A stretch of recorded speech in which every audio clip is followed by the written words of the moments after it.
Sisi ni waandaaji wakuu kwa kongamano hili la mauzo ambalo linamshirikisha gwiji wa mauzo duniani Brian Tracy, Azim Jamal, Akash Karia pamoja na Dr. Sebastian Ndege.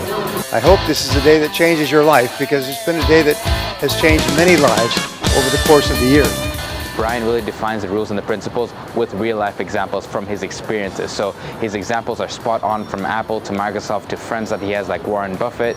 You know, these examples have been really specific and spot on. So when you're listening as a student or somebody who wants to learn more, the principles are really adaptive, as I said. Instead of saying, in the real world, Brian goes straight for the real world. He says, he breaks it down and really gives the specific examples of how those principles can be implemented even as of starting tomorrow. He's actually a very knowledgeable person, and what I found is that he talks more about taking action, writing things down, and how your subconscious mind actually processes it when you write it down. So I think that's a tool that I'm going to use in the future. But what I've learned in these 2 days is more than what I did in 2 years in my MBA course. I love the speakers. I love Brian Tracy International, and I've been so overjoyed with this program. Thank you so much. I hope this is a day that changes your life, because it's been a day that has changed many lives over the course of the year. Without further ado, ladies and gentlemen, please put your hands together as we welcome Azim Jamal. Azim. Each one of you here is the captain of your ship, is the architect of your life, is the master of your destiny, and has the potential to be the greatest salesman or saleswoman in the world. In my short talk today, I will start with a story of what I experienced in my journey when I was giving up my career, and I was exposed to a book which changed my life and made me much more successful than I would have been. I will share the 10 key elements that are part of the journey of a greatest salesman. And I'll end my talk with an example of how to practice these 10 tips, some of the 10 tips in your life. Is that a fair deal? Okay. So I had changed my career from accounting for business to accounting for life. I had 3 professional accounting degrees. I was an ACCA from England, a chartered financial planner, and a CPA. And I'd written my first book, which took me about 10,000 hours to write, which is about 5 years of full-time work. And my first book was called 7 Steps to Lasting Happiness. And after putting all this time and energy, and I traveled the world speaking to people across the world, and I went to the bookstore to check my book, if my book was already in the bookstore, and I couldn't find my book. And I said, after giving up 10,000 hours, traveling the world, speaking to the 26 countries, and I couldn't even put a book in the bookstore. So I was feeling very down, very depressed. And as I was feeling down and depressed, I was pulled to a small book in the bookstore, which was looking at me like a light, like a beacon. And when I looked at the book, it was a story of a person or a man who had wanted to commit suicide, but somehow didn't commit suicide and ended up writing a book and went to sell 36 million copies of his books.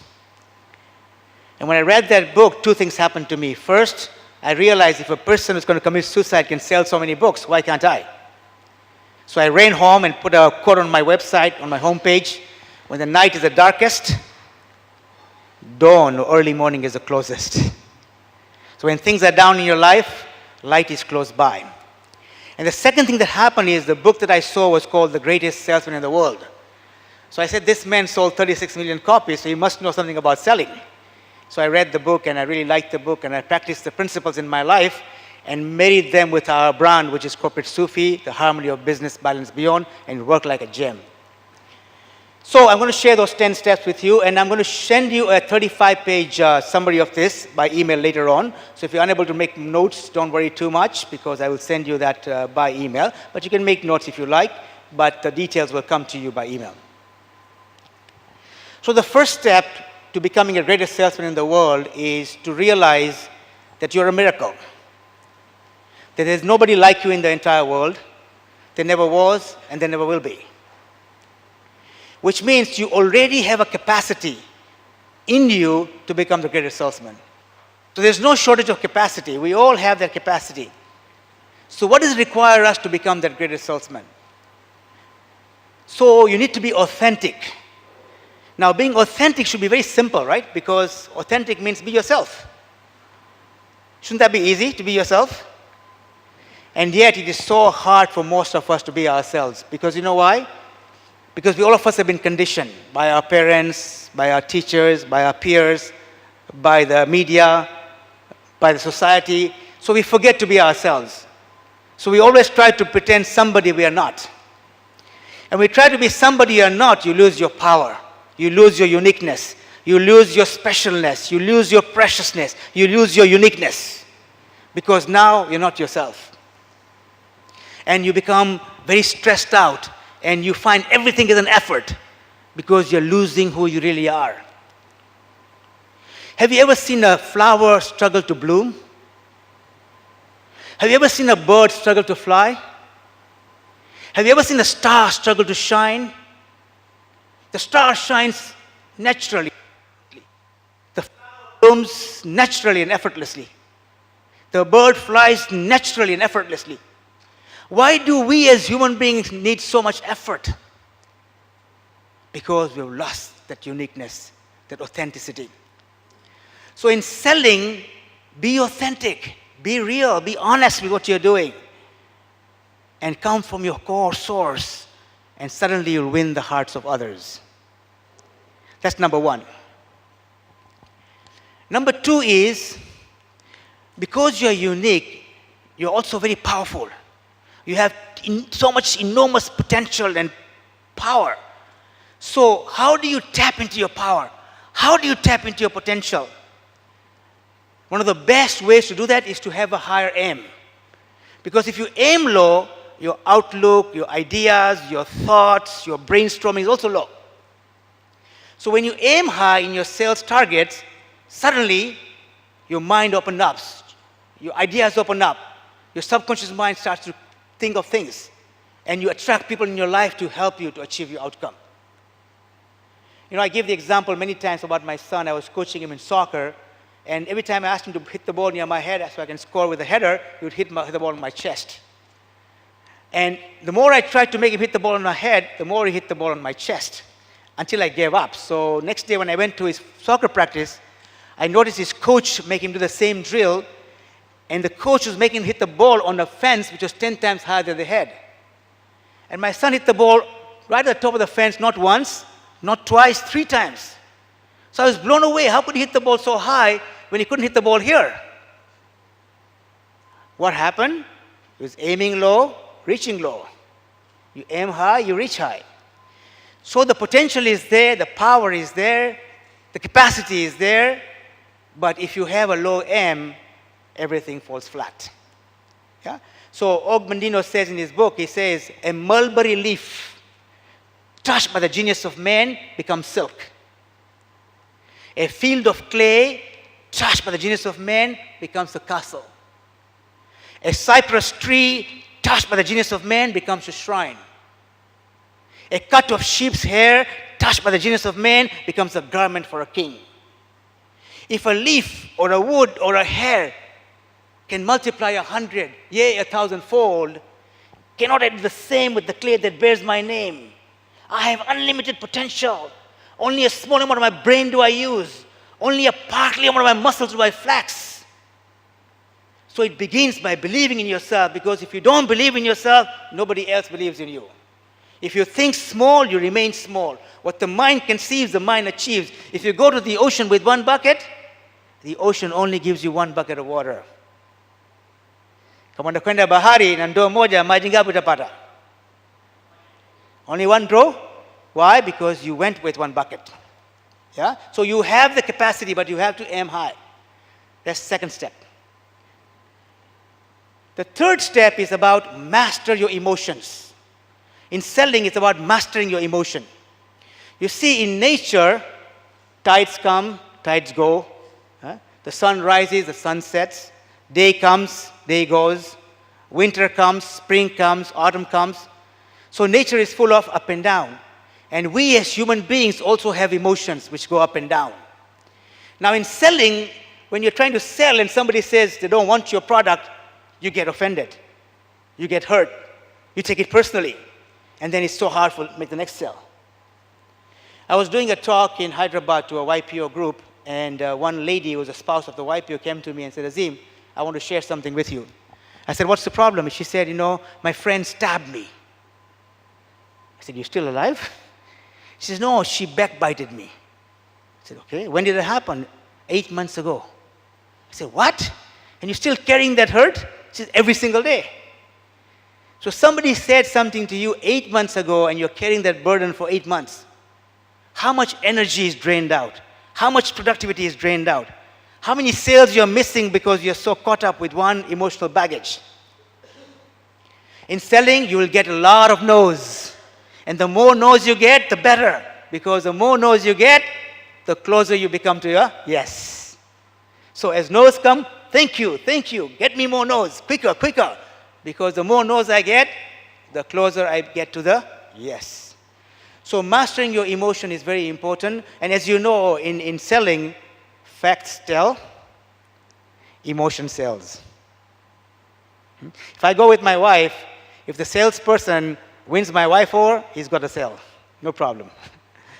He doesn't have to win me over because he's able to capture the emotion. Yeah? And women are more emotional than men and more smarter as well. So that's step 3. Step 4 is about which means that you love your customer, you love your client, in the sense that you care about your client. You care about your client in such a way, the Sufis talk about when you talk from the heart, it enters people's heart. When you talk from the mouth, it doesn't enter people's ears. So when you come from a place of real sincerity, authenticity, genuineness, and talk from the heart and care about the prospect, you win their hearts. Because they begin to trust you. And trust is a very fundamental foundation of selling. If people don't trust you, they don't buy from you. And if people don't trust you, they always try and see what else is available. And they become skeptical about you. Because what is missing is the foundation of trust, which is a very important part of selling. So coming from love means that you care about your customer. You're thinking about long term. You're not thinking about a quick fix or a quick sale so you can get some money. But you're thinking about how I make this customer come again and again and again and again. And also the customer telling many other people about your product and services because you've wowed them. You wow them by your quality, you wow them by your service, you wow them by your sincerity, you wow them by your authenticity, you wow them because you care about them. That becomes very powerful in selling your products. That's number 4. Number 5 is always imagine today is the last day. One more sale. I'm going home, let me make one more call. Because that last call could be the clincher.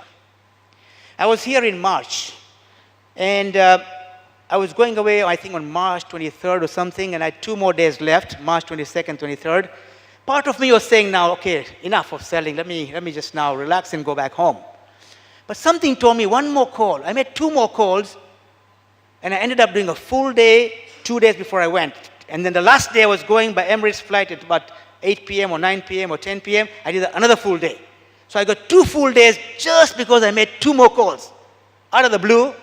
And sometimes it's unthinkable that somebody would hire you in the last day. But they did. So it's that last call you make. Many times people give up just when success is round the corner. Just success. They've tried hard, and they give up. And one more call could have been the clincher. They say you're 3 feet away from gold and you give up and somebody will go 3 feet and get the gold. But you gave up so close to victory. So you never know how close you are. So take one more step, one more call. Forget about yesterday, it's gone. Tomorrow, who knows? It's today. One last call. So that's step 5. Step 6 is learn to laugh at yourself. I failed my exams in school, in Tambaza school. I was here in Tambaza. In grade 12, I got all 9s. It's the worst result you can get. Instead of 1 is the distinction at that time, and 9 was the worst. I got all 9s. I went to Mombasa. I couldn't get a place in A-level school. Everybody in the Mombasa hostel went to Aga Khan school. I was the only guy in the whole hostel going to New Era school, which is the worst school in Mombasa. So everybody thought this guy is a dumb kid going to New Era. So I stayed in the hostel for 2 years as a dumb kid. I went to England eventually to do my accounting degree. And at the border, when the immigration officer asked me, where are you going? I said, I'm going to study. What are you going to study? I said, ACCA. He said, what is ACCA? I'm looking at him. I don't know what ACCA is. Because I just wanted to study. So I laugh at myself. Yes, I was a goof. I was a dumb. I was nobody. But you know what? The past does not equal the future. The past is past. You learn from your past. You learn from your mistakes. You laugh at yourself. And you pull up and you start today. And you keep going. And you keep going. And you keep going. And eventually you make it. Laughing at yourself also means be relaxed. Be relaxed. Things will happen. I read a beautiful quote, It said, negative people are people who will find a problem in every solution. Negative people are people who will find a problem in every solution. And positive people are people who will find a solution in every problem. So become that positive person. Everything is positive. My friend Brian Tracy talks about being an inverse paranoia. Instead of being paranoid, be inverse paranoid. It means whatever happens, it's the best thing that happened. Whatever happens, the best thing that happened. And make the most of it and keep going. And keep going. And keep working and keep being focused. And guess what? Sooner or later, you're going to make it. We say in Swahili, haba na haba, ujaza kibaba. Drop by drop, you create the ocean. Keep going, keep going. But be relaxed, because when you're selling, if you're not personable, people don't like you, you're so fidgety, they're not going to buy from you. They see something wrong with you, but you're relaxed, you're confident, you're calm, you're sincere, you're genuine, you're authentic. People want to work with you because they like working with you. You're likable. Yeah, you can make influence because you're likable. That's step 6. Step 7 is start anew. Start anew. Start anew. Every day is a new. The Sufis talk about with every. Take a deep breath. Take a deep breath. But each breath you take, you're a new person. With each breath you take, you're a new person. With each breath you take, you're a new person. With each breath you take, you're a new person. And you breathe 21,600 times. So you're fresh every second, every breath, every moment. So when people see you yesterday and they see you today, you're new, you're fresh. You're not that old, same old, boring, but fresh, new. I've been coming to Tanzania for the last 11 years. I was born here, but then I went away. And people say, Azim, you come here so many times. You come here so many times. Don't people get tired of you? I said, no, they don't get tired of me. So he asked me, why? I said, because every time I come, I'm new, I'm fresh. I'm not the same old, because I'm learning, I'm growing every single day. And so when you see me, you will see me different because I am different. I lose some more hair, I get some more gray hair, no problem. But I'll be different. I'll be more fresher, I'll be new. So in selling, you cannot sell the same way. Yesterday I sold the same way, today I'm selling the same way. I'm bored with my own stuff. I almost vomit when I talk about it. You're going to be able to sell like that? Of course not. Of course not. You've got to like your product, love your product, use your product, and then you talk about your product from the source. So every single day, fresh. Look in the mirror, yes, I'm new today. I'm fresh, I'm better. I get better and better every day in every way. I get better and better every day in every way. So when people see me, they want to work with me. They want to eat what I eat. They want to be around me because they like me. They say, what is this guy doing? There is so much energy. So much magnetism, so much influence. Then you attract sales. People run to you because they want to be part of you. Step 8 is about now. Do it now, do it now, do it now, do it now. You know the Nike philosophy? Do it now. Not tomorrow, not next minute, now, now, now. What are you going to do right now while you're listening to me? What is the action in your mind that I must take an action right now? What is the idea that's coming to me? What is the spark that's coming to me? And I have to act right now. Because now is the moment. Not tomorrow, not yesterday, now. If you get that person, I'll act now, I'll act now, I'll act now. So action becomes as natural as my breathing. When I breathe, I don't think about, and action is the same way. I do it now, I do it now, I do it now. Now is the moment. If you have any idea about selling, write it down. Make a commitment when you're going to do it, and do it. Go out and do it. Phone the customer you want to phone. Doesn't matter. But do it now. If you become that kind of person, do it now, you'll be amazed because you get many, many ideas in the day. But you know what you do? I will do it later. Either somebody else has done and gone with it, or you won't do it. So part of becoming a greatest salesman in the world is to have that momentum of do it now, act now, act now. And then you watch what happens, right? What you can do tomorrow, do it today. What you can do later, do it now. That is the mantra for a greatest salesman in the world. Step 9 is about persist till you succeed. Persist till you succeed. Persist till you succeed. And keep on persisting till you succeed. The star brightens the earth. An ant devours the tiger. A raindrop washes away a mountain. A slave builds a pyramid, one brick at a time. One brick at a time. Every single day, a little bit more. Persist, persist, persist. And make sure your persistence is enlightened. Chase the right goals. If you're going from here to Morogoro, and you have a map going to Mtwara, what will happen? You're going to Morogoro, but you have a map going to Mtwara. What will happen? Tapotea. You're lost. What happens if you go fast, if you become efficient? You'll get lost faster because you're going the wrong way. What happens if you're thinking positive? You'll still be positive, but you're still lost. So make sure your persistence is enlightened. But once you have a right goals and your persistence is enlightened, then you keep on persisting. Don't give up. Don't give up. You never know, right, how close you are. Most people have to persist before you become successful. You know, he was telling you that my book became #1 on Amazon, beat Harry Potter. But before it became #1, guess what? I went through a lot of struggle, a lot of failures, a lot of downfalls. So what happened is persistence that brings success. And you know what the beauty is? You know what the beauty is?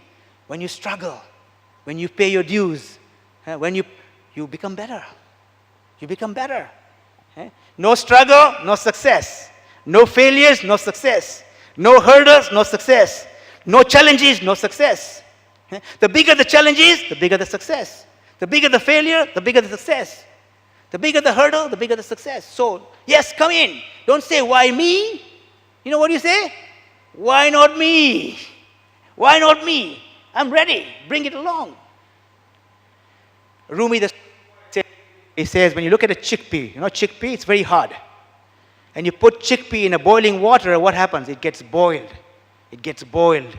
It gets more boiled and more boiled, and smoke comes out. And eventually the chickpea becomes cooked.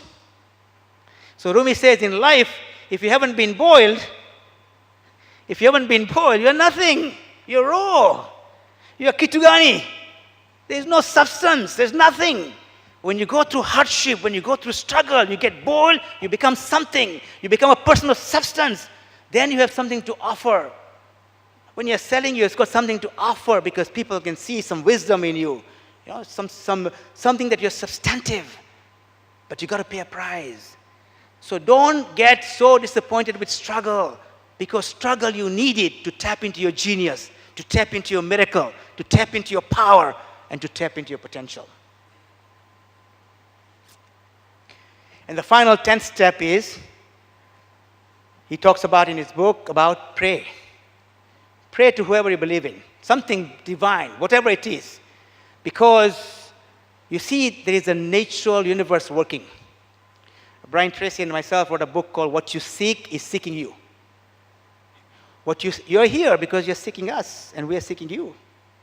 The universe works that way all the time. Sometimes we're not open to that. Accidents happen, you sit somebody near the plane, something happens, and always there's a reason behind it. What you seek is seeking you. So do your best, leave the rest. But first do your best and believe in something bigger. Become that person who attracts success. Become that person who attracts lots and lots and lots and lots of sales. Become that person who creates abundance. You don't go from scarcity mentality, but you go from an abundant mentality. The more you give, the more you create. The more you give, the more you invite. The more you give, the more you find. The more you give, the more you have. The more you give, the more you receive. The more you give, the more you live. Human beings are hardwired to give. We have a need to give. And when we stop giving, we stop creating. A cow which stops giving milk cannot create more milk. A sheep which doesn't give out wool cannot create more wool. A tree which has a fruit and nobody takes it, it falls down and rots. A river which stops flowing stagnates, dies. So when you stop giving, you stop creating. When you stop giving, you stop living. So in sales, keep giving. Keep giving. Wow your customers. So if somebody asks them about you, would you hire Azim or would you hire you? Absolutely, in a heartbeat. You know why? Because you wow them. You wow your customers. Because you're looking for the next sale and the next sale and the next sale and sales for years and years to come, because you're not thinking of a quick fix, a quick sell. So these are the 10 steps that are part of how to become a greatest salesman in the world. Now I'm going to show you by selling something to you and how I'm applying some of these 10 steps. Okay? And then you will get an email from me with a 35-page summary of this, what I've talked about. So what do I want to sell to you? Yesterday, Brian Tracy and myself were in the flight from Johannesburg to here. We spoke in Johannesburg. In our event like this, we had more than 3,000 people. And both of us got a standing ovation. Electrifying, electrifying. When I went out after I spoke, I had 400 people one-on-one come to me and say, wow, wow, what a message. What a message. It felt really good. Felt really good. Because you touched somebody's soul. You touched somebody's heart. You touched somebody's mind. You touched somebody in such a way that it would change their life. But guess what? There was something even better. The next day and the next day, Brian Tracy and myself did a 2-day MBA course. 2-day MBA course? 2-day? Have you heard of 2-day MBA course? It takes 2 years. In our crowd in Johannesburg, we had people who had gone for 2 years doing MBA, spent $50,000, travel fees. And you know what they were saying to us? I learned more in 2 days than I could learn in 2 years. There were so many practical ideas that I could implement. They were blown away. They wished I'd brought my whole team to the MBA course. So Brian had a 175-page workbook that he makes you go through to cover the whole MBA in 2 days, full of practical tips that you can apply in your business. He covers things like how to be a great leader, how to create great products and services, how to create a great business plan, how to create a great marketing plan, how to create great numbers, how to create great people, how to create great sales process, how to create great customer experience, how to be a great business person, how to live a great life, all in 2 days. Even I was taking notes, copious notes. My CEO was with me taking copious notes. Brilliant, brilliant. And my job in the 2 days was I was covering 4 topics. I was talking about how do you create a powerful and positive change management in your business? Because if there's no change management in your business, which is powerful and positive, it's hard to implement ideas. That's one portion. The second portion I talked about was how do you transform negative ego into positive pride? When you have negative ego, things fall apart. Things fall apart. You know why? Because you're coming from ego, which is negative. You're not coming from positive pride. You know, I tell people all our unhappiness in life, all our unhappiness, or most of it, comes from negative ego. And they tell me, Azim, how so? So I tell them problems. 1 problem, 2 problems, 100 problems. And they look at each problem, and in each problem, so who is the problem? Who is the problem? You, which is the negative ego. If you get yourself out of it, there's no problem. When you have yourself, magic happens. The subject, which is you, the ego, disappears in the object, which is the goal. So we'll talk about how do you transform negative ego into positive pride. Then I will talk about how do you marry IQ, EQ, and SQ. IQ is intelligent quotient, EQ is emotional quotient, and SQ is spiritual quotient. How do you marry those 3? And they're all important. Intellectual quotient is important because you work smart, not hard. You use your mind. Emotional quotient is important because you work with your head and heart. Research convincingly says that people who have emotional quotient are far better leaders than intellectual quotient because you're leading with your head and heart. You have much more impact. And guess what? Without spiritual quotient, not much happens. The spiritual quotient is your engine. I bought a beautiful car many years ago, 7 Series BMW, black in color, beautiful looking, leather seats, bells and whistles, GPS, you name it. It was so beautiful. When I used to drive this car and go to the immigration office from Canada to USA, the immigration officer would not ask me for my passport. He said, "Is this your car?"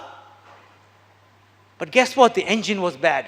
Every 2 months I had to fix my engine, costing me $2,000, $3,000, $1,000. What good is the car? Useless. So it's not the outside, it's the inside. When the corporation has no soul, they have nothing. If you have no soul, you got nothing. Something is missing. The spirit is missing. If I'm talking to you right now, my words don't matter. You're not listening to my words. You're listening to my body. You're looking at my spirit. Is it connecting with you? Can I trust this man? Is he authentic? Huh? If he's not, I'm not connecting with you. I'm communicating, but not connecting. So I want to encourage you, all of you here, and I'm talking from love, and I'm talking from authenticity. And I'm talking from my miracle, my uniqueness. And I'm talking from aiming high in what I'm aiming at. I want you, all of you, to come to the MBA course tomorrow and the day after. I'm doing. And I'm telling you, this is my personal guarantee. My personal guarantee. After 2 days, if you're not happy, before you go home, you get 100% refund. Because you will come and say, Azim, this was the best investment I made. It's going to cost you $750, which is peanuts, for a $50,000 MBA. And I not only encourage you to come, but bring your friend, bring your employee, bring everybody. And if you are dissatisfied even for 1 minute, you come to me for a full refund. And I can promise you, you will thank me for the best investment you ever made. And that you can register outside. And if you didn't bring money, just register, come early tomorrow and pay your fees. Okay, to conclude, what I've done. I shared a story with you about my journey and how I was giving up because nothing was happening. And the universe sent me a book that fell on my lap to say, Azim, why are you giving up? If this man who would commit suicide can sell 36 million copies, why can't you? The sign from beyond to tell me, don't give up, you're on the right track. I learned some great principles about selling. I applied them in my life and married them with my brand, the corporate Sufi brand, and got a lot of success from it. What are the 10 steps? Number 1, you're a miracle. You are nature's greatest miracle. Nobody walks like you, nobody talks like you, nobody thinks like you. None can duplicate your brushstroke. None can make you work. None can duplicate your handwriting. None can bear your child, and in truth, none can sell like you. Number 2, you have multiply your goals. Multiply your goals. Aim very high. If you aim at the moon, you'll hit the stars. If you aim at the eagle, you hit the ground. So aim high. Aim as high as you can. Then your outlook, your ideas, your brainstorming will all create higher results. Number 3, master your emotion. Don't take things personally. It's not about you. It's about a goal larger than you. So keep going. Somebody says no, thank you very much for saying no. Another no, thank you very much. Another no, thank you very much. Another no, thank you very much. The quicker you get no's, the quicker you get to a yes. Yeah? But no personal, no emotion. Go from strength. Believe in your product and sell. Okay? Number 4, have love. Care for your customer. Care for your customer. Think of a long term. Think of some of them to say, wow, wow. So they will recommend you in a heartbeat. Number 5, one more. Last day. Every day is the last day. Every day is the last day. Before you go home, make one more call. Make one more call. Make 2 calls. And that last call could be a clincher. Laugh at yourself. Be relaxed. Be happy. Work hard, but be happy. Because when you smile, it takes you 2 muscles. When you frown, it takes you 63 muscles. So stop frowning. Smile. Be relaxed. Yes, work hard. Be focused, but be relaxed. And laugh at your mistakes. Because mistakes make you learn from them and grow. Yeah? Number 6 is about be new, every day new, fresh, every day fresh. With every breath, you become a new person. Every day, you become a new person. Yeah? Be fresh. And do it now, do it now, do it now. Everything now. Not tomorrow, not yesterday. Do it now. And that gets you in a momentum that your actions becomes as instinctive as your breathing. Yeah? The next one is persist till you succeed. Persist till you succeed. And keep on persisting till you succeed. And the final one is believe in something beyond. There is a nature out there who wants to give you what you want. What you seek is seeking you. Yeah? So make sure you're seeking. Make sure your seeking is consistent. Not one day this, next day this, third day I don't know what I want. Then you give mixed messages. Yeah? So that's the final part. And if you do those 10 steps, what will happen? You'll be right on your way to become a greatest salesman in the world.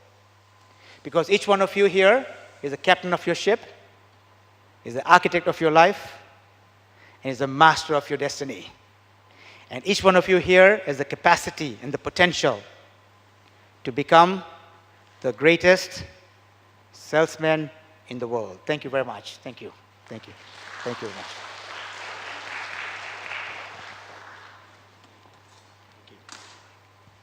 Thank you so much, Azim. Put a round of applause for Azim one more time. I was thinking when he was talking about the car, I was like, hey, if you fix the car, Azim, you know, you can give it to me. I'll happily take it. Thank you so much. And so thank you for that brief roundup of what you talked about. I myself was very inspired. And yeah, thank you guys so much. For those of you guys who have just come in, welcome to the World Sales Conference 2015. I'll be your facilitator for today. My name is Benjamin Fernandez. I just have a few housekeeping duties I'd like. For those of you who are seated in the back, can you please come out and fill up these front rows, because we have sections on your left-hand side, as well as sections on the right-hand side, as well as down the middle that could be filled up. So please, especially those of you seated in the back end, please, I would really like you guys to get close so the speakers can have a close interaction with you.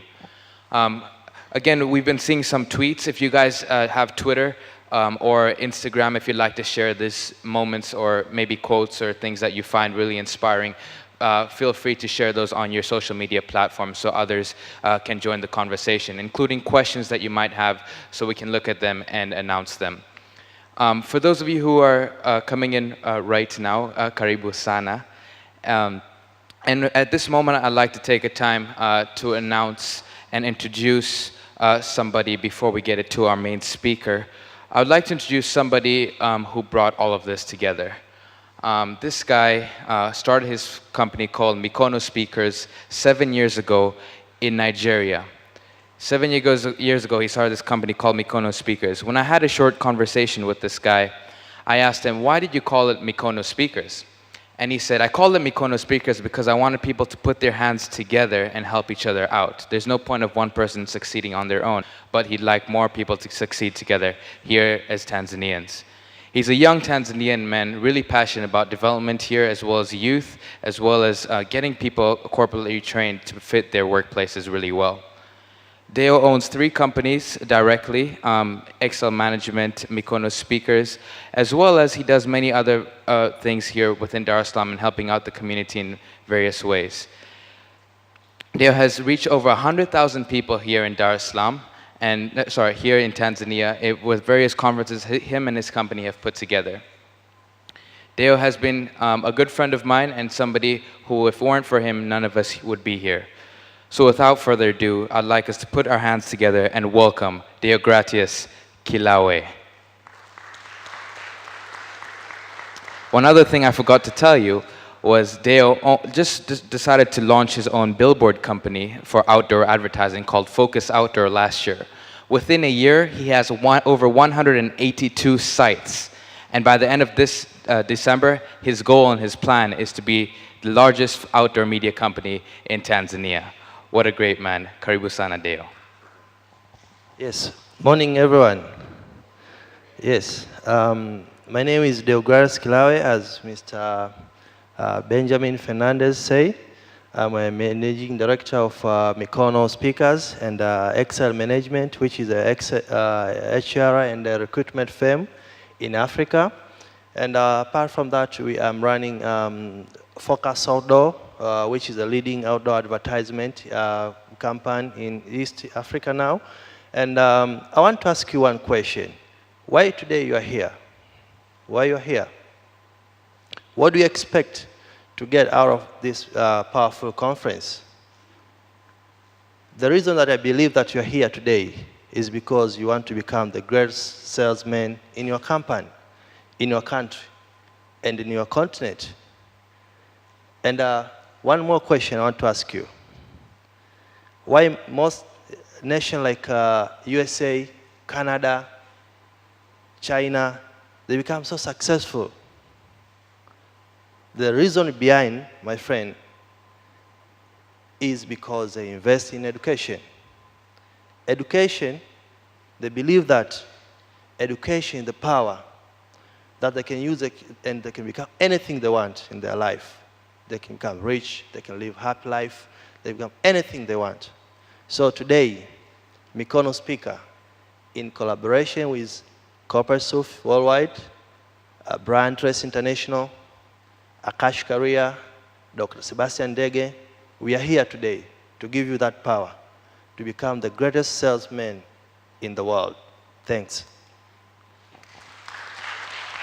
Thank you so much, Dave. Salesman and saleswoman. Thank you.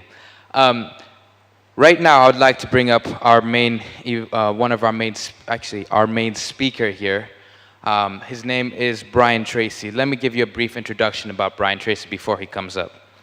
Brian is the chairman and CEO of Brian Tracy International, a corporate specializing company in training and development for individuals and organizations. He has consulted more than 1,000 companies and addressed more than 5 million people in 5,000 talks and seminars throughout the United States, Canada, as well as 55 different countries across the globe. As a keynote speaker and a seminar leader, he addresses more than 250,000 people each year. He's a young man. He's researched, studied, written and spoken in over 30 years in fields of economics, history, business, philosophy, as well as psychology. He's a best-selling author for 45 books that have been translated into dozens of languages. He has written and produced more than 300 audio and video learning programs, including worldwide best-selling Psychology of Achievement, which has been translated itself into more than 20 different languages. He speaks to corporate and public audiences to the subjects of personal and professional development, including executives and staff from many of America's largest corporate companies. His exciting talks and seminars on leadership selling, self-esteem, goals, strategy, creativity, and success bring about his changes into long-term results. Prior to founding his company, the Brian Tracy International, Brian was the chief operating officer of a $265 million development company.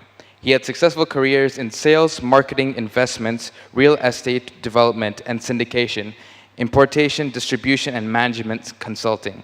He has conducted high-level consulting assignments with several billion-dollar-plus corporations in strategic planning as well as organizational development. Brian Tracy is the most listened to author on personal and business success in the world today. His fast-moving talks and seminars, leadership, sales, managerial effectiveness, and business strategy are loaded with powerful, proven ideas that can get people immediately to help them get better results in every single day. Ladies and gentlemen, it is my honor to introduce to you Brian Tracy.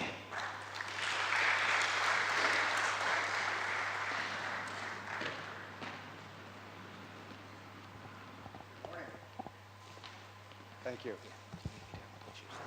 Good morning. Thank you for being here. I promise you this is going to be a great day. I hope this is a day that changes your life because it's been a day that has changed many lives over the course of the years. I was in a seminar recently for about 1,200 people, and there was the morning and there was the break and then there was lunchtime. Anyway, at lunchtime, just before we went out, two salesmen came up to me, and they said, could we talk to you? And I said, yes. They said, well, when we started here this morning, we started listening to you, and we both became very angry because you were talking about principles and ideas that my sales manager teaches us. We have a very successful company, and you were giving the same training that my company gives. And you had obviously stolen this training because you were teaching it word for word, exactly the way they teach us in our own company. And so we were really angry, and we went at the break, we went and we phoned the office, and we spoke to our manager, and we say, you're not going to believe it. There's a man here who's stolen all of our material, and now he's selling it and giving it to 1,200 people and making money from it. And the sales manager said, he said, what's his name? And they said, it's Brian Tracy. And there's silence on the other end of the line. He said, well, the story is not quite true. He said, he didn't steal it from me, I stole it from him. And he had this workbook, and he had built a very successful, profitable company because he had attended this seminar a year or 2 years before. He took the workbook that you have in front of you back, and he began to teach it exactly the way he was taught it, and their sales were very high. Now, over the years, I have taught these ideas to more than 2 million people in 71 countries. And salespeople come back to me all over the world, and they go from rags to riches. They go from the bottom to the top. They go from struggling to becoming millionaires in sales, or they become millionaires by starting their own business and teaching their own people. IBM got into a lot of trouble back in the late 80s. They were the most respected and most profitable company in the world in computers. They had 80% of the world computer market, and then they fell out of the sky like a bird. And the sales dropped, and the company started losing more than $1 billion a year. And everybody said that IBM has passed its point and was now in decline, and the company should be broken up and sold off in pieces. It was nice while it lasted. So they brought in a new president of IBM, and this new president was a marketing man, salesman. He came from a company called RJ. It's a biscuit company, biggest biscuit and cookie company in the world, and they called him the cookie salesman. They said, IBM, this high-tech firm, has hired a cookie salesman to turn it around. Well, this man, his name was Lou Gerstner, brought in the biggest management consulting company in America and said, find out what our problem is. Sort of like hiring the top doctors to find out why the patient is dying. And so they spread out all over the country. They interviewed customers, they interviewed staff, they interviewed competitors, and they finally came back and they sat down, the board of directors, and they said, we found your problem. And they said, great, what is it? They said, low sales. They said, we know that. What's the solution? The solution was high sales. And what we have found over the years is that the number one reason for business success is high sales. Number one reason for business failure, low sales. High sales, low sales. And everything else is commentary. We look at all the different reasons why companies get into trouble. There's one overarching reason, and it's low sales. Now, low sales are caused by two major reasons. The major reason, by the way, is customers simply don't want your product. At least they don't want it in comparison with your competitors. And this is the hardest thing for company owners to deal with because they've invested their ego and their emotion in choosing this product and bringing it to market. But 80, 90%, more than all other reasons put together for sales failure, is the customer doesn't want your product. And that's really hard to deal with if you're a salesman or a business owner. A friend of mine is a very successful businesswoman, and she has made a lot of good investments and made an enormous amount of money. Two women, and these two women had developed the best baby food ever developed. Finest nutrients, organic, vitamins, minerals, balanced fats, proteins, absolutely beautiful baby food. And they said, we invest in our company because this is the best baby food in the world. Would you invest in our baby food before we go? She said, well, let me take it home. She, at that time, had 3 children under the age of 5. And so she gave the baby food to her children. And the children tasted the baby food and spit it all over the table. So the other women called her up and said, well, what do you think? What do you think? She said, have you ever tested this baby food with babies? Oh, no, no, we were trying to keep it a secret. We didn't want to let anyone know about it before we released it into the market. She said, babies hate this food. Well, why should that interfere with our sales? Well, anyway, they all lost all their money. My friend invest with them. Now, the reason I tell you that story is because many of us are offering products or services, and the customer goes, they don't want your product or service. The hardest thing in the world. The second, companies aren't successful, and let's say that you have a really great product. The second reason is the salespeople are not effective. And when I started off in selling, just going all the way back, I got what we call the 3-part sales training program. Part 1 is here's your products. Part 2 is here's your business card. And Part 3 is here's the door. So go out and call on people and make sales. And I had no other training than that. And I struggled and struggled and struggled. And for 6 months I struggled and couldn't make sales. And I was working on straight commission. In other words, if I didn't make a sale, I didn't eat. I find that working on straight commission with no sales training is one of the best weight loss programs in the world. Because I lost about 10 kilos. I mean, I was never thinner in my life than I was after trying to sell for 6 months with no training. Anyway, and so I would start at 8 o'clock. I would make sales all day long. And then I would go out in the neighborhoods and knock on doors and apartment doors until 9 or 10 o'clock at night. I had a rule. If the light was on, I would knock. I made a lot of enemies that way. After about 6 months, I went up to him and I said, why is it you're making so many sales? You don't even work. He would come into work at 9:30 in the morning. He'd make 2 or 3 sales before lunchtime. He'd go out and talk to the same people I was talking to, same product, same price, same people, same streets, same offices. And then he'd go for a nice lunch to a nice restaurant, and he'd come back and sell for 2 or 3 hours in the afternoon. He'd quit at 4:30 or 5. He went to restaurants and nightclubs in the evenings. He took the weekends off on vacation to nearby resorts. I mean, and he had a pocket full of money that would choke a horse, or as we say in Africa, an elephant. It was so much. And he wasn't even working. So I said, what are you doing differently from me? He said, well, show me your sales presentation and I will critique it for you. I'll give you some feedback. So go ahead. I said, well, I don't have a sales presentation.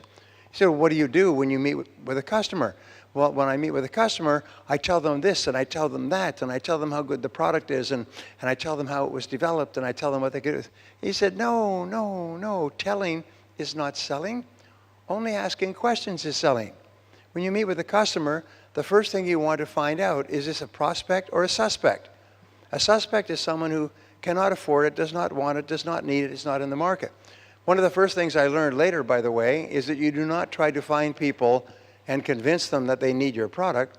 You try to find people who have already decided they need your product and they have not decided where to get it.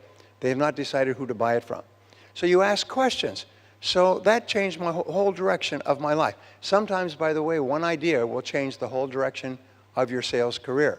And that means you'll have to learn many more ideas, but it's that one idea, like driving down a particular road and changing and turning onto this road, and this is the high road to sales success. So he said you ask questions to find out if they are actual prospects. Do they need it? Do they want it? Can they use it? Can they afford it? And so on. We'll talk about all this, by the way. And then the second thing you do is you build trust and rapport with them. So they like you and trust you and are willing to listen to you and they're open to buying your product. People won't buy from you unless they like you and trust you. Third thing is you ask them a lot of questions about what they're currently doing relative to our product so that you know whether or not they genuinely need it. And we'll talk about all of this. Then fourth of all, you present your product and show them that this is the best choice for them at this time. Fifth of all, you answer their questions or objections. And then sixth of all, you ask them to take action. You close the sale.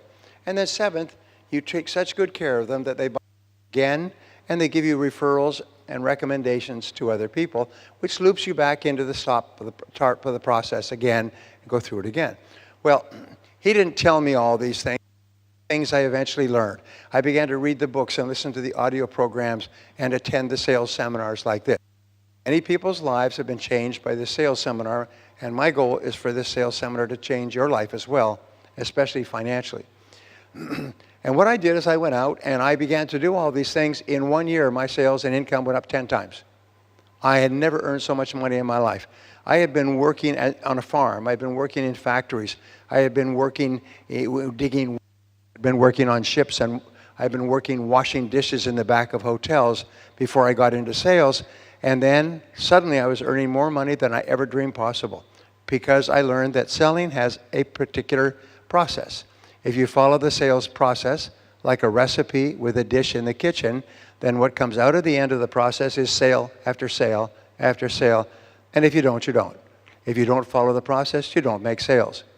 Now, some years ago, IBM, Xerox, AT&T, some of the biggest companies in the world found that they had too much turnover among their sales force. So they hired a company out of England, was the best research company in the world, to actually study the sales process, but also to study the buying process. In other words, we know how to sell, but how is it that customers buy? Is what goes through their mind? What has to take place in their mind before they say yes? So they, over the course of the next few years, spent $22 million. They videotaped 55,000 sales calls, showing the salesperson and the customer.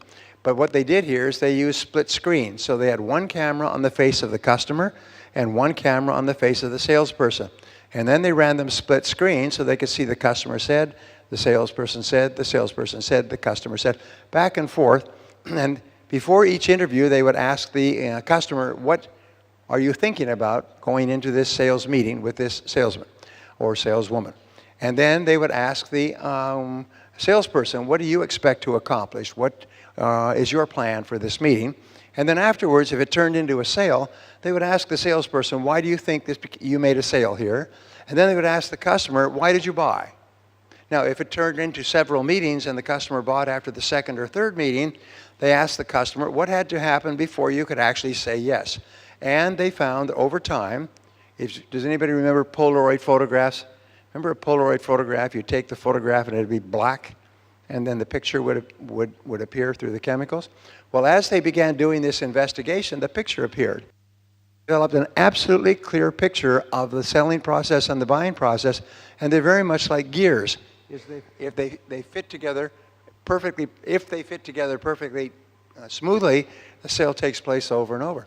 Then they looked at the bottom salespeople, next level, bottom 10%, all the way up to the top 10% of salespeople in 32 industry, the highest selling, most successful salespeople. And then they looked at their sales conversations and they found that they were all the same. Is that they all did the same things in the same order in the right way, and these people outsold their competitors by 10, 20, and 30 to 1. Now, the reason I really like this research is because I'd already been teaching this process. And what they found in their research was really interesting. Something that I had not noticed is that if you do the right things but in the wrong order, you kill the sale, just as fast as shooting a bullet into its brain. And everybody here has had the experience where they're talking to a prospective customer and they've got a good relationship and they're talking away, and then they say something and it's like a cloud goes across the customer's face and the customer loses interest. And the customer goes from being interested and involved to being polite and diplomatic, and then they say, well, thank you for coming in and we really appreciate your time, and just leave us some stuff here so that we can look at later. Actually, we're going to throw it in the wastebasket as soon as you get out of sight. I'll call you if I'm interested. No, don't call me. It's okay. I'll get back to you if I'm interested. And you have a nice day. And bye-bye.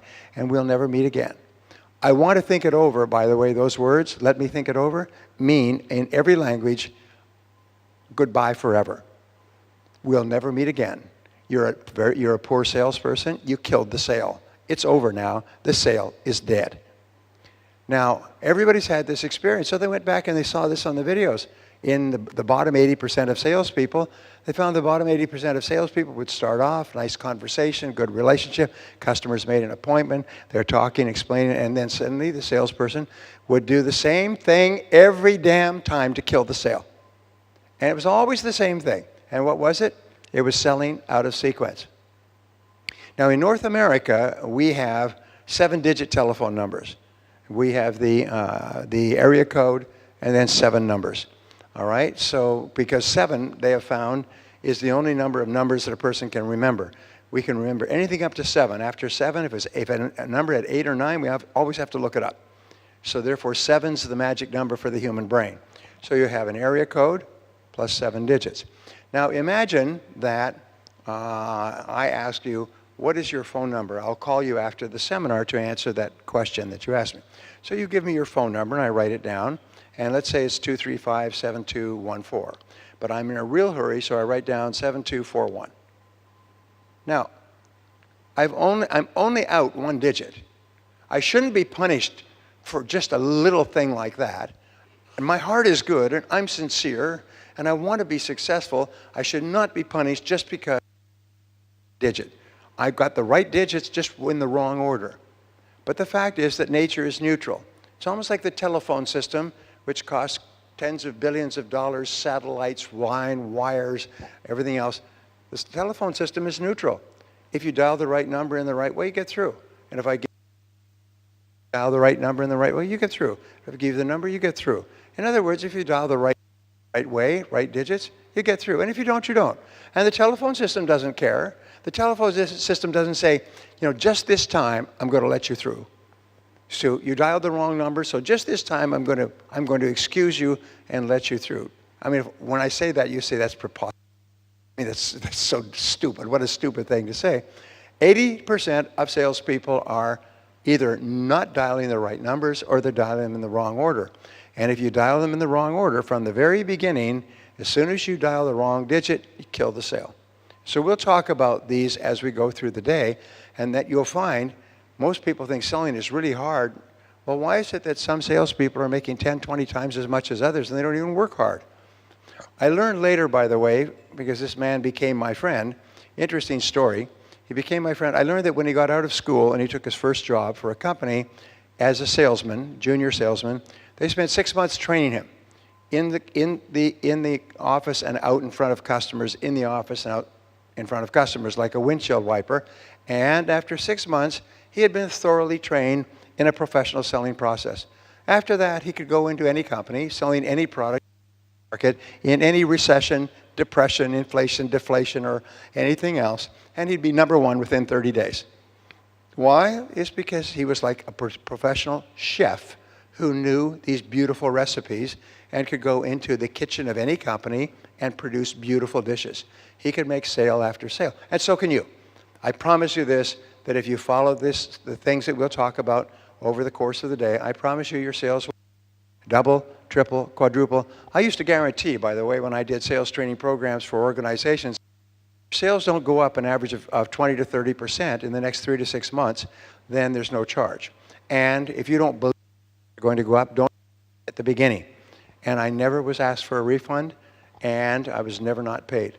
Because people, they would say, oh my God, as we say in Americans, kids say, OMG, OMG, oh my God, OMG, OMG. Their sales would go up 10, 20, 100% in a matter of sometimes days. And so these methods work. Now, one last point. The greatest problem in success is not success principles, because success principles are proven. Everybody knows what they are. They're like gravity. If you drop something, it falls down. If you success sales principles, you make sales. There's no problem with that. It's that people don't do it. People won't apply it.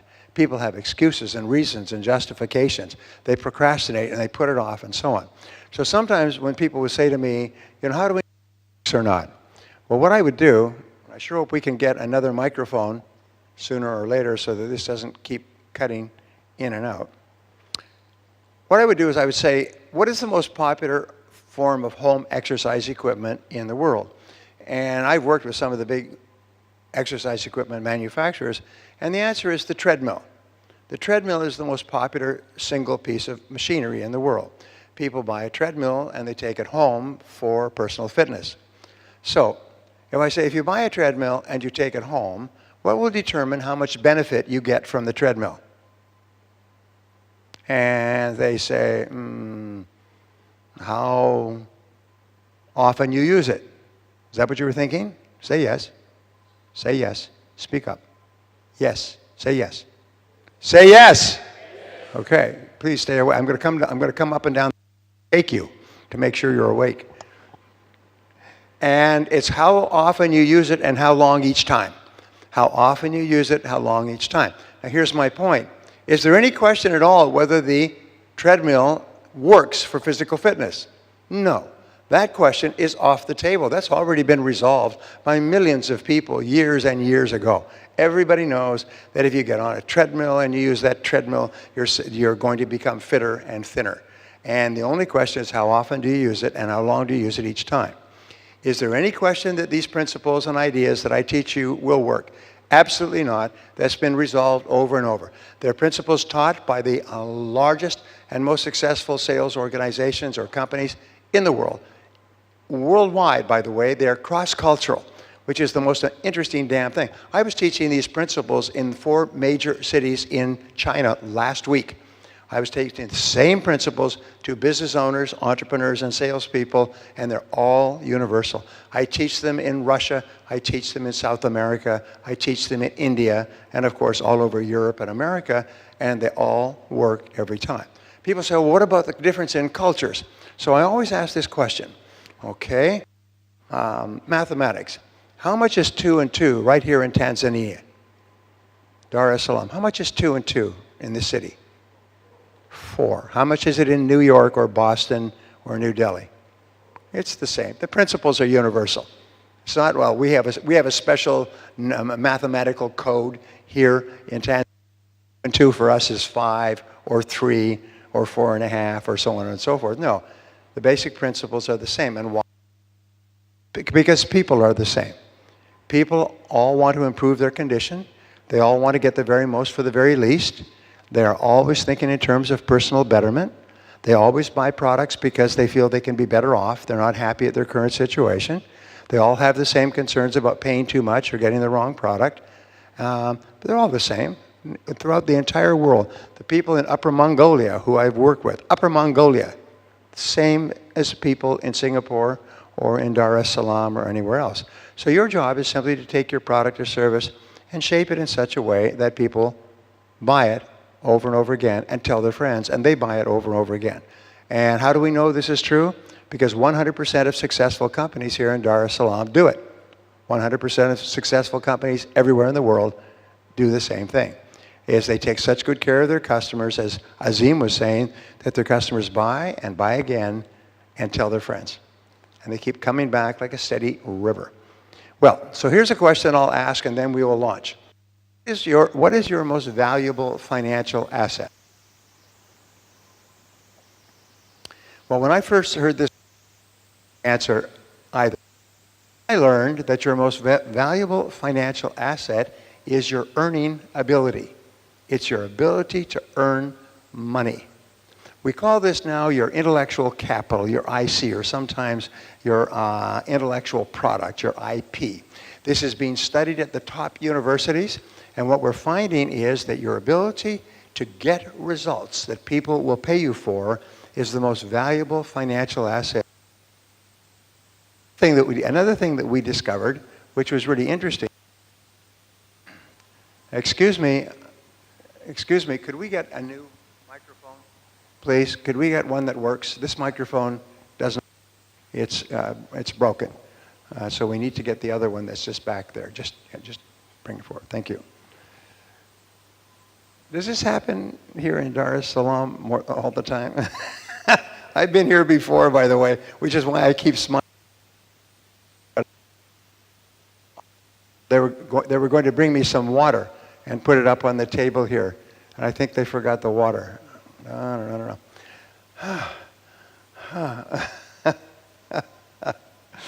Oh. You have to keep smiling although your heart is breaking. Smile although you're feeling blue. Anyway, so at the beginning of each year, about 1.5% of the population work for the first time. And so it's a great marathon. Everybody lines up and they're ready to start their career. They're ready to start their first job. Either they have good schooling or bad schooling or something else. And then the gun goes off, bang, and everybody starts to run. Everybody starts to run. And over the years, some people get way, way ahead. The great majority stay in the middle. That's what's called the average. They earn average incomes. And an awful lot of people, 10 or 20%, fall behind and wonder what happened to them and blame all their problems on everything else. So over the last 25 years, some of the top researchers have been studying these people who got way ahead. And what they did is they decided they would study the CEOs, the MDs, if you like, of the Fortune 500 companies. And the CEOs, the top people, last year earned a median income, an average of $10.5 million per person. Now, people started off at the beginning like everyone else. And many of the people they started off with are in the average in their companies. They all started off, and now they're earning an average of 258 times the average pay in their companies. Some CEOs earn 300 and 500 times the average pay in their companies. And we're talking about Fortune 500 multinational companies. So they said, how could this be possible? How could it be possible that one person could earn 200 or 300 times the average of the people in their company? Especially since they all started off at the same starting line. And now these people are way ahead. So they said, well, let's start off with some assumptions. This is what you do in research. The assumption was that at the beginning of their careers, these people must have been very intelligent and had wonderful educations, and they came from great homes, and they had opportunities, and doors were open to them, and they knew a lot of the right people and so on. That's why they were so successful. So they went back and they looked at the person's history all the way back to their first job, and they found that none of these were true. Some people were immigrants who started with not knowing anybody anywhere, didn't even speak the language. Many of the wealthiest people in America and the highest paid executives are immigrants who came from different countries and had to learn everything from scratch. Many of them did not even have college. If they did get to go to college, their grades were average. They came from poor families. Sometimes they didn't even know their families. In other words, nothing was true except for one thing. They all had the same strategy. And I will give you this strategy because I think it's the greatest breakthrough for success in history, is when they took their first job, either somebody told them or they thought it for themselves, but they all did the same thing, is they would go to their boss and they would say, boss, I want to be really valuable in my new job. Could you tell me what one skill would help me the most to be more successful here, to make a more valuable contribution? And the boss would say, well, that's an interesting question. Well, if you were really good at this, that would really help us, and that would really help you. If you were good at marketing, if you were good at making presentations, if you were good at negotiating for the company, if you were good at team building, if you were good at reading financial statements, there's always a certain set of, never more than 5 to 7 skills in any area that you need to be successful in that particular job. So that what they would do is, just like deciding to take a degree from a university, they would write it down as a goal. They'd make a list of all the books that they should read, and they'd check around what are the best books to read, and people would tell them what are the best audio programs to listen to, preferably Brian Tracy audio programs. What are the best seminars to go to? And sometimes they would travel across country. They would even travel to Europe and to other parts of America to attend a seminar given by an expert, because one good seminar given by one good expert could save them 5 years in learning those subjects on their own. And what would happen was they would work an average of 2 hours each night, study 2 hours each night, for 10 hours a week. Now, question, how many hours are there in an average week in Dar es Salaam? I see my coming here was an emergency. How many hours in a week? The answer is 168. So what you do is, if you take sleeping time, eating time, and so on, carve off 10 hours. That's less than 10%. It's probably less than about 6 or 7%. Carve off 10 hours, study 2 hours a night, 5 days a week. Now, some of them studied 3 hours a night, 7 days a week. What they found was the magic number was 2 hours a week, 5 days, 2 hours a day, 5 days a week. So what they would do instead of going out socializing with their friends and watching television, as young people normally do, and if you do anything repeatedly, what do you eventually develop? You develop a habit. So what happens is young people, they go out with their friends after work and they socialize and all kinds of things. And they do that for a while and it becomes a habit. Then it becomes locked in and it becomes automatic. And so now for the rest of their life, they work a little bit of work and the rest is playtime. They just play. Just go and play with their friends, watch TV, play with their social people, play, like little children, play. And if you say, you should actually be studying 2 hours a night, that is so opposite to their habit, they can't even imagine it. Many people here are shocked. They think 2 hours a night? Shocked. What about my favorite TV programs? Well, there's a rule that your television can make you rich or it can make you poor. It can make you rich if you turn it off, and it's make you poor if you turn it on. Years of research, this is my subject, shows that the more you watch television, the lower your income. The less you watch television, the higher your income. And it's always a choice you make. And so the rule is when you come home at night, don't turn on your television.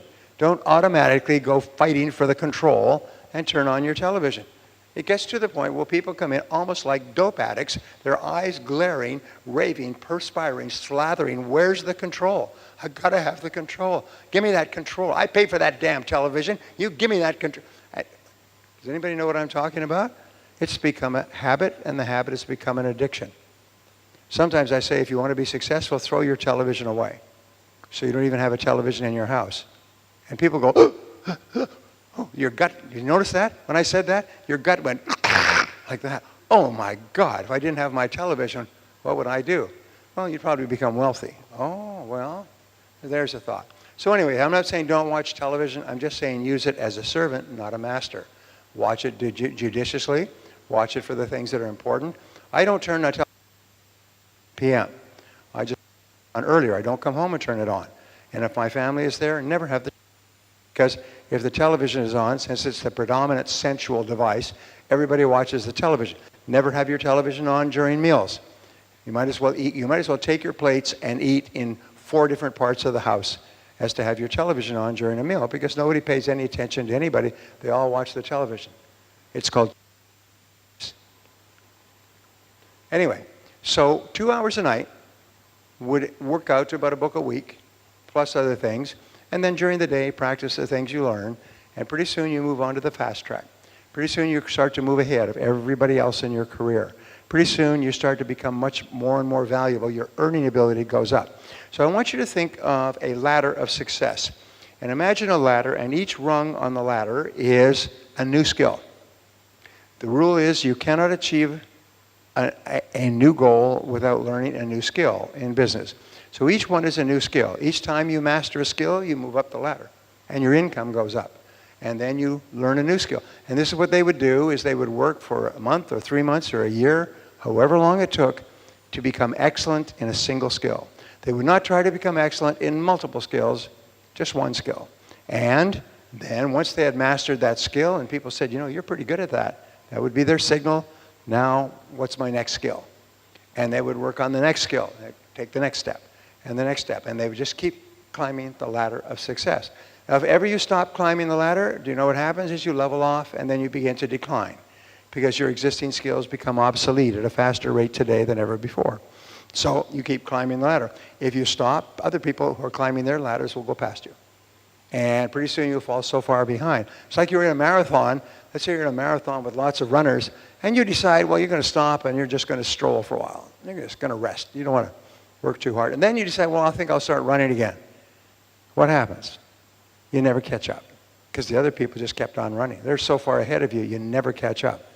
Now, these seem like very simple explanations, but they describe success versus failure. Here's what they found at the University of Chicago.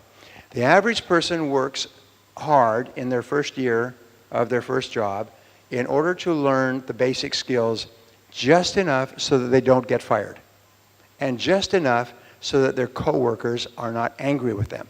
People are very sensitive to the coworker's opinion. You don't want your coworkers thinking that you're lazy or that you're slacking off and they're having to do more work. So they work for the first year to learn their job, and then like a plane achieving altitude, they level off, and they never improve. They never get any better. 10 years after they started working, they're no more productive than they were after 1 year. Their income goes up an average of about 2% per year, between 1 and 3 depending upon inflation. And they never get out of debt, and they never get ahead.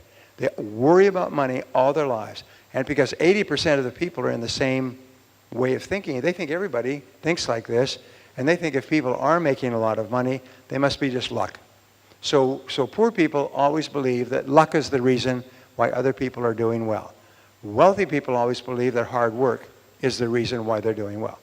So the top 20% of people, their income goes up an average of 11% per annum over inflation, which means that they double their income every 6.7 years on average. And if you double your income from 20 to 26.7, and then double it again into your 30s and double it again, by the time you're 40 or 45, you're going to be one of the highest paid people in our society. You're going to live in a big house and drive a nice car and take vacations to Europe. Your kids are going to be in private schools, and you're going to be fat and happy and going to beautiful restaurants. And if you don't, you won't be. You'll be down there with the 80% struggling for money, worrying, complaining, whining about how much things cost, and blaming all your problems on someone else. This is standard worldwide, by the way. It's not just Tanzania. So how do you break out of that? You start to get back on the ladder. Get back on the ladder. So here is a great question. And this is the starting question. And the question is, imagine we could wave a magic wand. I brought my magic wand with me today. Imagine we could wave this magic wand over you, and overnight, you could become absolutely excellent at any one skill. Now, you could become excellent at other skills at a later time, but because we have a magic wand, overnight, like taking a magic pill or a magic spell, kaboof. When you wake up tomorrow morning, you're absolutely excellent at any one skill in your career. If this was possible, which one skill could help you the most to double your income? Which one skill would help you the most to double your income? Now, you have a workbook here. This workbook is not meant to hold this conference center down in case of tornado. It's meant to be opened up, and it's meant for you to take notes in. So you can there to open it up now. You can all open up your workbooks and take notes. Okay, that includes you, sir. You can open it up and take notes. Okay, how about you? Please open it up and write down the one skill that can help you the most. What is the one skill that if you could become absolutely excellent overnight would help you the most to double your income, to dramatically increase your earning ability? And everybody knows the answer to this. The question is, what is your answer? Write it down. Write it down. If you are absolutely excellent at any one skill, which one skill would help you the most? Write it down.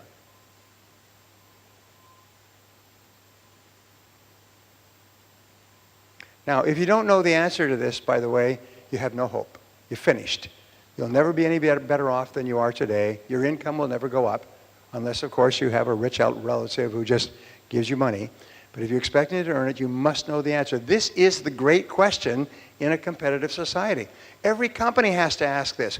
What one technology, what one skill, what critical thing can we do that will dramatically increase our sales and profitability? As an individual, you have to ask this question yourself as well. What one skill, if I was excellent at it, would help me the most to increase my earning ability? Now, once you have the answer, I want you to turn to the person next to you and tell them your answer. Pretty simple question. So what is your answer? What is the one skill that would help you the most? Please turn to the person next to you and tell them your answer to this question. Please go ahead.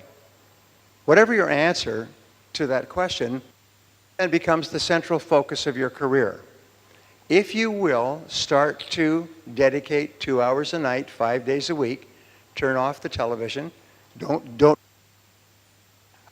I'm not going to study during the week, but I'll study 10 hours on Saturday. No. That's like saying I'm not going to exercise physically during the week, but I'll exercise for 10 hours on Saturday or Sunday.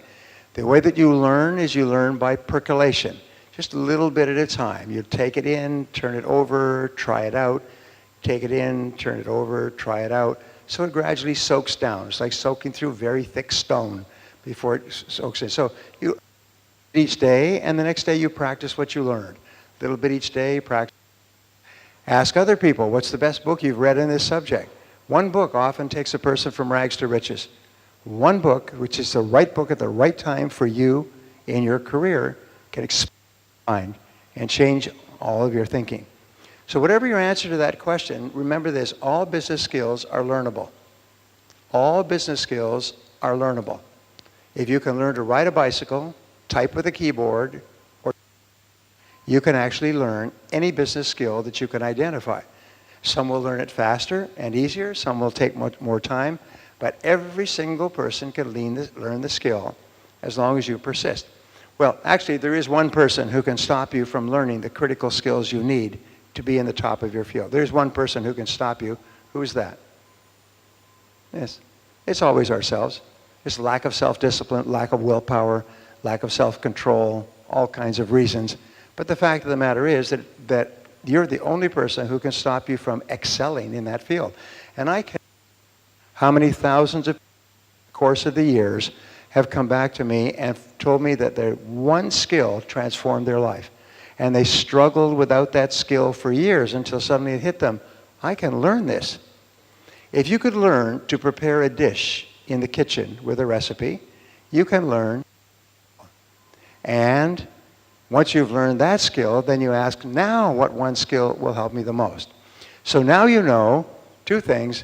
All business skills are learnable, and you're probably only one skill away from doubling your income right now.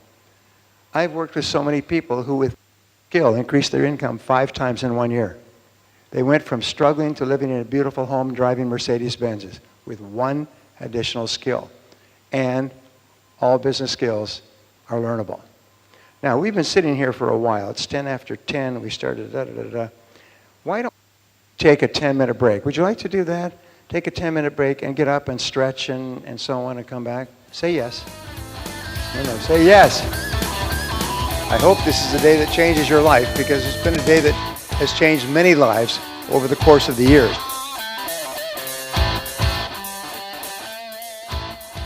When I started off as a poor boy with no education, no skills, working at laboring jobs, a turning point in my life came when I began to ask the question, why is it that some people are more successful than others? In every generation, there are people who start with nothing and become very successful. And I learned later that sometimes one question can change the direction of your life. And this question did for me. So I began asking the question. Of course, I asked, why are some salespeople more successful than others? And then why are some people in business more successful? I even studied countries. Why are some countries more successful? Why are some parts of some countries more successful? And I've spent now about 150,000 hours of study and research. I still study and research about 3 hours each day, and I read a wide variety of subjects. And I found the answers, and I just began to share the answers with people, and they applied the answers like recipes from a cookbook, and they started to get extraordinary results. Again, many people that I've worked with have become millionaires and multimillionaires. One of my clients is now a billionaire and is the richest, one of the richest men in Canada. And he started off as a yoga teacher in a small studio worrying about money. And then he stumbled across my teachings, and he began to apply my teachings on a regular basis. And today he has one of the most successful companies in the world. And everyone in that company has taught my teachings. And that's why the company is so successful. Well, not partially. Products are excellent and so on. And so one of the great discoveries is that you become what you think about most of the time. Now, what is it that you think about most of the time? Your outer world of reality is always a reflection, like a mirror, of your inner world of thought. Thought is creative. We create our own life moving forward by the way we think. Now, our whole life today is a result of the way we have thought and the things we have thought about in the past. Because your thoughts determine your actions, and your actions determine your results or the conditions of your life. So I wrote a book a few years ago called Change Your Thinking, Change Your Life. And it's based on 4,000 years of research into the subject. And it basically says that if you change your thinking internally, your outer world begins to conform with it. We'll talk about this a little while later with regard to selling. And so let us start with this workbook, and let's start off with what it is that top people think about. And again, I have read hundreds of hours of studies, millions of dollars worth of research, and we start off with the qualities of top achievers, the 7 qualities. Number 1, we say that the 80-20 rule applies to success and achievement. The psychological or mental portion of success is 80%. 80% of what you accomplish is determined by what you think. The other 20%, method and technique, is 20%, and it's very, very important to have. But they did a study, and they took and divided new salespeople into groups. One group had high self-esteem and high self-confidence and no sales skills. The other group had low self-esteem and low self-confidence and no sales skills. So they trained the second group for 90 days in sales techniques and methods and put them out into the field.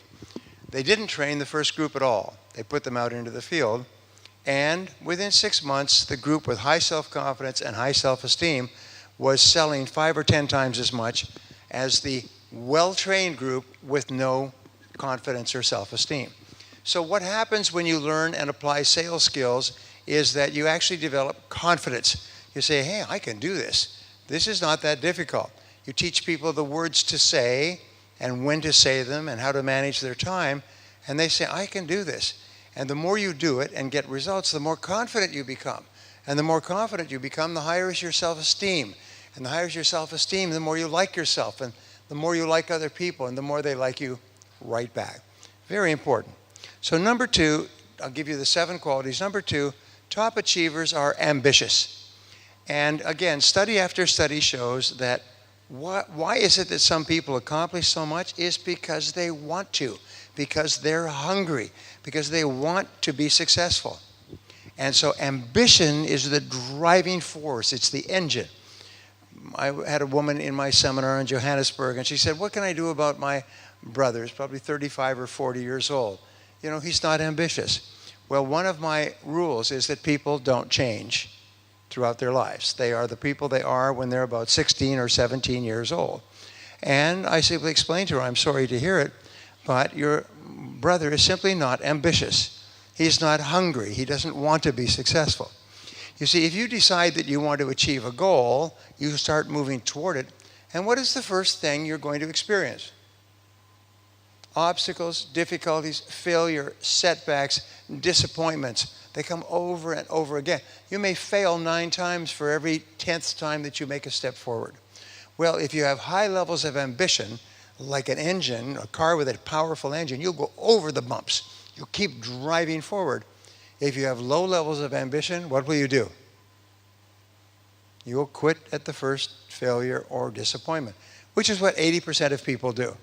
So top people are ambitious. And we say here is they say they're determined to be in the top 10%. They're determined to excel in their fields. Now here's two discoveries with regard to joining the top 10%. Number 1 is that everybody in the top 10% started in the bottom 10%. Everybody who is at the top was once at the bottom. Everybody who is a success was once a failure. And then what they did is they went to work on themselves and they developed their skills. They did a recent survey. They looked at the billionaires in the world today. When I began doing this research, I think there was maybe 1 billionaire. Today there are 1,845 billionaires, and the number is increasing by about 60 billionaires a year. It's quite amazing, and they control trillions of dollars worth of wealth. And 66% of them, 2/3, started with nothing. Look at the richest people in the world today. Bill Gates started with nothing. Larry Ellison of Oracle started with nothing. Warren Buffett started with nothing. Michael Dell started with nothing. Sam Walton, the Walmart family, started with nothing, nothing, nothing. How on earth did they go from nothing to being worth many, many billions of dollars? Well, the answer they found in interviewing them was hard work and self-discipline. Hard work and self-discipline and continuous learning. They all attribute their success to hard work and self-discipline and continuous learning.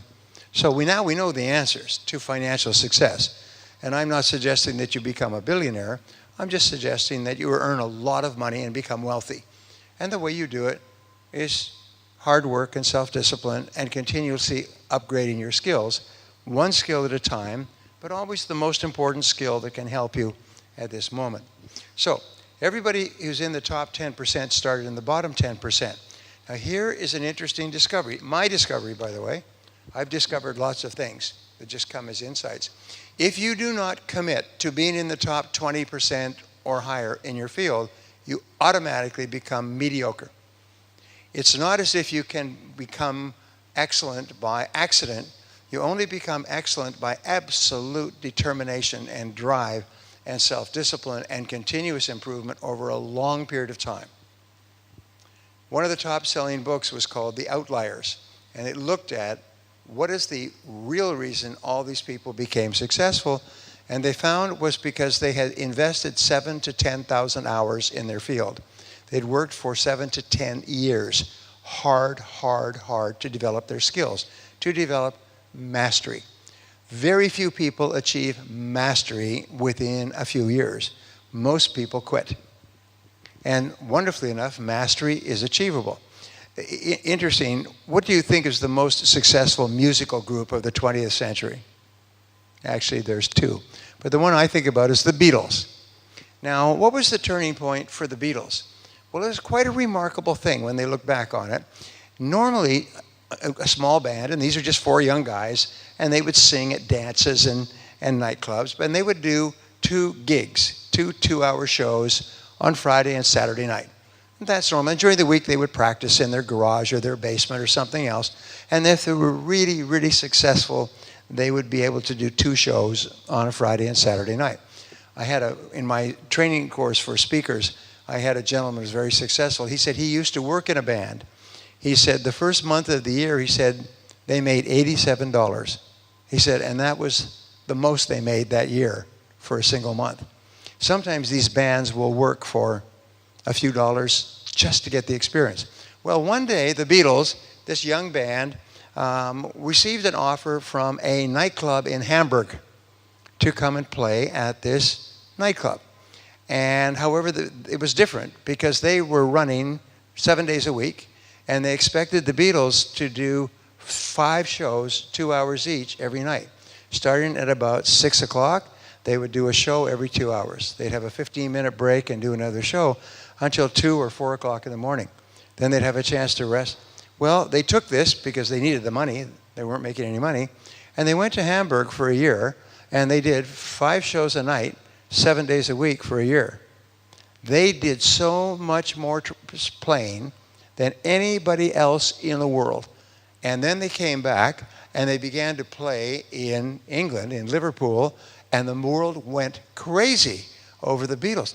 These people were so melodious, so beautiful, so harmonious, such beat, everything. Why? Is because of hour after hour, month after month of training. So therefore, that's how they became excellent. That's how they broke through. And from then on, they went up and up, and they were the first group to make more than $1 billion. And then all 4 of them became billionaires. And then they broke up, which happens quite commonly in groups, except for the Rolling Stones, who will keep playing until they die. So second of all, pay any price to be the best. I'll tell you this, every single time you improve at what you do, your self-esteem goes up. Your self-confidence goes up. Your level of happiness goes up. People around you appreciate and esteem you and look up to you and admire you. You live in a nice house and a nice car, and everybody wants to be your friend because you're excellent at what you do. So pay any price. Number 3 is they're courageous. Now, the biggest single obstacle to success today is fear. And they are courageous. Successful people develop the habit of confronting the fears that hold most people back. Now, here's an interesting discovery. Fear is what paralyzes us. It holds us back. But all fears are learned. This, again, was a turning point for me when I began to study success, is that every child comes into the world with no fears. They only have 2 fears. One is of loud noises, and the second is of dropping. Both children are born with those fears. Every other fear they've learned. Now, if it is a learned fear, it means you can unlearn it. And how do you unlearn a fear? How do you cancel it or neutralize the fear? Is you do the opposite of what a person with a fear does. Normally, a person with a fear backs away and avoids the fear-causing situation. But if you force yourself to move forward toward the fear diminishes and gets smaller and smaller and then disappears. And so do the opposite of your natural intuitive self and confront the fear. Ralph Waldo Emerson said the key to overcoming fear is to do the thing you fear until the fear no longer controls your life. So we have two major fears here, fear of failure. So do whatever you fear. A good friend of mine who's a multimillionaire, when he was a young boy, he wanted to get a bicycle. He was 12 years old. And his parents didn't have any money. And so an uncle told him, the key to your being successful is for you to do the thing you fear the most. And what he feared the most was asking people to buy something. So he found a company that sold things on the sidewalk, sold them on the street. And he got a job with them, and he forced himself to ask people going down the sidewalk if they would buy his product. And the first time he did it, his heart was pounding like a racehorse. And after the first day, his fear was gone. After the second day, he began to sell. Third day, and all his fear went away. He said that was the turning point in his life at 12 years old. He made enough money to buy a bicycle. And from then on, he said, my greatest success is going to come by confronting my biggest fear, by taking the biggest risk that I can think of. And the risk, I'm not saying gamble all your money at the casino. I'm saying the risk is always emotional. Is what is it that you fear? Do the thing you fear. Now, the second rule has to do with fear of failure. In sales, the number one obstacle for sales success is fear of rejection. Is we're afraid that people will say no to us. So there's a whole school of psychology today that says, go for no. Seek out as many no's as you can get as soon as possible. When I learned this, by the way, I said, the sooner I get no, I know the sooner I get a yes. And so I began to run from between calls. I would actually run from office to office, and then I would run from house to house so that I could get more no's, so that I could get more yeses. And surprise, surprise, who was the top salesman in the company? It was always me. Because the more you hear no, the more you hear yes. There's a direct relationship between yeses and no's, or no's and yeses. So number 4 quality of top people is they are committed. You never find anybody who is successful who does not put their whole heart into what they do. In fact, it's really the great secret of success. Successful people commit themselves to success. So they believe in 3 things. And remember, there's a direct relationship between how intensely you believe something and how rapidly it comes true. All religions are based on depth and intensity of belief. If you believe something, it may be completely false, but the degree to which you believe it, it becomes your reality. So the 3 things that top salespeople believe is, first of all, they believe in their product or service. They love what they sell. They use it themselves. They would sell it to their mother or their father or their best friend. Now, the reason I tell you this is because many people are selling a product that they don't really believe in that much. They don't use it themselves. They would never sell it to their mother. They would never sell it to their friends. And what this simply means is that this is the wrong product for you. It doesn't mean that it is a bad product. It just means it's the wrong product for you. And what you do is look for something that you would love to sell. I had a man in my seminar, and he was in sales, and he was selling for a furniture company, and he wasn't very successful, and he wasn't very happy.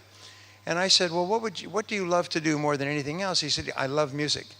I love music. I have a natural talent for music. I play the piano. I play the trumpet. He said, I play the flute. He said, I love music. I said, well, why don't you sell music? And he said, how could I do that? Well, go to a musical instrument store and offer to be a salesman. And he came back to me 2 or 3 months later. He followed my advice, which is good. And he went to a company that sold pianos, musical instruments, horns, wind instruments, and so on. And when a customer would come in and say, well, I'm interested in this or I'm interested in that, well, let me show you. And he'd take them. You see this piano? Ding, ding, ding, ding, ding, ding. He'd show them how it works and how you could learn and the difference between this piano and that. And the person may have been interested in a trumpet or a flute. He said, let me show you how it works. Well, this guy was happy. He was so happy demonstrating and selling instruments. He became the #1 salesman for that company. Some years later, the owner came to him and offered him 50% of the business. A couple of years later, the owner retired, and he bought the whole business. And today, he's a multimillionaire. And you know what he does every day? He races to work and opens the doors and waits for people to come in. He just loves to sell music. So, number 2 is they believe in their customers. They really care about their customers, as Azim was saying. They want their customers to be happier and more successful. I had cancer in year 2010. I had throat cancer. And so I went to a doctor. I said I had this sore throat, and the doctor looked in and said, "Not a sore throat. This is cancer. And I'm going to send you to a specialist to make sure." And they did, and they took me through the cancer process. It's first of all, you have a biopsy to check, and then you have chemotherapy to shrink the tumor. Then you have surgery to remove what is left, and then you have radiation to kill whatever is there. It's not a pleasant process, by the way. But if they caught it early with me, and they said, in 6 months, you'll be back to speaking again. During that period of time, I could not speak at all for 2 or 3 weeks. My throat was burned out from radiation. Anyway, what you do is you learn that in the cancer industry, if you like, the doctors are so attentive and caring about their patients, and the nurses are so gentle and caring. Because everyone who has cancer has got this fear of death. I mean, they're in the most sensitive period of their lives. And here's what they call them. They have a support group where you go once a week and meet with other cancer patients. One of the support group members said, the doctors and nurses in the cancer industry are gods and angels. They're gods and angels. They care so much for their patients. I never thought about it, never forgot that. Gods and angels, gods and angels. Well, we can't be gods and angels with our product or service, but we still have to care really about our customers. And one of the great lines is this: the first question that any customer asks about you when they meet you is, do you care about me? If you do not answer that question deliberately or accidentally with a warm handshake, a smile, a thank you for the meeting, if you don't show the person that you care, you kill the sale. They lose all interest in dealing with you. And it's amazing. People think, well, if you want to be successful in selling, you've got to use the hard sell and you've got to see a lot of people. But no. Take the time to show the person you care about them. Just think about your own personal relationships. The only people you like are the people who care about you, and the only people who like you are the people that you care about. And it's the same in business. So 3, they believe in themselves. They believe they're going to be a big success. They believe that if they keep working hard, they will break through. My son David made 50 calls a day for 6 months before he got 1 listing. And then he made 50 calls a day for another 2 months before he made 1 sale. And by the end, he's working with very good management. Keeps him motivated, keeps him focused. And now he's busy all the time. We went on vacation to Mexico 3 weeks ago, and he's on the phone in Mexico. Try making a phone call out of Mexico. He's on the phone talking with customers, talking with prospects, talking with purchasers and so on all the time. A year ago, he's just a kid working at Enterprise Rent-A-Car, and now he's a real estate hustler, which is a very good thing, because he really believes in himself. There's not a doubt in his mind he's going to be a big success. When my children were small, I used to do this to them. I know that what you say to your children when they're small programs them, almost like stepping up to their mental computer. They're not even aware of it. But whatever you repeat to them over and over again, they have no resistance.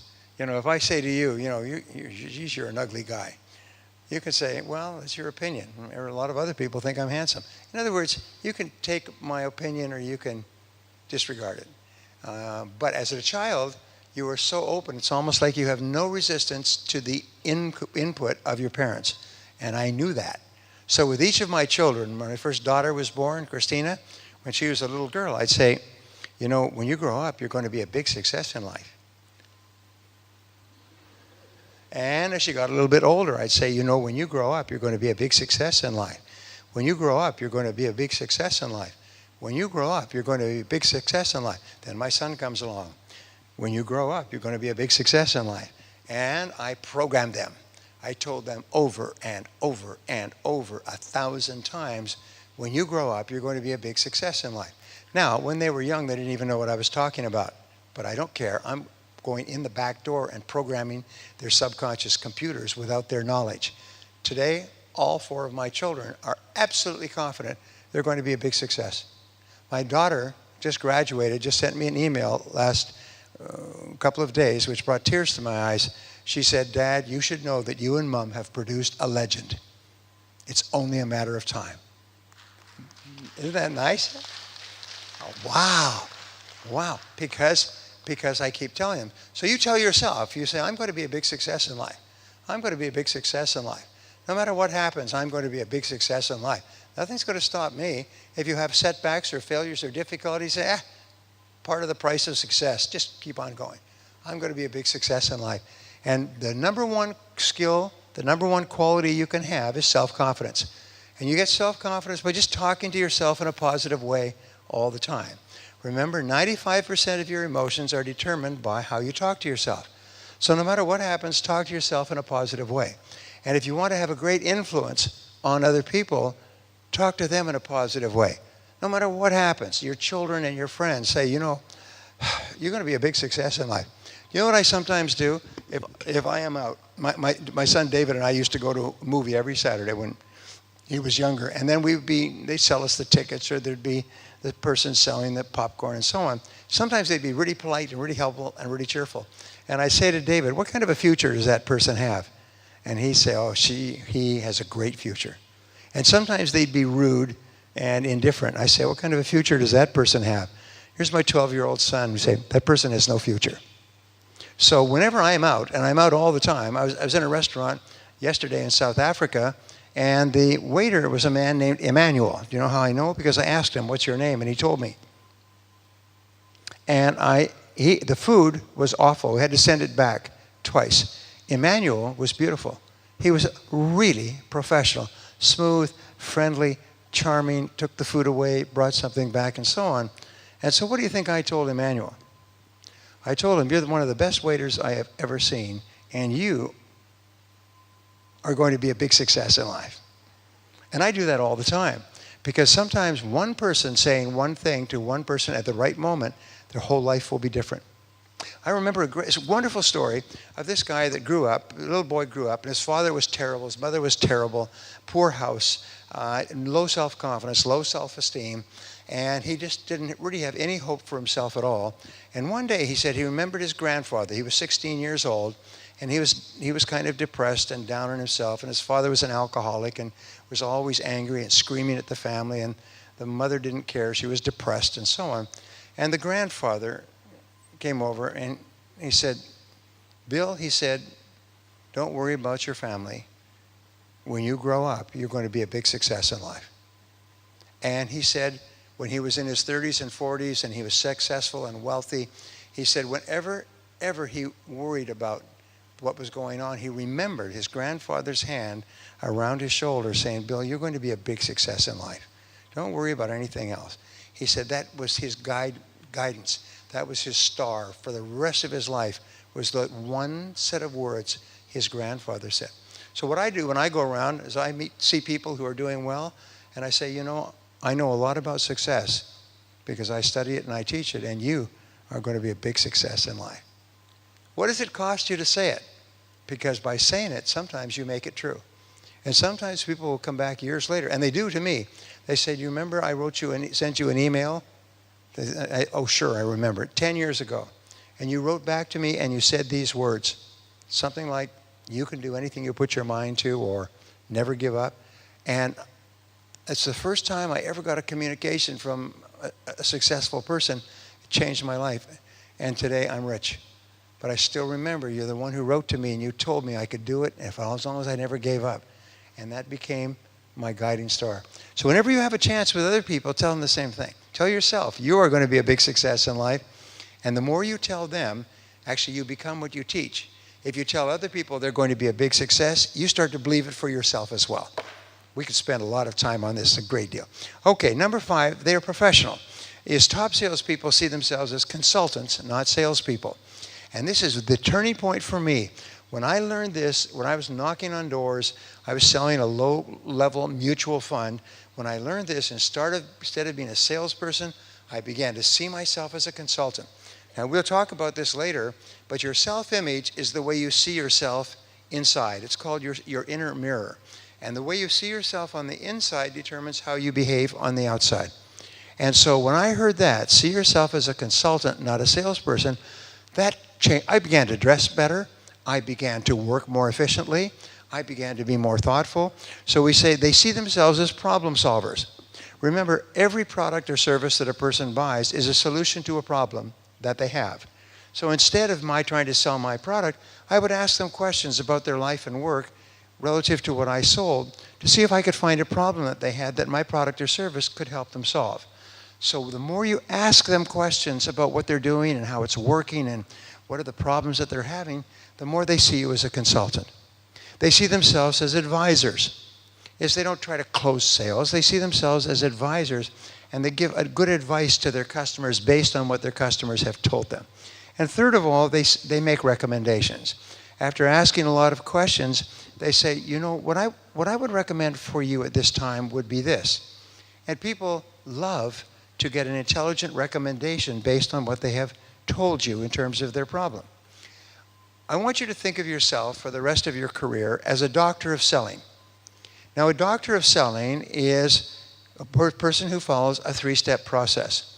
The first process, if you go to a doctor here in Dar es Salaam or in Kenya or in Nairobi or in New York, all doctors follow a three-part process. The first part is the examination. They take a lot of time to examine you. They take tests and blood and feces and urine and blood pressure and pulse rate and temperature and everything else. They spend a lot of time on the examination, and they never talk about the diagnosis until they've done a thorough examination. So what would happen if you went into a doctor's office and you had a pain in your stomach and you say, "Doctor, I'm really feeling terrible." He said, "Take this. That'll help you out." "Well, what is it?" "It's an all-purpose painkiller. Just take it." "Well, don't you want to know my symptoms? Don't you want to know where my pain or discomfort?" "Nah, just take this. It'll be fine. Next." You think, whoa, this doctor is crazy. This doctor is committing what they call in medicine malpractice, which means bad practice. Salespeople commit sales malpractice almost every single day. They meet a customer and say, "Hi, Mr. Customer, let me tell you about my product." That's like saying, "Hi, patient," to my doctor, "take this. That'll take care of you." It's too soon. First of all, you do an examination. We'll talk about this in detail. Second of all, you come to a diagnosis. And then you share the diagnosis. You say, "Based on what you've told me, what I would recommend for you would be this." And the customer would say, "Well, what about this? What about that?" and ask questions. And then the customer agrees, "Yes, from what you've said, yes, this would be the right thing for me." And then you give the prescription, the product, the service, and so on, that is the best thing for them to take and use. Now, in this process of examination, diagnosis, and prescription or treatment, when does the issue of price come up? Come on, this is not a trick question. When does the issue of price come up in the first time? At the end of the process. It never comes up. If it comes up earlier, gently put it aside for now and say, "Could we come back to that later?" If a patient started to ask a doctor, "Hey, how much is this treatment going to cost?" Well, let's first of all determine what treatment you need and what would be the best one for you to achieve the best results, and then we'll look at how much it's going to cost. But if you talk about the price before you followed the first three steps, what do? Kill the sale. And people kill the sale. They're doing fine. They're sailing along. Everything is going great, and then they have this incredible compulsion, and they blurt out the price. And the sale's dead. Bang! What happened? Customer, come on, move. Don't lay there dead. Don't look at me as if I just farted in a small room. Just, excuse the expression. But that's what we do when we bring up the price before the customer has decided they want to use and enjoy the benefits of our product or service. They want to enjoy the benefits of the prescription or treatment. So, and they make recommendations. What I recommend for you would be this. People love to have recommendations based on good information, based on careful analysis of the situation. I work for a company in Germany, now in Europe. I began working for them many years ago. Their name is Deutsche Vermögensberatung, and that means German Wealth Advisors. This company has 25,000 salespeople. They're the biggest in the world, and they're very quiet. They dominate all of Europe and into Russia in terms of wealth advising. and they offer every financial product that's available, including savings account, mutual funds, stocks, bonds, mortgages, terms of deposit, insurance of all kinds, and so on. Well, so I've talked to my friends, the senior executives there, and I say, what is your sales process? They say, well, the first step we ask is we contact a person, either directly or by phone, and we say, would you be interested in becoming completely independent financially over the course of your working lifetime? The person says, well, yes, of course. Well, good. Could we spend a little bit of time together and let me ask you some questions and see if we can help you? So that's their initial proposal. Then they meet with the client, and all they do in the first meeting, which may take an hour or 2 hours, is they bring out forms and they ask them questions about every single aspect of their business, financial, personal, family life, long-term goals, hopes, dreams, current financial situation, and so on. And they say, well, what do you recommend? They say, well, I can't make a recommendation now, but just leave this information with me, and let me take it back, and let me talk it over with our experts, and then let me come back to you with some recommendations. Would that be okay? And the customer says, yeah, that would be great. When can we get together again? Well, how about 1 week from today? Well, I'll tell you what, let's say this is Thursday, and you agreed to meet the following Thursday. The customer is calling up on Tuesday. You haven't forgotten the meeting. Wednesday, are you sure you're going to be here? Thursday morning, you know, today's the day. They are so eager to buy, they can hardly wait because you've done such good work in the examination phase. So they always use what we call two-call selling. The first call, all they do is gather information. The second call is they present what they have, what their recommendations are, and they are the biggest and most profitable in the world. So, number 6, they are prepared. Preparation is the mark of the professional. There is no such thing as the word over-prepare. Preparation is the key to success. Number 7 is they dedicate themselves to continuous personal and professional improvement. They dedicate themselves to getting on that ladder and continuing to climb up that ladder. The reason my son David works for a residential real estate company is because I asked a friend of mine who's the president of one of the biggest companies in San Diego. I said, look, my son lives in Las Vegas, which is about an hour flight. Do we use miles or kilometers here? Hello? Is that kilometers? Okay, so it's 800 kilometers. And I said, and he wanted to go into real estate. I said, can you help me? And he said, yes, I know exactly the company and exactly the office and exactly the sales manager to put your son under. This would be the best thing you could have. And so he put my son together with this top sales manager in a top office in Las Vegas. And this guy put him to work training him to be excellent. One of the best things that ever happened to David is to go to work under a great sales manager who just trained him like a special military cadet. He just trained him and trained him and trained him. What to say and what not to say and how to follow up and everything else. And so what he did is he got onto the ladder of success, and now he's climbing up the ladder quickly. And he reads every single day in real estate. My son reads about 2 to 3 hours.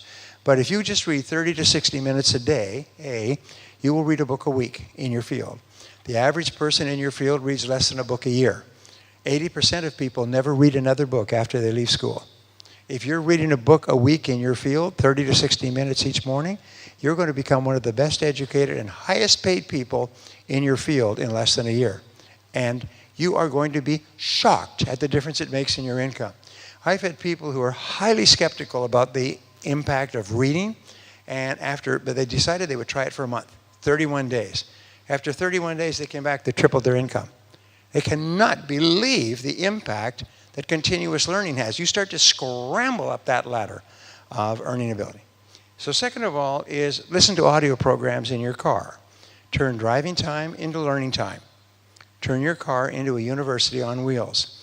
The average person who owns a car sits in their car between 500 and 1,000 hours per year. If you simply turn that into learning time instead of listening to the radio and listening to music on the radio, you'll have the equivalent of 1 to 2 full-time university semesters. Many people, I cannot count the thousands of people, have become wealthy just listening to audio programs in their car rather than driving around with their mind listening to brain-dead music or commentary. And number 3, attend seminars 4 times a year. I told you before that people who were climbing up the ladder would fly across the country. I remember I was giving a seminar around the country, and I'd given it on the East Coast in New York, and I was now giving it in Los Angeles on the West Coast. 3,000 miles, almost 5,000 kilometers, all right? And a gentleman came up to me and he said, I'm sure enjoying this seminar. It's 3 days. I said, well, that's great. I said, where are you from? Are you from around here? He said, no, I'm from New York. I said, I wasn't able to attend your seminar when you were in New York, so I flew out here. Now, I know what airfares and hotels cost, and that's a lot of money, and it's much more than even the cost of the seminar. I said, whoa, I said, boy, that's a lot of expense, a lot of time to come all the way out here to take this seminar. He said, no, the expense is not knowing what's in this seminar. Right now, I've been here 1 day. I've learned stuff that repaid my cost of coming out here 10 times already. I've spoken to people. I was speaking to one of my clients in China, and he had actually worked it out.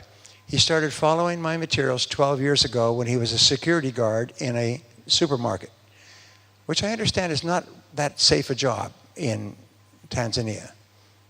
Anyway, moving right along. Obviously, that was too quick for you. Security guards, supermarkets. Was that too quick for you? You know what I'm talking about? Say yes. All right. Anyway, so he started off as a security guard, low level. He came from a small village in China. And he went to one lecture. And the person said, if you learn to speak English, it will help you do all kinds of things. So he decided he would learn to speak English. How do you learn English? He went onto YouTube. And he began to follow my videos on YouTube. And he began to write and take lessons. Today he speaks absolutely perfectly fluent English, as well or better than you or I. And he's never been out of China. And he's now an interpreter for the United Nations.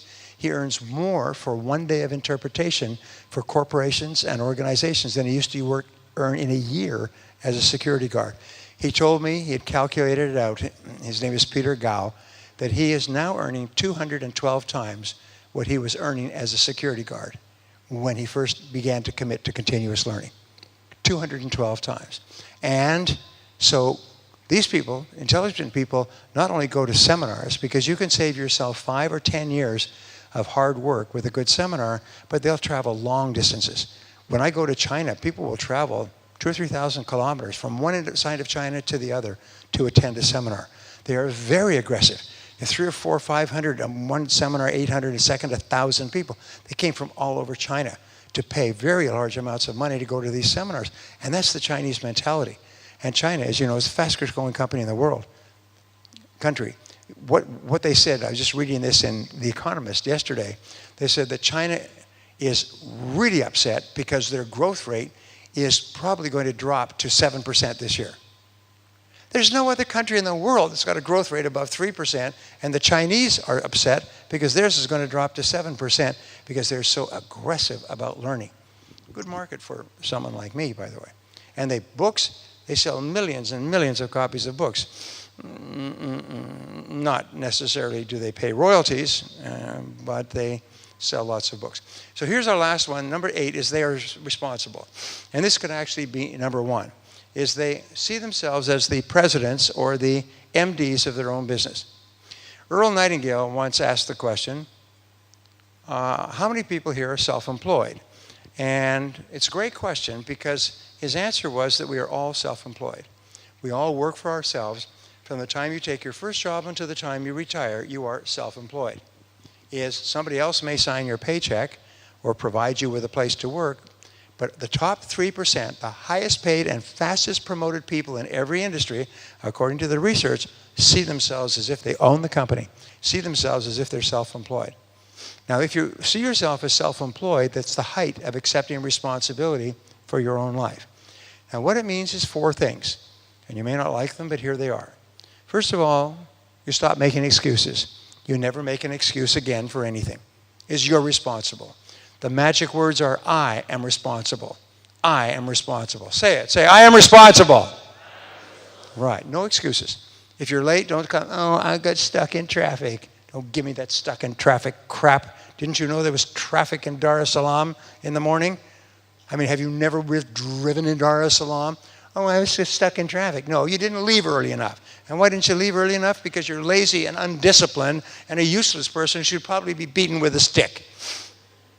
Because I could promise you this, if I was going to offer you $1 million if you got here on time, you'd be here a half an hour early, maybe an hour early. Maybe you sleep overnight in the parking lot. In other words, it's a matter of choice whether you're here on time. So don't say, oh, I was late because my car wouldn't start. Ah, shut up. Second of all, no blaming. Now, blaming is the great destroyer of the human psyche. They blame our parents, and we blame our boss, and we blame the politicians, and we blame the competition, we blame our ex-relationship, and so on. No more blaming. I'm responsible. Whatever situation you've had in your adult life, you got yourself into it. So just accept I'm responsible. It was unfortunate. My job didn't work out. My relationship didn't work out. My marriage didn't work out. Hey, but I was there. This isn't something that happened to me. I was responsible as well. Number 3 is no complaining. No more complaining about any part of your life. No more whining. Only weaklings whine all the time. Wah, wah, wah, this and wah, wah. No, I'm responsible. And finally, no more criticizing. Don't criticize other people. Don't criticize other companies. Don't criticize your competition. Criticizing eats you up. It destroys your soul. It makes you weak and gutless. It makes you negative and inferior, and it even makes you depressed. So don't do it. Criticism is the great cancer that destroys human life. So from now on, you're responsible. Now, what does that mean? You're responsible for results.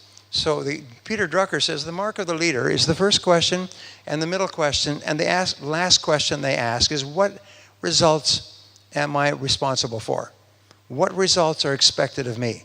And they focus single-mindedly on those results, and they think about those results all the time.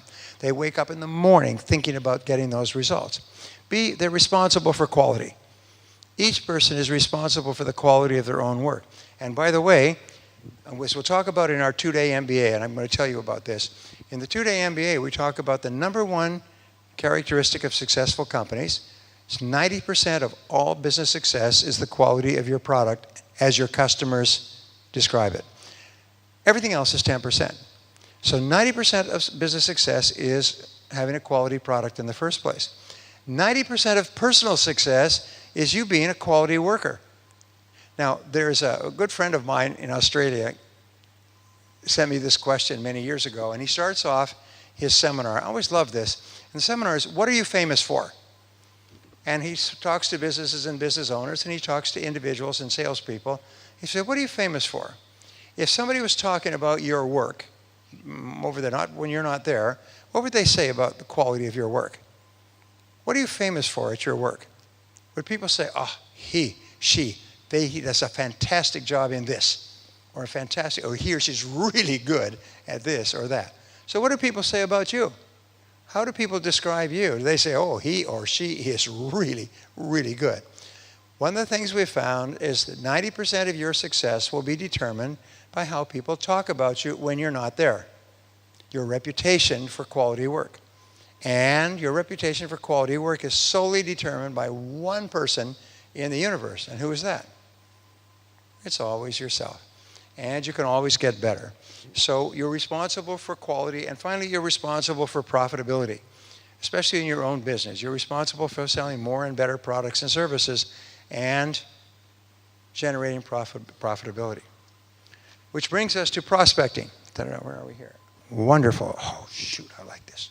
Okay, let's talk about prospecting. By the way, I got a great question that I ask, and it's just a little bit of fun. But the question is, if you're in sales, if you're in business, why do you get up in the morning? And people think about this, and the answer is so you can get up and go to work and make more money. You don't get up and go to work to make less money. Okay, in case you were wondering, you don't get up and go to work to make no money. You get up and go to work so that you can make more money. I call this MMM. The reason you get up in the morning is MMM, make more money. Okay? Now, once you get to work, how do you make more money? And I call this SMS. And it stands for sell more stuff. The way you make more money is you sell more stuff. So the reason you get up is MMM, and the way that you achieve MMM is you SMS. Are you with me so far? You can write this down if you like. Don't trust your memory. So when are you actually working? When are you actually working? You're actually working when you're selling more stuff. And when are you selling more stuff? Is when you're talking to somebody who can buy your product or service now. Okay? That's when you're working. So if you're not talking to people who can buy your product or service now, you're not working. You might as well go back home to bed and pull the covers up over your head and lay there, because you're of no use to yourself or anybody else. You're not working when you're playing with your internet, and you're not working when you're playing on Facebook, and you're not working when you're talking to your friends or going for lunch or coffee or reading the paper. You're not working. You might as well go home and pull the covers back over your head. So how much time does the average salesperson work in our society? Worldwide, the studies go back to 1928. Answer, 90 minutes a day is the average. They call this the median. That means that half are below the median and half are above. The median is 90 minutes. And I've done experiments with companies who can spend all day talking about it where they've absolutely rejected this. They said, you are absolutely wrong. Our salespeople are professional, average 11 years experience. They work 8-9 hours a day. I say, okay, let's give them a stopwatch and a checklist and have them measure how many minutes they spend with customers each day. So the only time you're working is when you are ear to ear or face to face with a customer. I actually call this FaceTime. Unless you can take the order over the phone, then you have to be face to face with the customer to make the sale and get the order. So therefore, the only time you're working is when you're face to face with customers. You're not working when you're traveling there or when you're traveling back.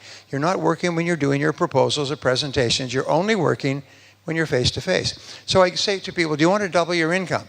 And they say, yes, yes. I say, well, here's one technique. It's very simple. Double the number of minutes you spend face to face with customers. If you do that, you'll double your income. Guaranteed. By a law. And the law is called the law of probability.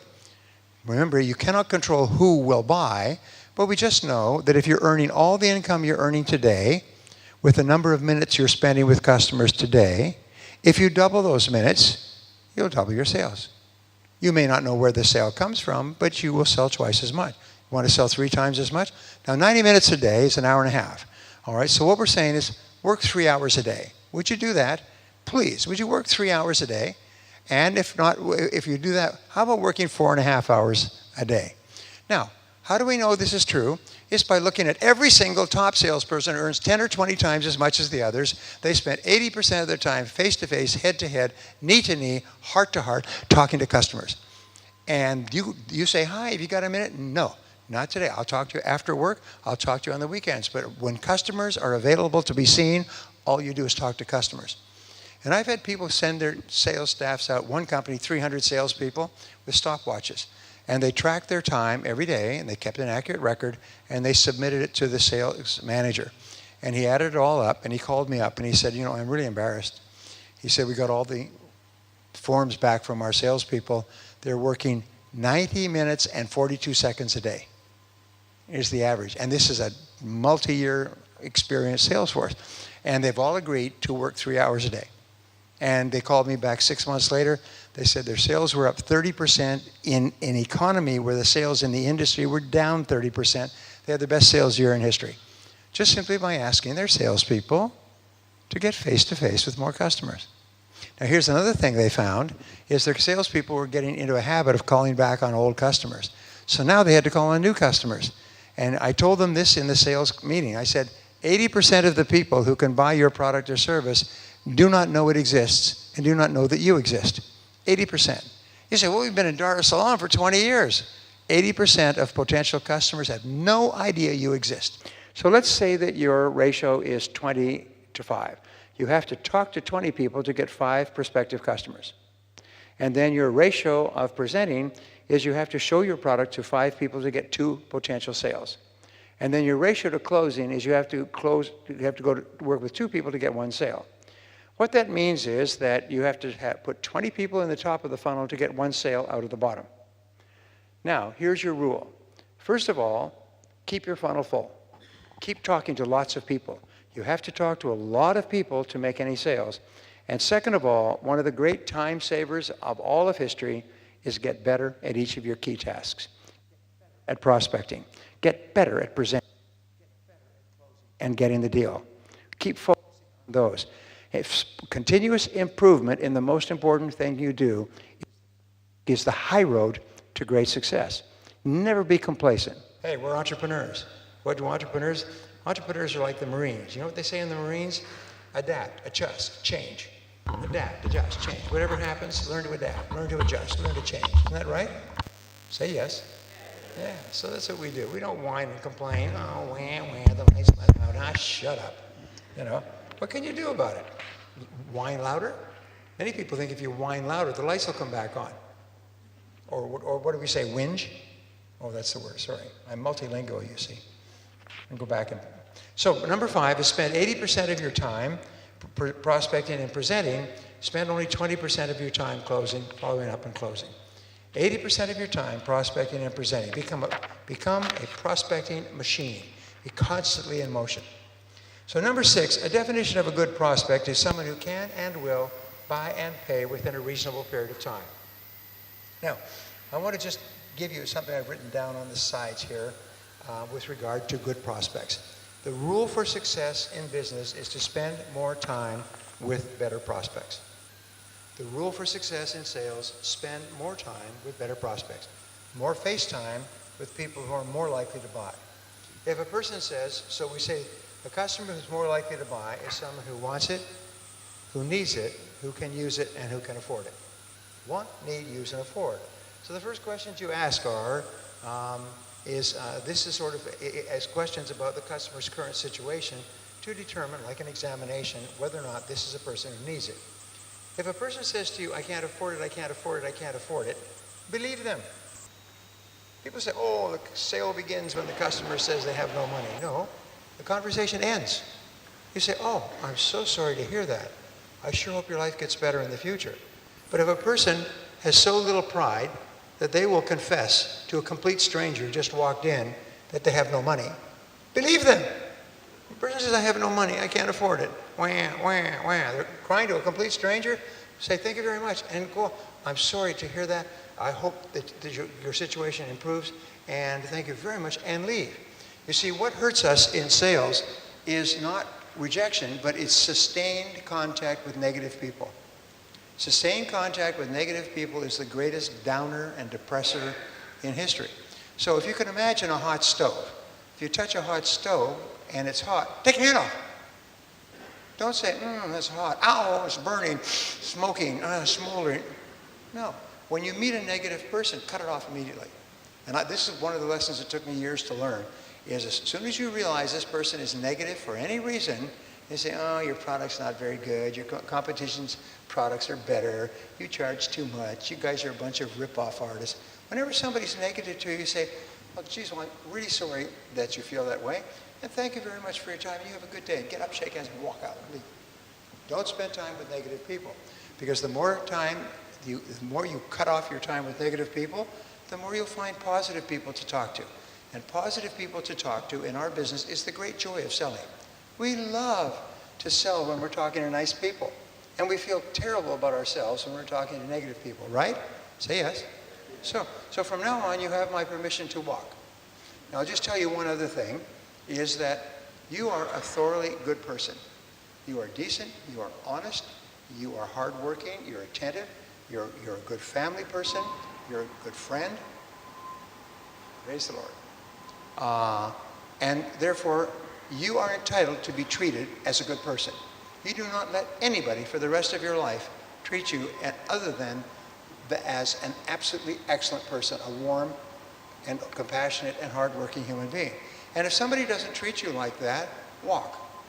I started to give this talk some years ago, and it was a long talk, but I won't give it all. Somebody then wrote a book on it.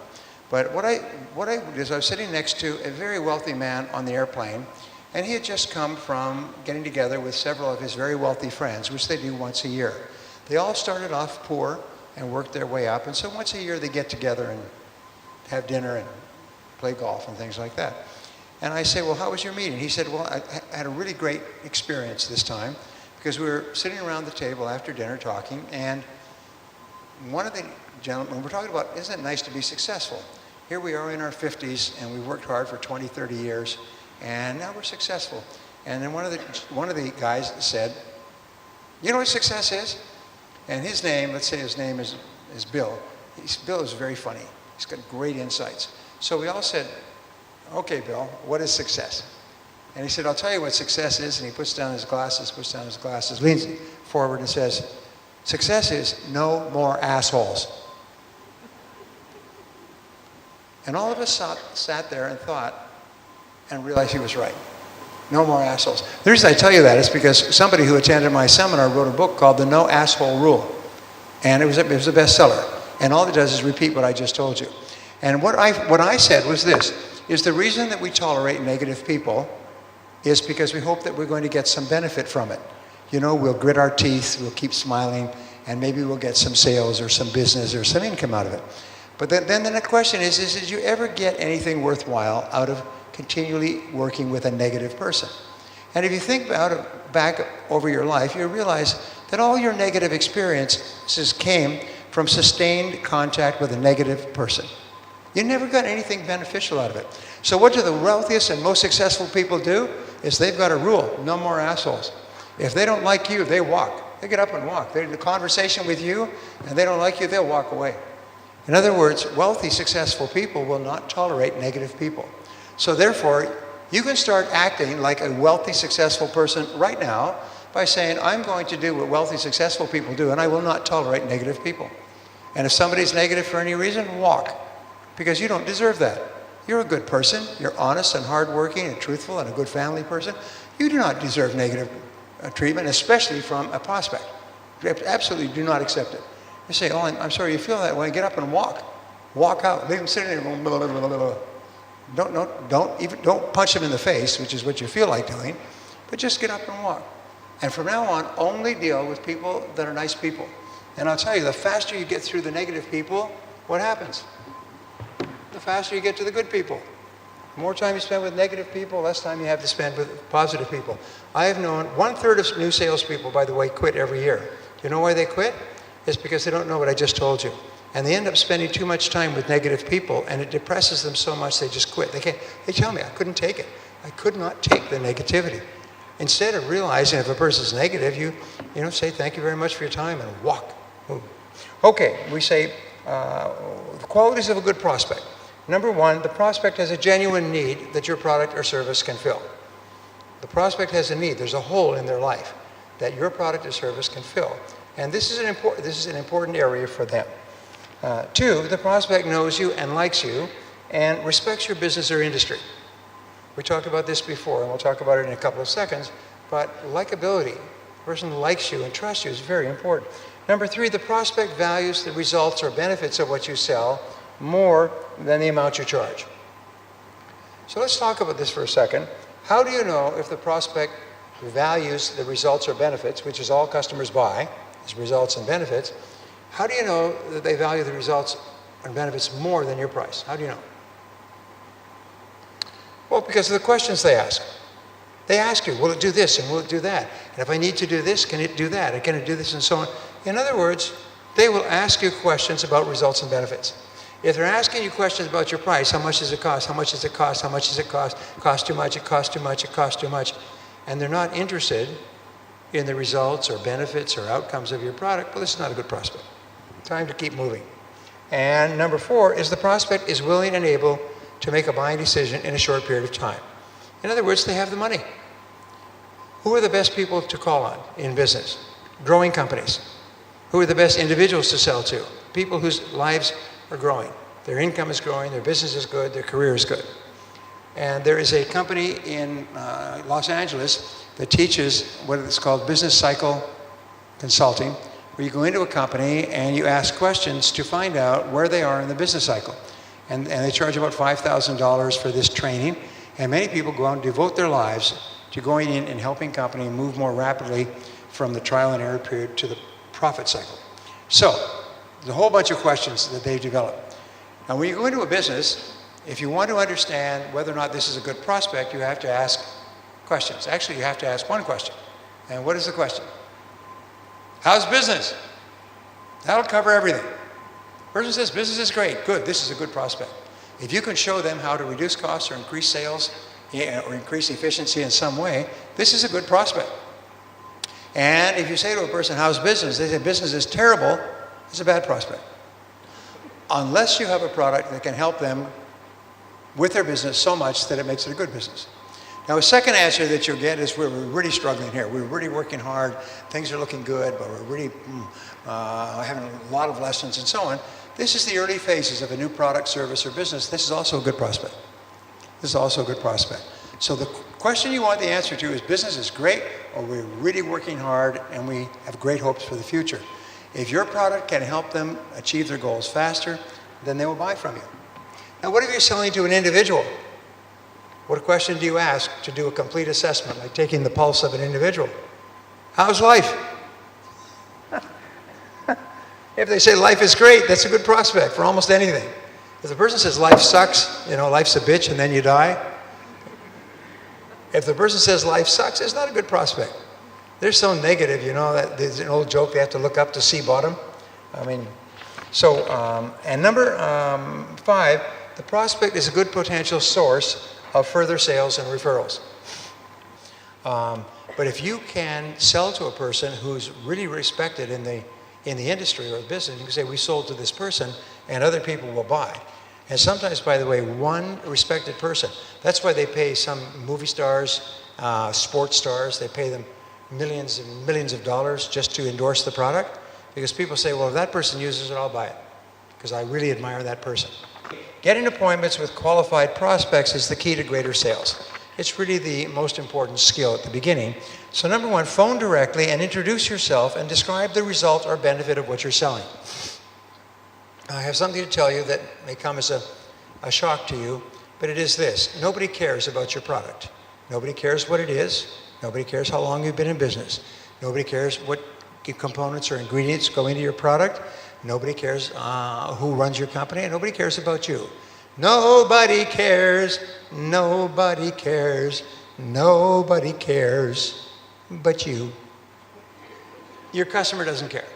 Your customer only cares about what the product does for them. They don't care what it is, they only care what it does, and what it does to improve or change their lives. As far as the customer is concerned, if your product will help them change or improve their lives, they don't care what it is.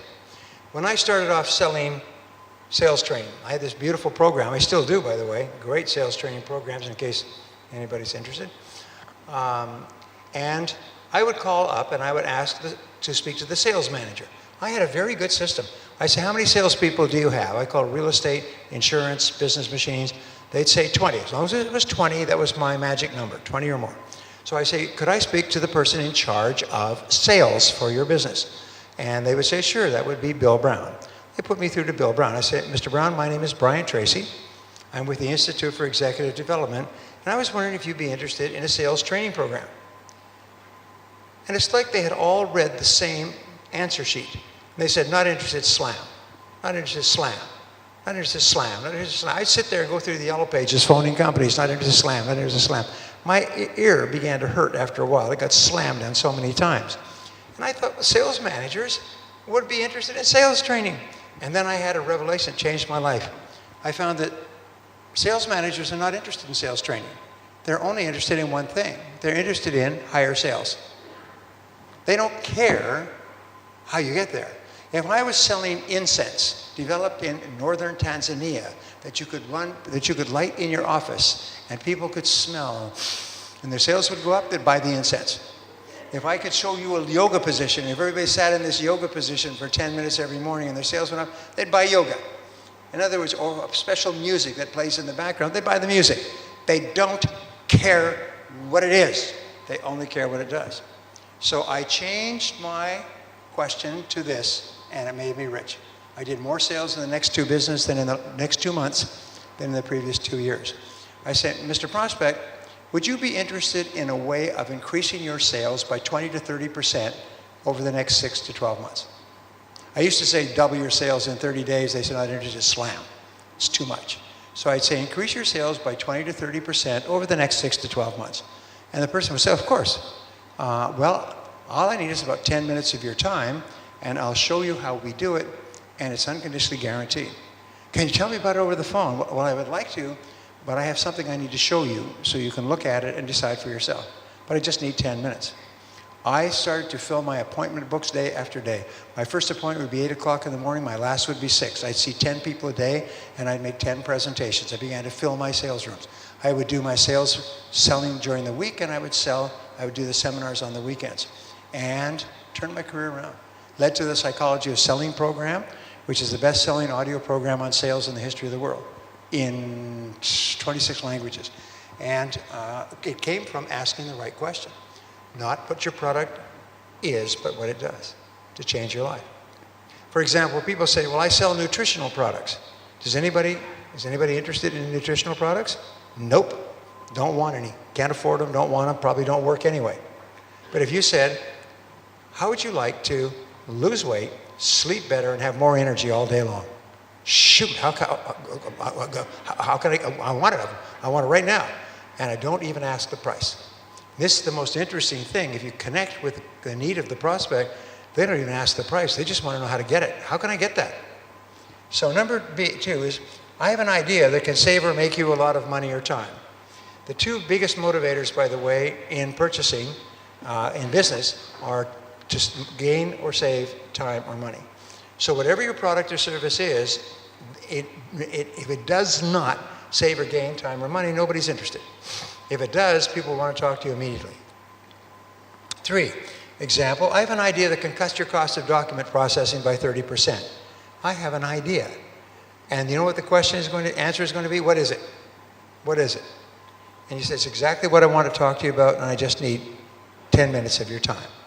Never ask for 20 minutes or 30 minutes or 2 hours or to get together for the afternoon for a PowerPoint presentation. Only ask for 10 minutes.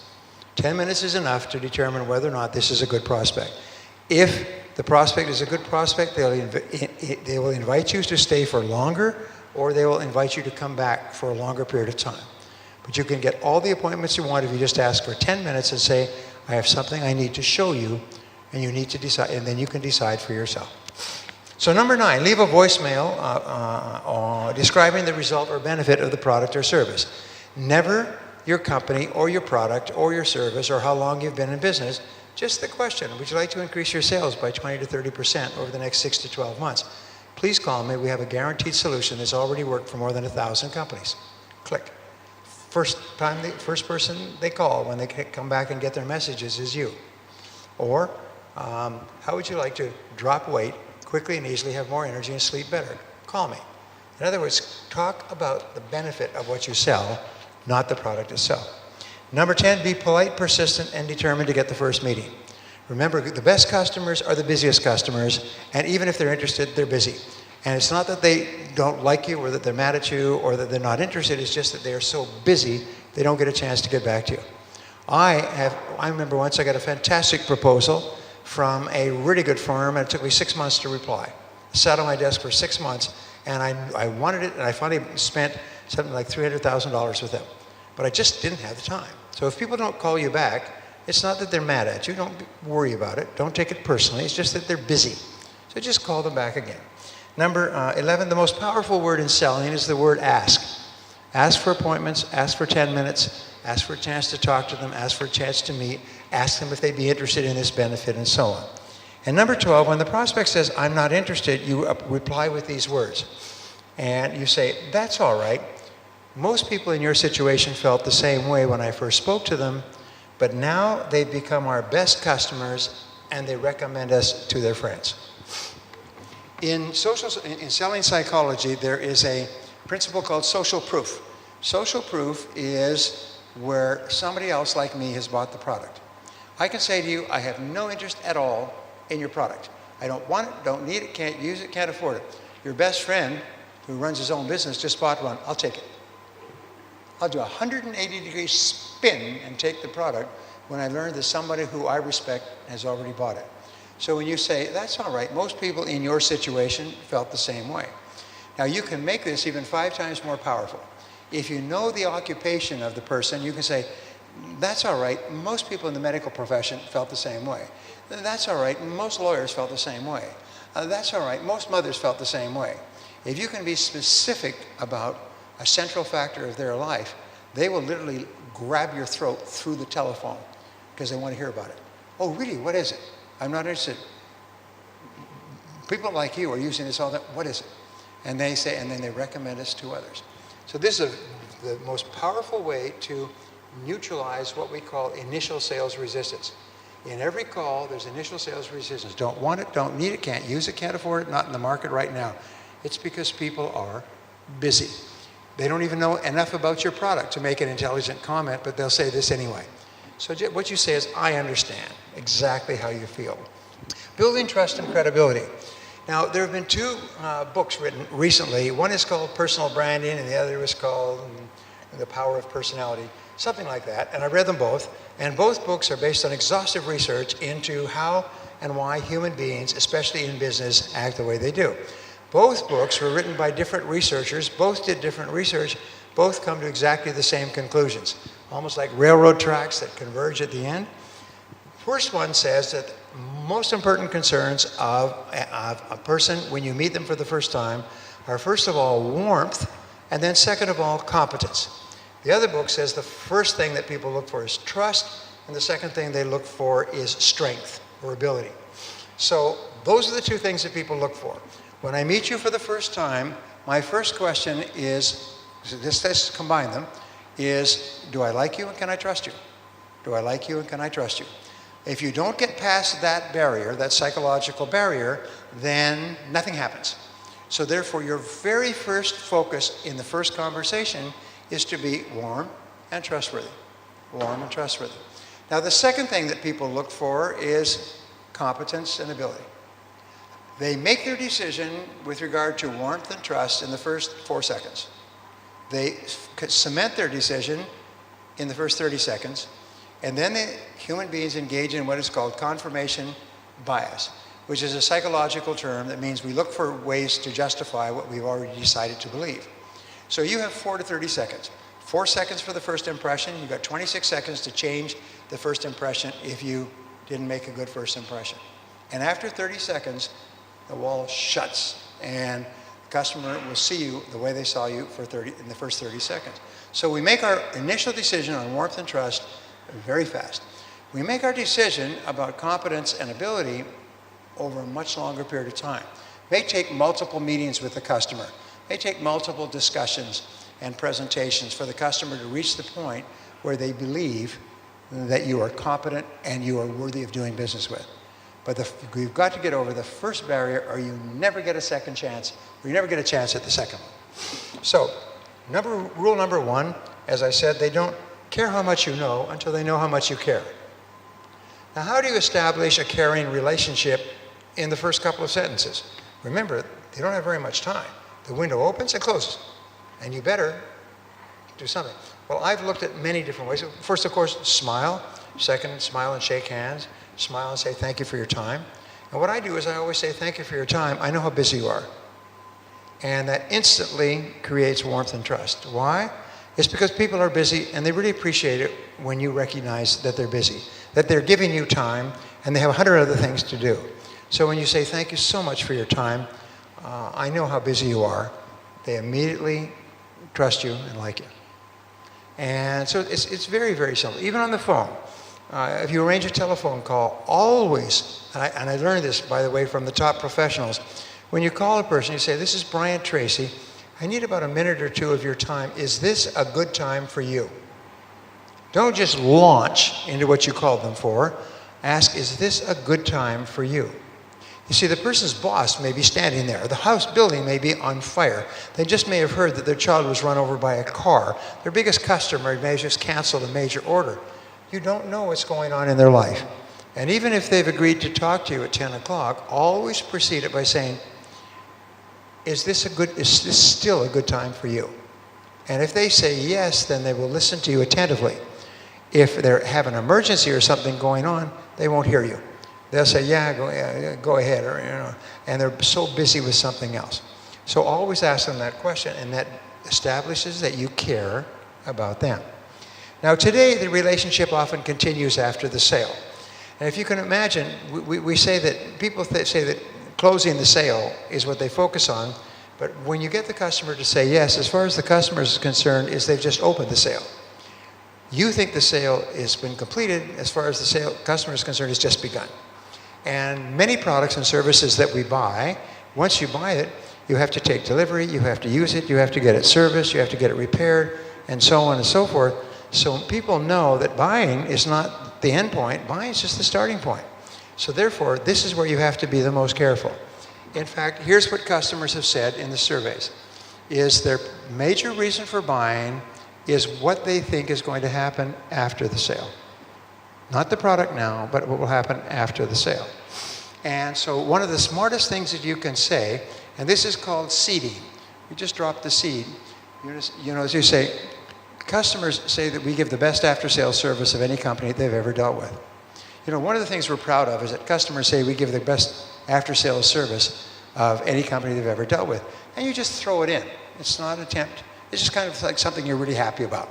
Like, isn't this a great day today? Our customers tell us we give the best after-sales service. That drops into their subconscious mind and grows while you're talking about something else. It's one of the most powerful seeds that you can plant, because 85% of their sale of the decision is going to be determined by how I think you will treat me afterwards. I'll tell you a quick story. We had a whole bunch of different computers in our office. We finally decided this business was so successful, we'd pay $300,000 and get everybody the same computer with the same servers and the same software.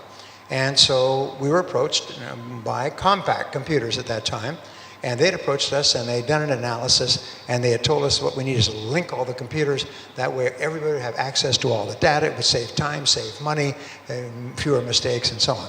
So we said, okay, and they wrote up a complete order form for us with all the components, the computers, the software, the connections, and everything else. And we're just on the verge of the final decision. My accountant controller at that time had spent 6 weeks on this. So I went home that night, and my son Michael is 15, says, Dad, I hear, I was talking to someone, I hear you're about to buy a complete computer setup from Compaq. And I said, yes, it's going to really make our business more efficient. He said, don't do it. Don't do it. I said, why? He said, Compaq is very good in the sales process, but afterwards they abandon you completely. Their service, their follow-up service is terrible. Now, you know, with computers or cars or anything mechanical, there's going to be problems. I mean, it's just the way the world works. You don't get upset about it, you just expect it. Compaq doesn't return your phone calls, don't get back to you for a week. You've got terrible after-sales service. By the way, shortly after this, Hewlett-Packard bought Compaq for pennies on the dollar because their reputation was so bad. So I said to Michael, I said, well, if not Compaq, well, who should we deal with? And I'm not even involved in this closely. And he said, Dell, buy from Dell. They got the best after-sales service of any PC company in the business. So I went back and I spoke to my accountant, Pat, and I said, Pat, this is what my son Michael says. He said, no. I put this whole thing together with Compaq, and they promised they'll give fabulous service and everything else. I said, Pat, can you just check around? So Pat knew a lot of business people. He called them up, and everybody he spoke to said the same thing. Compaq service is terrible. Dell service is fabulous. So you know what we did? Is we took the order form, and here's a 5, 6, 7-page order, and what we did is we took this, we took a pen, and we just crossed off the name Compaq and wrote in the name Dell, and called a Dell rep, and brought them over here and said, can you do this? They said, absolutely. Good, the order's yours. $300,000 because of after-sales service. And this is happening, by the way, all the time. Dell, by the way, became the biggest vendors of PCs in the world and kept that record for several years. Why? It's because of the reputation that they had. So, because the relationship continues after the sale. By the way, after we installed all these computers, we had a problem with the computer. And we called Dell, and we say, we got a problem with this computer. They said, we'll send you a new one. It'll be there tomorrow by Federal Express by 8:30 a.m. And not only that, we're going to upgrade it and put in additional software as our thanks to you for being a good customer. And we said, what about the other computer? They said, mail it back to us when you can. So there's none of this BS, mail it in, wait 2 weeks, bring it down to the shop, we'll send somebody out or anything else. They said, we'll have you a new computer there at 8:30 tomorrow morning, fully loaded, ready to go, and with upgraded, and they did. At 8:30 the next morning, the Federal Express person was there with a brand new computer. Think about that. You think we were loyal to Dell after that? I mean, we hugged each other and cried because we'd never had such great service. And Dell did that with everybody. Could you do that with your customers? If you do, you can win the market. You could own the market. So number 3, the decision to enter a purchase is the decision to enter into a long-term relationship.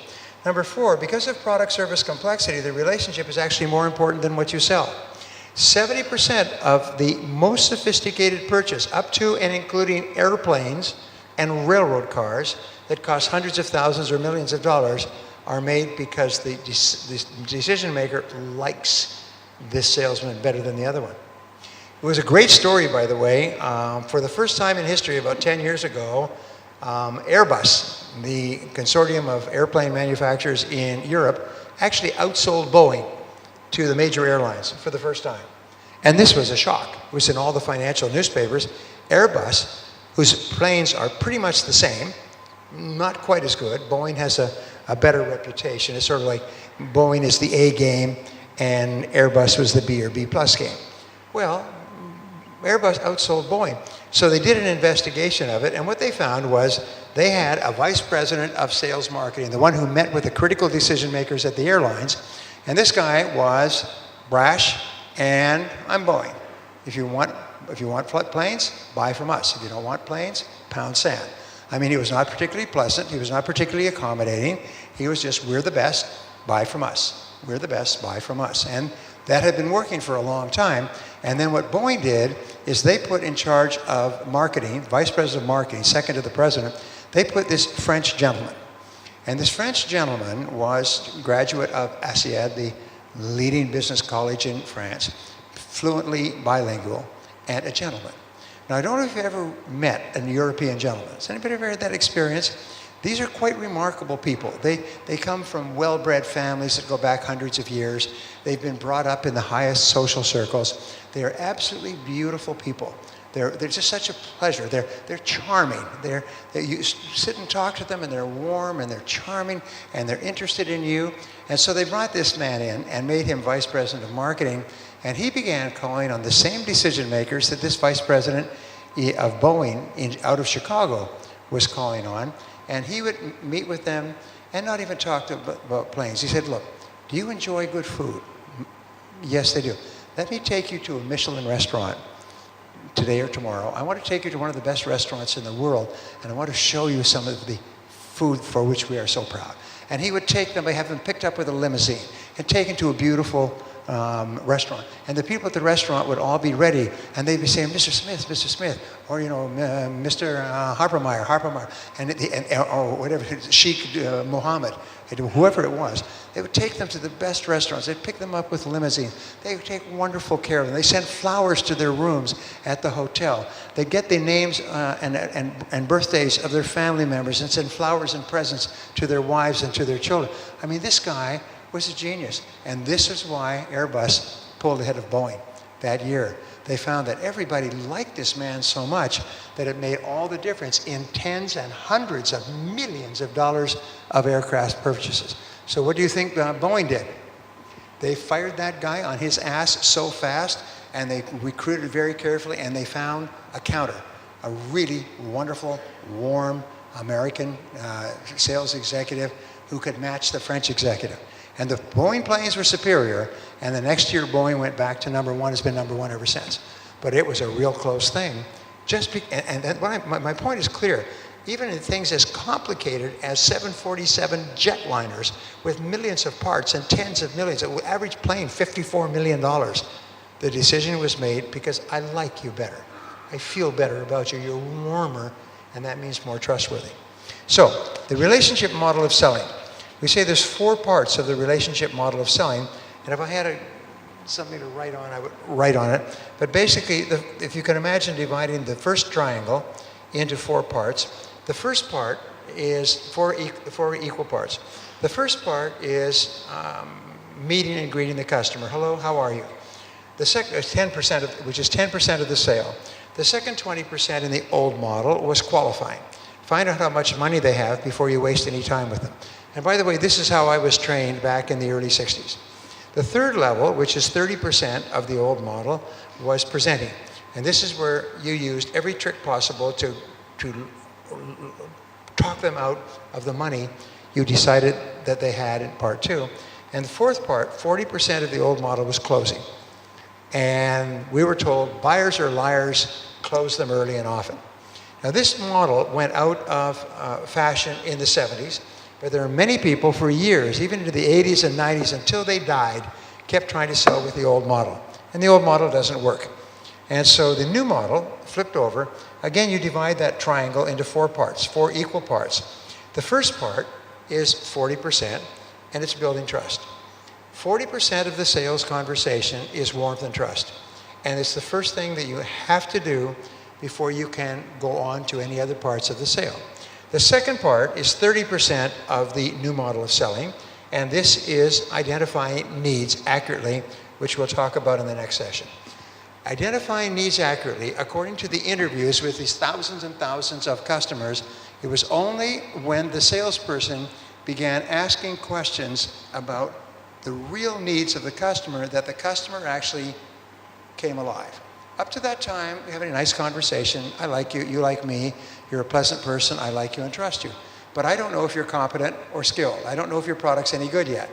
And only when you began asking questions did I begin to get the feeling that your product or service might be of interest to me.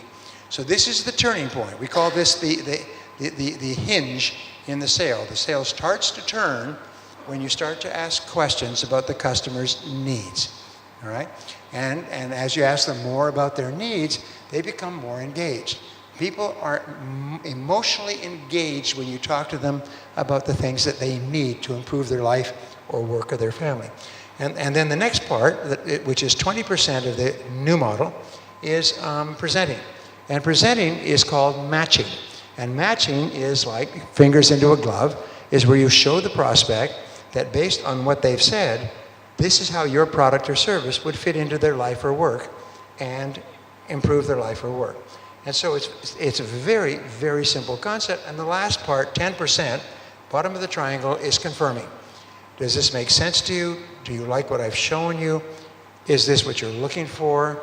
And the sale is very easy if you build high levels of trust based on focusing on needs and then showing how your product satisfies the needs that they have identified and then close. Now here's an interesting thing. People buy for their reasons, not your reasons. So when you sell your product, the only thing you talk about are the things that they have already said they want. You don't talk about things that they didn't say they want, because if you do, you will kill the sale. You start talking to me about things that your product or service will do that I don't care about, I'm out of here. I lose interest. I start daydreaming. I start wondering when you'll be gone so I can get back to the rest of my work. And by the way, this has all been validated by exhaustive follow-up interviews with customers. So number 7, the key to relationship building is asking questions. The key to relationship building is asking questions. Going back to what I said earlier, is telling is not selling. Only asking questions is selling. And when you ask questions, you get a chance to listen. And here is the great rule: listening builds trust. Listening builds trust. Talking does not build trust. Listening builds trust. So what you do is you try to practice the 70-30 rule, which means you ask questions 30% or less of the time, and you listen 70% or more. Is you constantly phrase everything in terms of questions. You don't say, we can have this delivered for you in a week. You say, would 1 week delivery be an important thing for you? Whenever you can take any statement and phrase it as a question, you get a chance to listen, and listening builds trust. If you ask enough questions, the person will buy from you without knowing for sure what it is and won't even ask you the price. It's the most amazing and most wonderful darn thing. And we teach all this, by the way, in great detail in terms of marketing in our 2-day MBA, which I will tell you about in a couple of minutes. So, we say that there are 4 keys to effective listening. I have a friend named Manny Steele. Manny is a psychologist, and he conducts listening workshops that are 3 days long. He charges $10,000 per person to go through a listening workshop. The people who go through are almost invariably high-level of executives because they're the only ones who can afford it. And everything that Manny teaches in his 3-day seminar, I will teach you in 4 principles. No extra charge. Number 1 is listen attentively, listen without interrupting. And he'll put people through all kinds of exercises where one person spews all kinds of information at the other person, and the other person can only do one thing: just listen. Just listen. Listen attentively, don't interrupt. Just listen, nod, smile, watch the prospect very closely, nod, smile, watch their mouth, and then do what is called flipping. Flipping is where you watch their mouth when they're speaking, and then you flip up to their eyes and back to their mouth. Mouth, mouth, mouth, mouth, mouth, let's flip to the eyes. Mouth, mouth, mouth, let's flip to the eyes. This is the most powerful form of listening. If you lean slightly forward when the person is talking, you almost grab them and pull them towards you. Because people are mesmerized when they are listened to attentively. Their self-esteem goes up, their self-confidence goes up, their galvanic skin response increases, their heart rate response increases, their blood pressure increases. When you listen intently to a person, it has a very strong emotional and physical effect on them. And by the way, women know this. Women are very, very good listeners. And if you, as a man, as a woman in your life, want to do something quite remarkable, is the next time you see the woman in your life, say, "Hi, how'd everything go today?" And listen to her while she talks, and don't interrupt. You see, most men feel that what happened in their day is the most fascinating thing in human history since Jesus walked the earth. So if she asks, "How was your day?" he'll talk for an hour. She can do her grocery list, make the dinner, watch television, call her friends. While he just goes on and on, on and on and on, on and on, like a broken toilet. Just keeps running away. But instead, turn it around and say, "Tell me, how was your day?" And she will tell you. She said, "Oh, it's okay." No, what did you do? What did you do this morning?" "Well, I went to work and everything." Because she doesn't think you're interested. She doesn't think you care. So you have to persist for a while. But what you're doing is you're laying a dynamite charge at the bottom of a dam. Because at a certain point, the dynamite charge will go off and the dam will break, and she'll start to tell you. And she'll speak for an hour, and she'll tell you all the things that happened. And then what did you do? One of the great questions to keep people speaking is say, "And then what did you do? And then what did you, and then where did you go? And then what did you say?" And you just keep asking and be genuinely interested. And men, you will find that your woman's, wife's, girlfriend's day was equally as interesting as yours, if not more so. So just ask questions and listen. Now, the first time you do this, she's going to think that you're up to something. It reminds me of the story of this guy who's on his way to work one day, and he's listening to an audio program on relationships.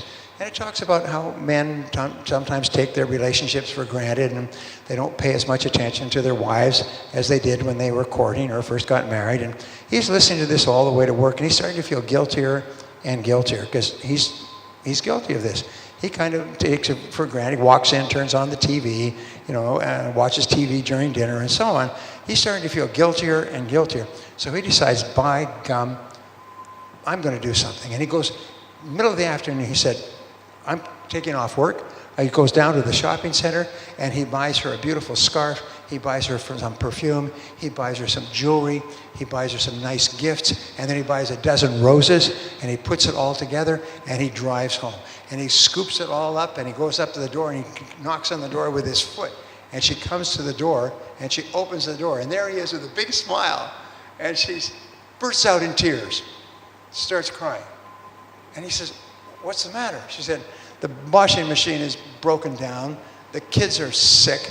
I can't find the dog, and now you come home drunk." Anyway, so listen attentively and lean forward. Number 2 is, or B, is pause before replying. When you pause, what happens? It's 3 things.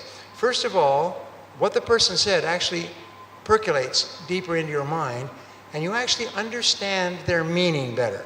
Second of all is you tell the person that what they said was really important.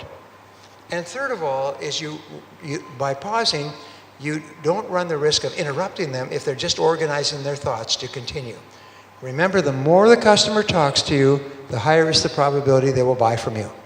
And so therefore, instead of talking, ask questions and really listen. Now C is to question for clarification. Question for clarification. Never assume that you know what the customer really means when they say something. So if there's any doubt, as we used to say in medicine, if there's any doubt, there's no doubt. So with the customer, if there's any doubt, ask them this question: how do you mean? Or how do you mean exactly? Or how do you mean that? Or how do you mean? How do you mean is the universal question worldwide in every language. Because what happens when you ask this question, it is what is known as an open-ended question. It causes the person to give you more and more information. And how do you mean there? And it is an invisible question in that you can say, how do you mean, over and over, and the customer never hears the question, they only answer it by giving you more and more information. Now here's one of the most important parts of sales communication, is the person who asks questions has control. The person who asks questions has control. The person who is answering is controlled by the person asking the questions. And again, all women know this. A 100-pound woman can control a 300-pound man with questions. And she asks them repeated questions, one after another, one after another. If a woman doesn't like the answer that she got, she'll asks the question again, slightly rephrased. And she'll keep asking the question until she gets the answer. And he's going, and men are conditioned from infancy to answer questions when a woman asks them. You see, when little boys were growing up, their mothers took upon themselves as a sacred duty raising their little boys so that they'd be good husbands and fathers when they grew up. So the mother would always say, you answer me when I ask you a question. You look at me when I'm talking to you. You answer me when I'm asking you a question. Whack. You look at me when I'm talking to you. Whack. When I ask you something, you answer me. Whack. So we grow up, and we're conditioned from an early age, just like programming. We grow up, and when we become adults, and a woman asks us a question, we answer, because we're afraid we're going to get a whack. And so you have to answer the question. So women can just play you like an orchestra conductor. They can just ask you question after question after question, and you find it irresistible. You answer and answer and answer. So that's how women control men. But in a sales conversation, the way you control the dialogue is by continuing to ask questions and listening closely to the answers. By the way, the worst thing that a woman can say to a man worldwide in all cultures is when he comes home, turns on the TV, starts to watch it, she starts to talk.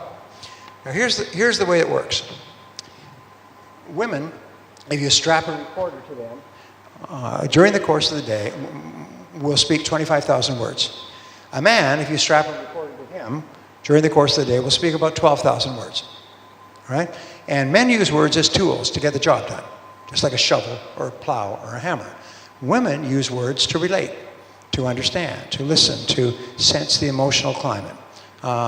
Women can both talk and listen at the same time. So you'll find 4 women talking, and they'll all talk at once. And they're all talking at once, and they're all talking and listening at the same time. Men can't. If you see 4 men talking, one will be talking, the other 3 will be listening. What are the other 3 doing? They're waiting their turn. Women don't take turns. They just all talk together. Watch 4 women at a table anywhere and watch them talk. And they can talk and listen at the same time. Anyway, the worst thing that a woman can say to a man is he's sitting there watching television. He comes home at night. He's used up his 12,000 words. She, during the day, has used 12,000 words. She's got 12,000 words to go. She wants to talk. And she's got this, I mean, like a volcano, she wants to talk. And he just wants to sit there and watch TV.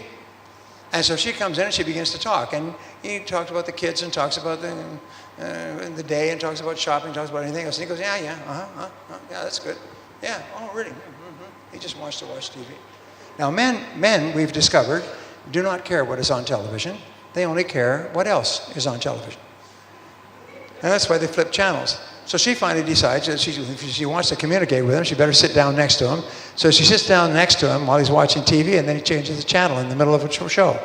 Men try to watch 3 shows at once, at least, by bouncing back and forth between commercials.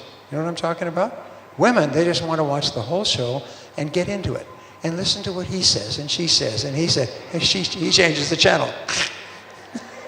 She said, why did you do that? That's boring anyway.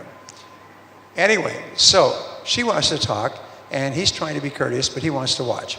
So, the worst words that a man can hear are these words. There's, first of all, she stops talking, and there's a dead silence from wherever she is. And then these words come out like icy venom from a snake. She says, "You're not listening to me." When you hear those words, you do what all good men do, you lie. Yes, I was. And then she goes back like a cobra into the strike position. Really? What did I just say? And you're knowing this is coming. You're running back through the filing cabinets of your mind, trying to think, what did she say? What did she say? And then you'll say, well, you were saying something about the kids, and you're in like in a fog. You're reaching, and she's watching you squirm and enjoying every second of it. And then finally she'll say, the next time I talk to you, you'd better listen. Same thing in China, same thing in India, same thing worldwide. Anyway, my point of telling you this story is not just that it's amusing, but to understand how powerful listening is and how important listening is. And when you don't listen to a customer, you start to interrupt them and talk, you're like reaching over and slapping them physically in the face. But when you listen closely, it's building warmth and trust and moving you closer and closer toward the sale. And number D is feed it back and paraphrase it in your own words. This is called the acid test of listening. This is where you prove that you were listening. Like your wife says, what did I just say? And if you can feed it back, she'll say, very good. That was very good. She thought she'd catch you this time. And you say, yes, you were saying this about the kids and this about your boss and this about when you went shopping. She said, very good. Because women don't expect men to listen. The customer, when you feed it back and say, let me make sure I understand what you're saying. This is what you're doing now, and this is what your concern is, and this is what you want to accomplish in the future. Is that correct? And when the boss goes, yes, that is correct, or the customer says, that's correct, then you say, well, I really think we can help you. And then you can shift gears and move into a presentation, and the customer is wide open to what you have to say. And number 10, the key reasons for buying are reputation, services, delivery, reliability, responsiveness, and quality of interactions over time.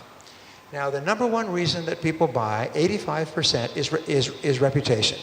Someone else said your product was good. And this is why, as we'll talk later about the importance of customer service, and which we talk about in our MBA program, the critical thing is to get customers and keep them for life.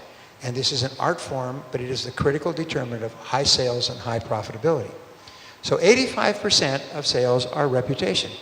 Reputation is what people say about you and your company when you're not there. Now, there's one last point here with regards to this. We say quality of interactions over time. It's not just the first meeting with the customer that we have found, or the second. It's that every single time you meet with a customer, you're the same. You're always positive, you're always punctual, you're always cheerful, and you're always prepared. The natural tendency for salespeople, men more than women, is to take a sales relationship for granted. The person has bought, great, that's my customer, and go on. Then you find 3 months later that they bought something from your competitor. And you say, well, call them back and say, wait, why did you buy from the competitor? We offer that for sale. They said, well, I never heard from you again. You made the sale, and you just threw it over your shoulder. You never heard from you again. So relationship consistency, just like with your members of your family, is you need to be consistent. Consistency is one of the most valued single qualities that you can have in the world of business. In personal relationships, of course. Nobody wants to deal with a person who's happy one day, depressed the other day, angry the other day, ecstatic the third. We like people who are always the same. They're cheerful, and they're friendly, and they're warm, and they're relaxed. And if they do have a little bit of a down day, it's a very small dip. We don't want people who are all over the place. And it's the same with customers. What they want to know is you're dependable and consistent. You make regular calls. You call them back immediately. You respond to their problems, and so on. Are you with me so far? Now, what have we got for timing here? Oh, timing is great. Now, I just came back from South Africa, and about 10 years ago, when the economy went into the ditch, I decided that I would create a program to help companies to succeed greatly under any conditions. And I put together a program called Total Business Mastery, TBM, and we call it the 2-day MBA. And what we did is I took my experience with 10,000 small businesses and more than 1,000 large businesses, and we took the most practical, usable ideas and techniques in each of 10 different areas, and we put them together into a crash course. And there's no theory, no numbers, no academics. It's just do this, do this, do this. And we began giving this course. And usually when you start to give a new program, you have to do shakedown. You have to give it 2 or 3 times to get the bugs out of it. From the day we gave this program, from the first hour, people were saying, this is the best business program I've ever been through. Small business owners, large business owners, entrepreneurs, they said, this is incredible stuff. I've never heard this anywhere. And it's based on my thousands and thousands of hours of research into the best practices of the best companies in the world. And this stuff works like a damn. So I want to give you a little presentation on this, and I've asked them to put this together on a PowerPoint, and they've given me this PowerPoint, and it just may work. So let me put this out of the way, just in case. Okay, and so we say, increase your sales and profitability. Decide today to pay any price to achieve financial independence. We examined the fact that 20% of businesses do 80% of the sales and 80% of the profits. And your job must be to be in the top 20%.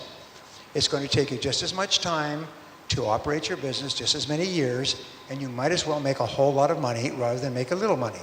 80% of business owners earn less than they would if they went to work for wages for someone else. 80% of business owners worry about sales and profitability, worry about cash flow and revenues every single day.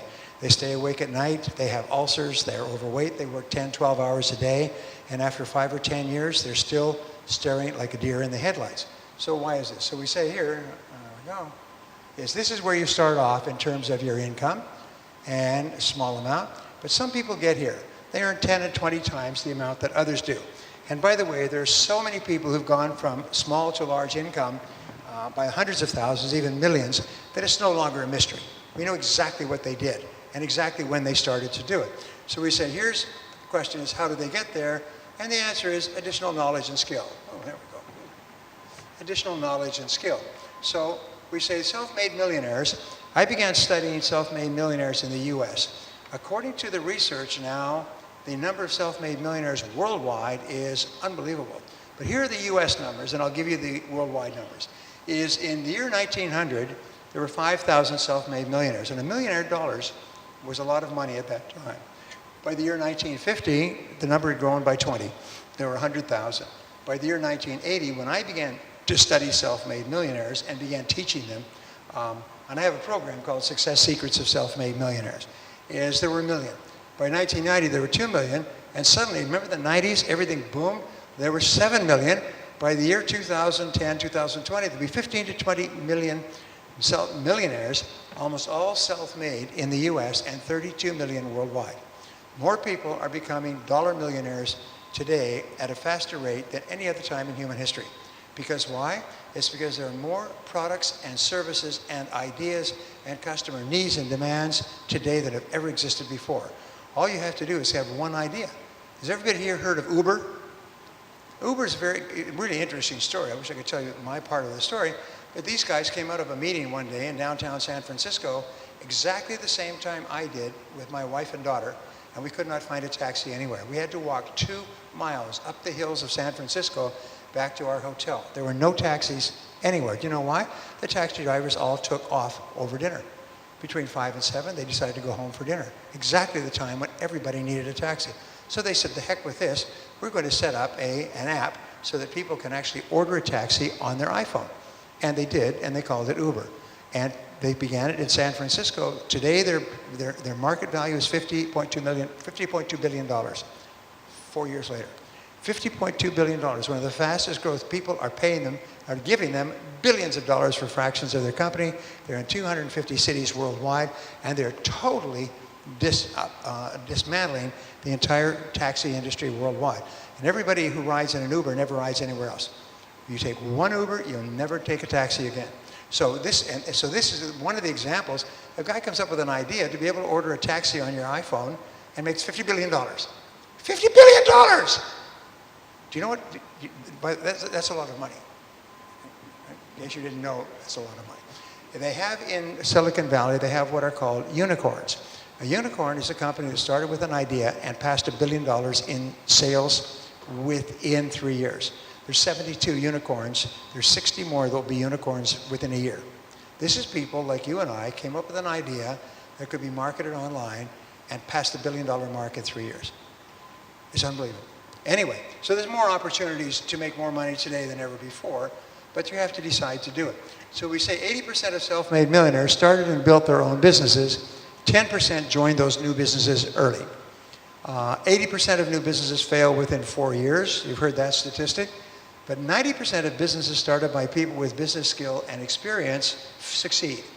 So therefore, it is always lack of knowledge and skill that causes businesses to fail. They don't know, and they don't know what they don't know. And when they make mistakes, they don't even know that they're mistakes until they go bankrupt. So, all business skills are learnable. As we said about sales skills, this was the revelation that changed my career, is you can learn the skills you need to be rich. I have worked with people that have been to one seminar where an entrepreneur explained the process that he used to become wealthy, and they went out and became millionaires within 5 years. Just simply followed the process by painting by numbers. There are so many different ways to become wealthy today that it's scary. And all you have to do is paint by numbers. You don't have to be a genius and create brand new stuff. You just have to do what all these hundreds of thousands and millions of other people did. And that's what my course was based on, and that's why people say it's revolutionary. So, and I give it all over the world. I give it in India, I give it in China, I give it in Russia, I give it everywhere. So the requirements for business success, here they are, 10. Number 1, proper product or service. How do you know if you have a proper product or service? It sells like hotcakes. That's pretty simple. You show it to people and they rip it out of your hand. Number 1 reason why companies fail is they don't have the wrong product or service. And so what they're doing is they're trying to sell a product or service that people don't want. Number 2, proper marketing plan. Is a good marketing plan? It means people are not knocking down your door, waiting in front of your office or store when you come to work in the morning and short-circuiting out your internet because they're ordering so many, which is the case with many popular products. 3, proper sales plan. Is your salespeople are thoroughly trained to be able to take an interested prospect and convert them into a customer. Is proper production plan. Just to create your products and services of a high quality at a low price. You need a proper distribution plan. Once people buy it, how do you get the product into the hands of your customers in a cost-effective way? You need a proper financial plan to acquire and manage money. One of the most important things of all. How do you get the money you need to start?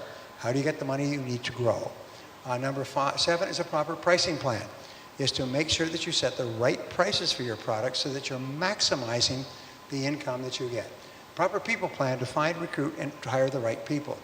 Companies will fail on this account as much as for any other reason. Probably number 1 is to have the right product. Number 2 is to have the right people. Some people, Jim Collins of the book Good to Great says getting the right people is number 1. It comes before the product or anything else. Number 9 is proper technology plan to maximize internet sales. And number 10 is a proper personal plan to maximize your own productivity. So those are the 10 things you need. And you don't need 9 of them, you need all 10, and you need them at a level of 7 or above on a scale of 1 to 10. If you are weak in any one key area, it can be fatal to your business. Weakness in any one skill area can be fatal to your business. So we say reasons for business failure are 1, no written business plan. And so we show you how to design a business plan quickly and efficiently. Number 2, no financial plan.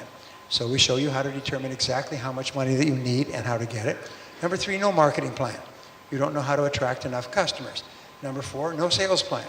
Even if you attract a customer, they decide to think about it and they don't buy. Number 5, no production plan to get your product to manufacture your product or service or acquire it at a low price. Number 6, no people plan to get the right people. And 7, no customer service plan. You don't have a plan to keep your customers coming back and buying from you for the length of the time that they use your product. So Dun & Bradstreet said that fully 90% of entrepreneurs that fail do so because of a lack of essential business knowledge and skills. 90%. SCORE, which is the Society of Retired Executives, said more than 70% of business failures could have been prevented if the business owner had sought out advice from experts. Sometimes one consultant can come in and transform your business. I have an international, by the way, business consulting organization called Focal Point Coaching. And what they do is they'll go into a company, they'll do a detailed analysis, they'll come up with a series of recommendations, and the company will grow 10 times in the next 2 or 3 years. And the company owner is just baffled. Like all the people that went through our program in South Africa, they're all successful business people, many of them millionaires and multimillionaires. They couldn't believe this stuff. They said, I've never seen this stuff before. They're busy changing their whole business plan throughout the 2 days. So the solution, learn exactly what you need to know to build a great business. Learn how to start, build, manage, or turn around any business. Learn the best practices of 10,000 small and medium-sized businesses. Save yourself thousands of dollars or millions of whatever, and years of hard work. The worst thing of all about business frustration or business failure is the number of months and years of your life that you invest in it that you can never get back. There's some people who work on a business and work their heart outs for 5 or 6 years, and the business will go broke, and they'll lose everything, and they'll have nothing to attribute for that 5 years. So the 10 steps to outrageous business success. Number 1, become a great business person.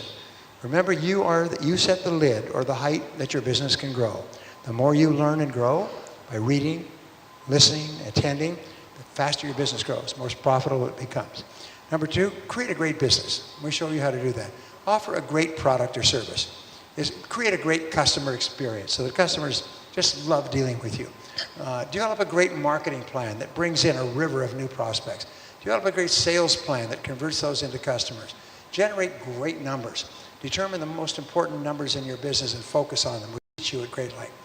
Become a great leader and manager so that you really motivate people, is attract and keep great people, and finally, live a great life. And the whole purpose of this whole process is to show you how to live a great life. One of my favorite examples is a client. His name was John Neal, and he was 30 pounds overweight. He was working 6-7 days a week, 12 hours a day, and his income had not gone up for several years. After 90 days in this program, he had lost 20 pounds, 10 kilos. His income had tripled, and he was taking 1 week off each month with his young family, taking them on vacations to exotic locations. He said he never made so much money in his whole life and never had so much pleasure with his young family as when he started these principles.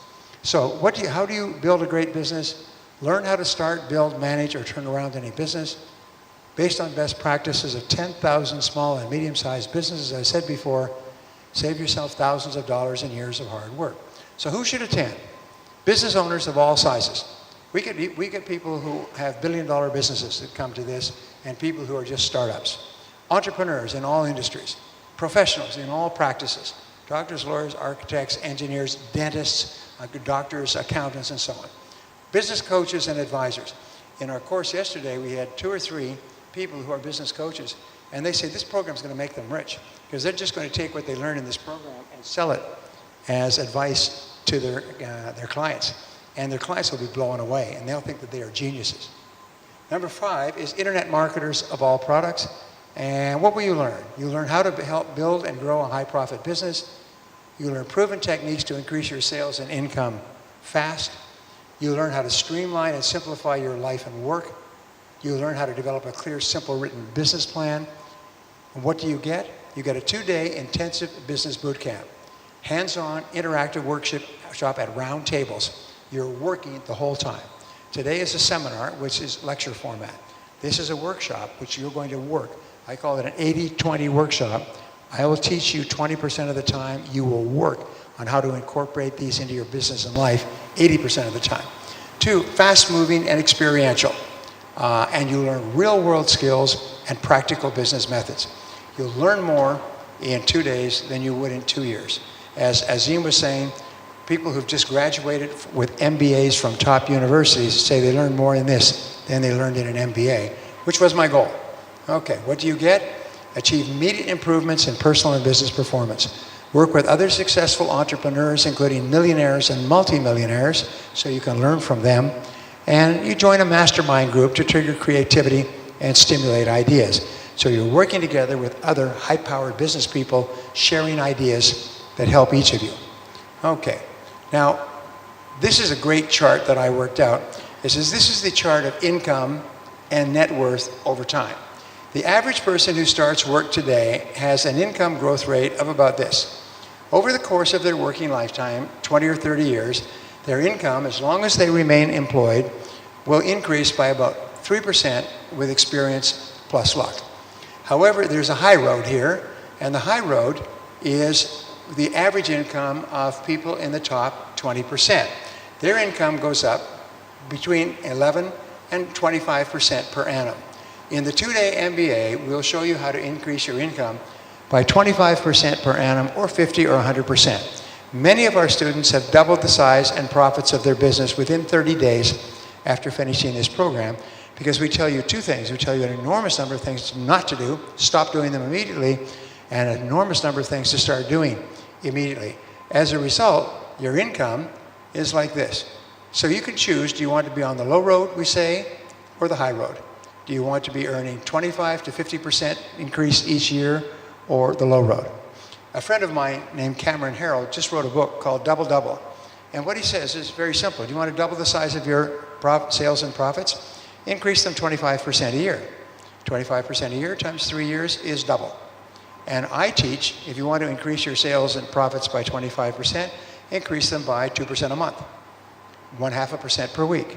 2% a month, 25% a year, double it within 3 years, or you can even do it faster. So, 2-day MBA Total Business Mastery Seminar. The date, this says May 31. This is what I prepared for Johannesburg. So I'm going to put in the correct numbers, and the correct numbers are tomorrow. This is June 1st. Is that correct? Say yes. This is June 2nd. This is June 2nd. So this is going to be on June 3rd and 4th. It's going to be the next 2 days. So this is for people who can make up their mind quickly, as opposed to people who have to think about it for a few years. So it's going to be today to tomorrow and the next day. The location is going to be here in Dar es Salaam, and the attendance is limited to 200 participants, and it's almost half full now, by the way. And the price in, this is euros. When we offered this price in Europe, it was in euros, so this is about $2,500 per person. And what they did, and then we discounted it to 997 euros, which would be about $1,300, $1,300 US for the 2 days, and we filled the seminar at this price. Or 2 payments, blah, blah, blah. But what they've decided to do here instead is offer the program for $750 US, the equivalent of $750. Now here's the other part of this, is that it's unconditionally guaranteed. People say, oh geez, there's a lot of money and a lot of time and so on. So from the very first time I offered this program, I give an unconditional guarantee. I say, if you're not delighted with this seminar workshop, you can spend the entire seminar, which comes with a workbook, 179 pages of workbook, which you will use every page, and come out with a complete action plan. And if you're not happy for any reason, your tuition funds will be refunded in full. As Azim said, he'll give you your money back personally. We'll just give you your money back. And the reason for this, and I teach this in the course, the reason for this is that if you go to a restaurant, they make you a promise. The promise is the food will be good. If the food is no good, you should not have to pay for the food. If you buy a car, the promise is the car will run. If you put the key in the ignition, the car doesn't run, or it falls apart, they should give you your money back. Isn't that true? Say yes. Well, so this has been my philosophy from the first day I began speaking, reading, writing, books, tapes, courses, seminars worldwide, is that if you're not happy for any reason, there's no charge. And this is the guarantee that I and Azim and Dio give to you. Go through the entire 2 days, and if you're not delighted, there's no charge. So there's absolutely no risk on your part. But two things. My promise to you is you will love this program. It just is a great program. Second of all, I've been giving this program for 5 years worldwide. I'm yet to get the first request for a refund. I'm yet to get one person that refunded. As a matter of fact, what they do is they come back and they say, I learned one idea there that was worth 20,000 Rand. I learned one idea there that one woman said, I learned one idea in your previous course. I made 300,000 Rand from that one idea. I never even thought of it. So if you're one of those categories, a business owner, an entrepreneur, internet marketer, MLM, business coach, and you would like to dramatically increase your sales and profitability, please come to this program. It'll be the best decision that you ever made, and if at the end of the second day you're not delighted, there's no charge. Is that a good deal? Say yes. Say yes. Of course it's a good deal. Okay, remember we can only take 200 people. We've got about half already. So if you'd like to enroll, I'm sure that they can accommodate you at lunch. If you have any questions, ask me. If you say, what about this, what about that, we can talk a little bit later. And other than that, it's lunchtime. It's time for us to break for lunch. Would you like to take over? Wonderful. I'll see you back here after lunch, and we'll have a wonderful afternoon, I promise. Thank you.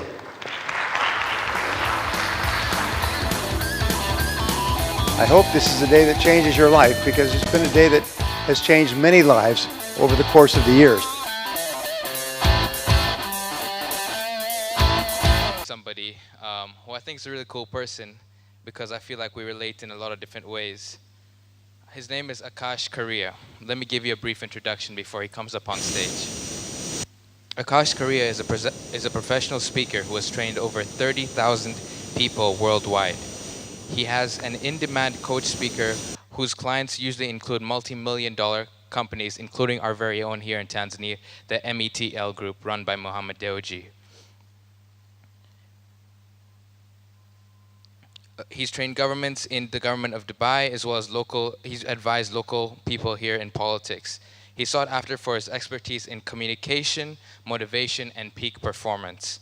Akash is an international best-selling author, a very young best-selling author actually, he's an author of 12 books and has twice been ranked #1 on the most popular business and money author on Amazon.com. His books have been translated into Italian, Korean, and Japanese. Akash brings a dynamic training style along with his real-world experience, as well as being a chief commercial officer of a multi-million-dollar tech company to help achieve its client goals rapidly and immediately. Without further ado, I'd like to invite, a friend that I met over here, but I think he'll be a friend of mine for a long time, Akash Karia.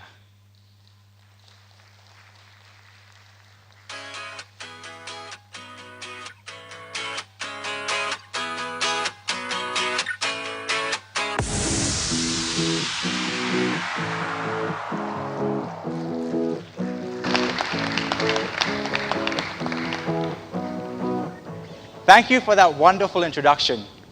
Exactly the way I wrote it. Over the next 30 minutes, I want to give you some specific tools and strategies that can take your business and your life to the next level. Now, in order for this to work, in order for me to be able to give you my maximum value, I have a friend of mine who says, you can't clap with one hand. So I will give you the absolute best that I have. But in order for that to work, you have to give me the same level of energy and passion. Does that sound good? Say, oh yes, if you do. Fantastic. Now, I contend that most of you already have most of the information you need in order to be more successful. Personally, professionally, socially, emotionally, physically, spiritually. And to do that, what I want to do is make this seminar very interactive. Why? Because research shows that if you sit here passively listening to me, within a couple of days, you'll forget 80% of what you hear. However, the moment you start being active, the moment you start participating, the moment you start answering my questions, you retain that information much better, and you're therefore able to start taking action today. To do this, I would like everyone to please stand up.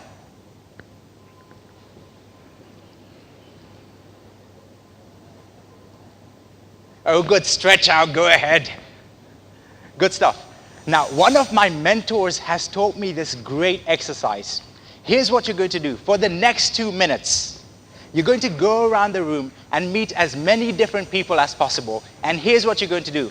You're going to reach out and shake their hand, and you're going to say, hi, my name is Akash. Of course, say your name. Hi, my name is Akash. And the #1 business challenge that I face is, to the person doing the listening, here's what you're going to do.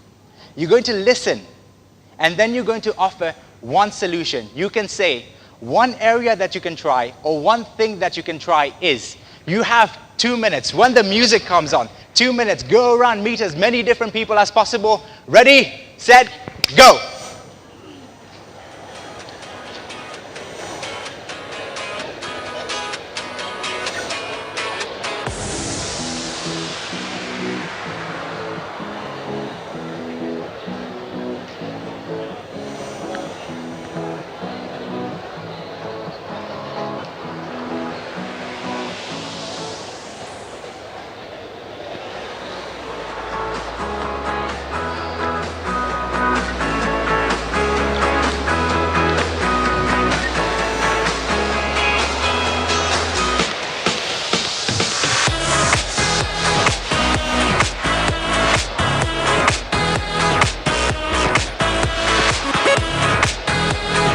Fantastic. Come take a seat. Come take a seat.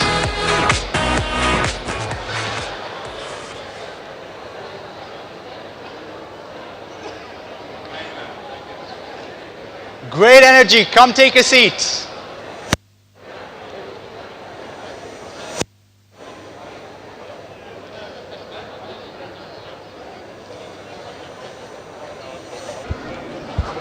Great stuff. If you're ready to continue, look at me, turn around. Turn around, turn around, turn around. Say, oh yes. Oh yes. Okay, take a seat. Oh yes.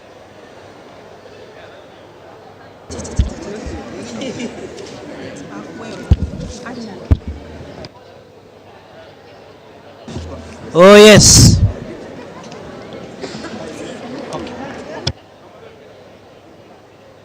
I am absolutely loving the energy in the room right now.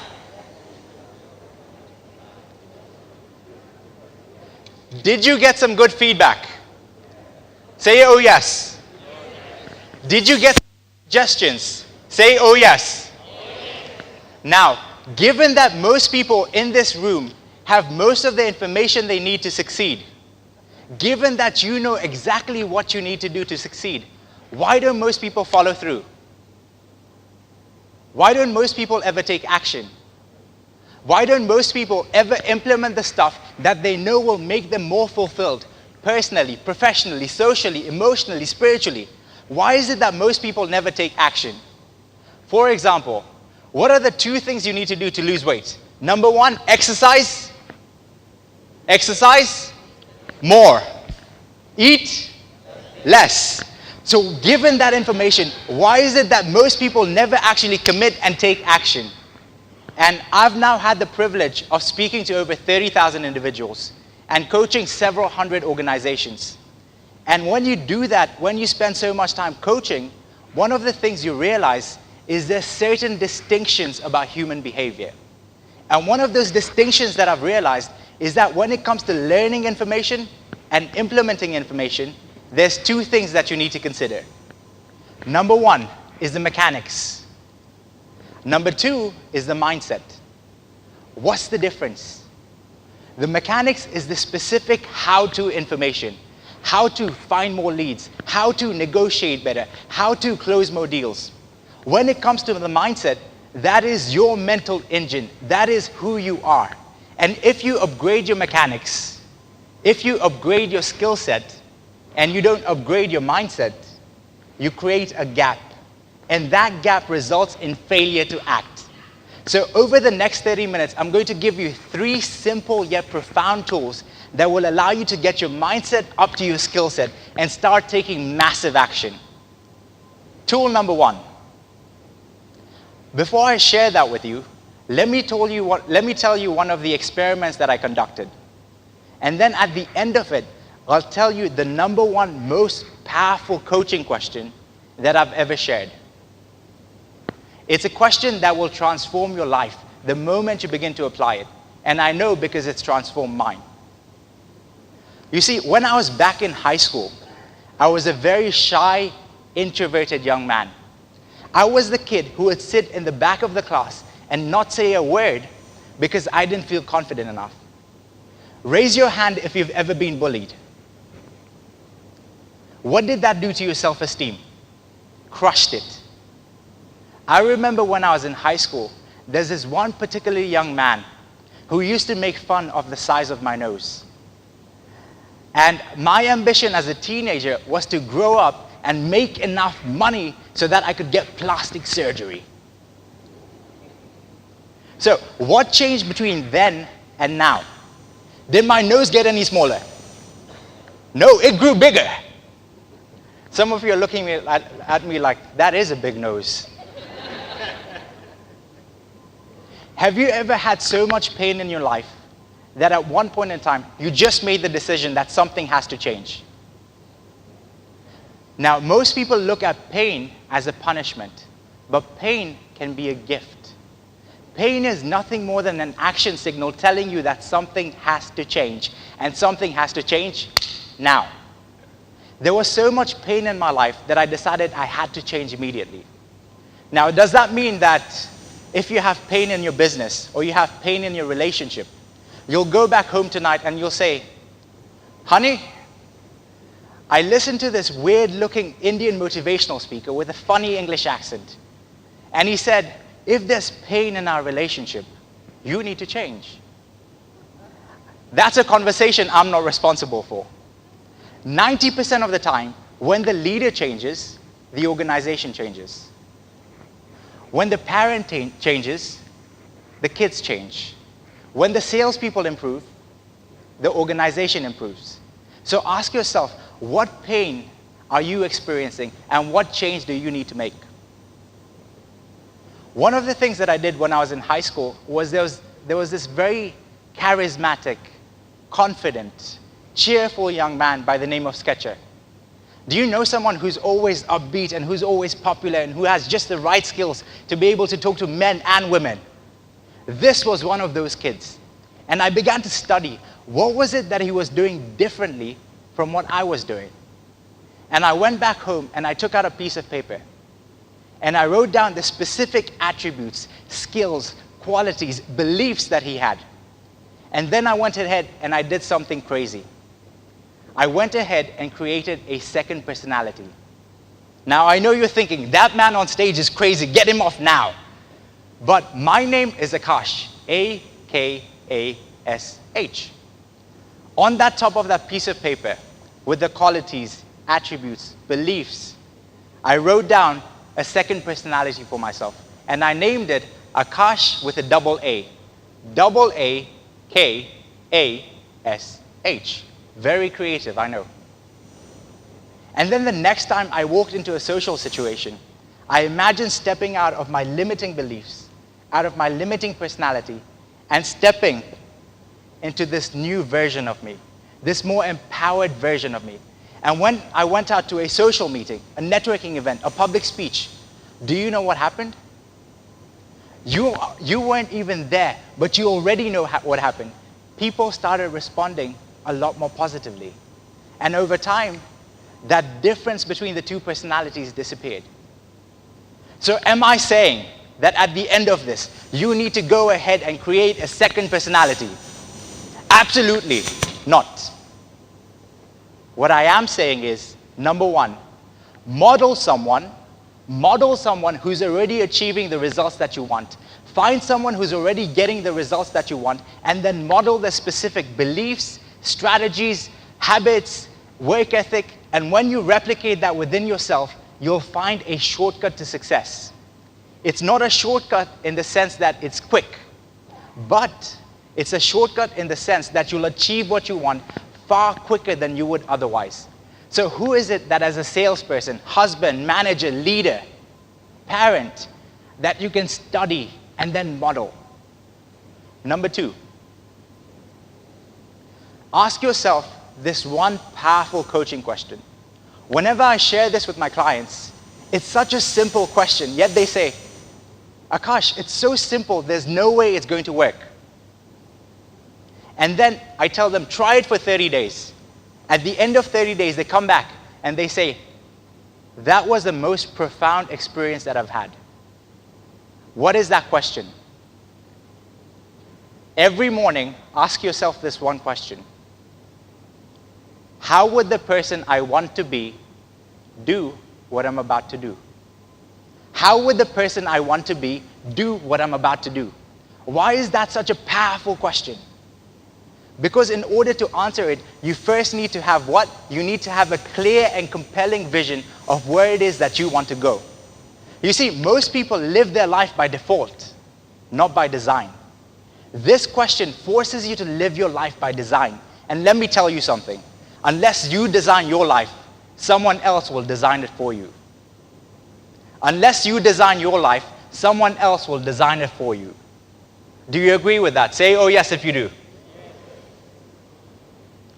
Now, I want to take this from being a purely theoretical thing and actually put it into your body. If I have your permission, I want you to turn to the person sitting next to you. Oh, by the way, that reminds me. There was this one time that I was giving a seminar like this, and right here was a very beautiful young woman. And on either side was a very young, handsome fellow. And I said, turn to the person next to you. And she said, which side? I said, who do you like better? She looks and she says, can I have them both? Women, women, women. So if you want, you can work in threes. And here's what you're going to do.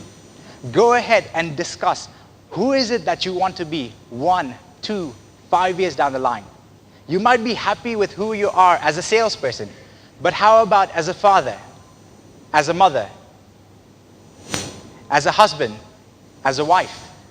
Take 2 minutes and with the person sitting next to you, create a compelling vision of who it is that you want to be. To the person doing the listening, ask the speaker to be very specific. Ask them, what specifically would you do differently? How would you walk? How would you talk? How would you dress? What new beliefs would you need to create? What beliefs would you need to let go of? You have 2 minutes. Talk to the person next to you. Create a compelling vision of where you want to be. Ready, set, go. Okay, fantastic. Turn back, turn back, turn back. So that's tool number 1.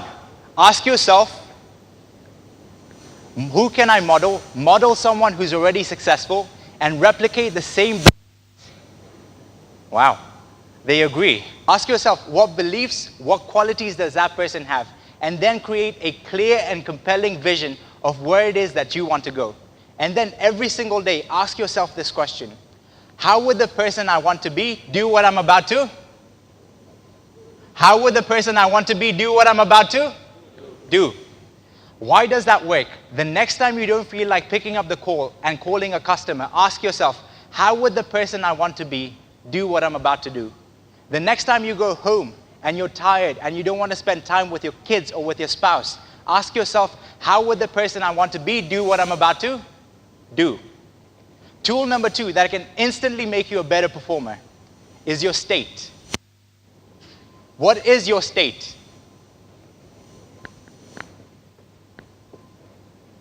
Your state refers to the emotions that are driving you at any moment in time. So you can be in a state of laziness, or you can be in a state of motivation. You can be in a state of depression, or you can be in a state of happiness. What's common among all those states? 90% of the time, unless you have a medical reason, 90% of the time, those states are a choice. And I know you're looking at me going, that's crazy.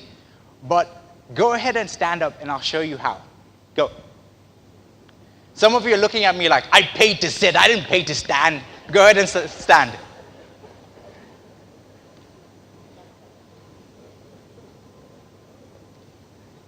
For the next 30 seconds only, I want you to go ahead and stand the way you would stand if you were feeling depressed. Take that posture right now.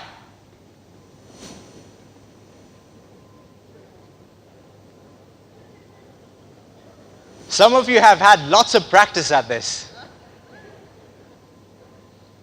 Okay, snap out of it very, very quickly. We don't want anyone depressed here. Snap out of it. Let's have a look at what you were doing. Was your head up or down? Down.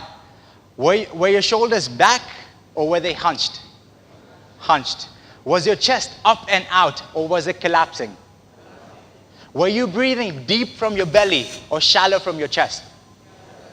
Congratulations, you now know how to get depressed anytime you wish to do so. Now, how easy is it to snap yourself out of that state? How easy is it? That easy. So for the next 30 seconds, we're going to create what is called an anchor. And an anchor will allow you to tap into a more resourceful state anytime you wish to do so. What is an anchor? An anchor is something that signals to your brain that you need to change how you're feeling. An example of an anchor is a song. Aren't there certain songs that the moment they get on the radio, they instantly put you into a very happy mood? And are there not any songs that the moment they come on the radio, because you have an emotional attachment to them, perhaps an ex-lover or something along those lines, that they put you into a negative state?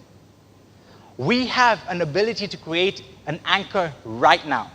But the only way this will work is if you play full out and you go crazy. I've watched you sit here and you're very polite. But I don't want a polite crowd. I want a rowdy crowd. I want an energetic crowd. And the way this is going to work is this. You are going to go ahead and you remember the time when you were a kid and you used to have endless amounts of energy. You're going to go ahead and for the next 30 seconds, when the music begins to play, you're going to jump, you're going to dance, you're going to make noises, you're going to scream, you're going to sing. If it helps, you're going to punch your partner in your face, whatever it takes.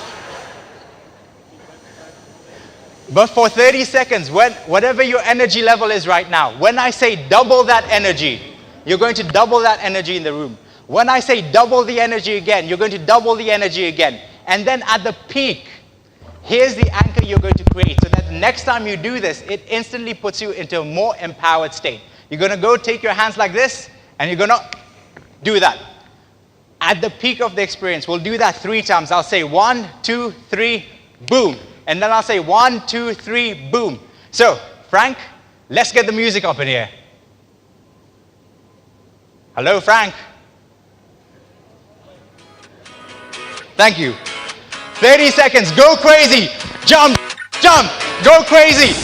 Fantastic. Double that energy, double that energy. Let's make sure that the whole of Dar es Salaam can hear you from within here. 1, 2, 3, boom. Keep going, keep going, keep going, keep going. Double the energy, double the energy, double the energy. Boom, boom, boom.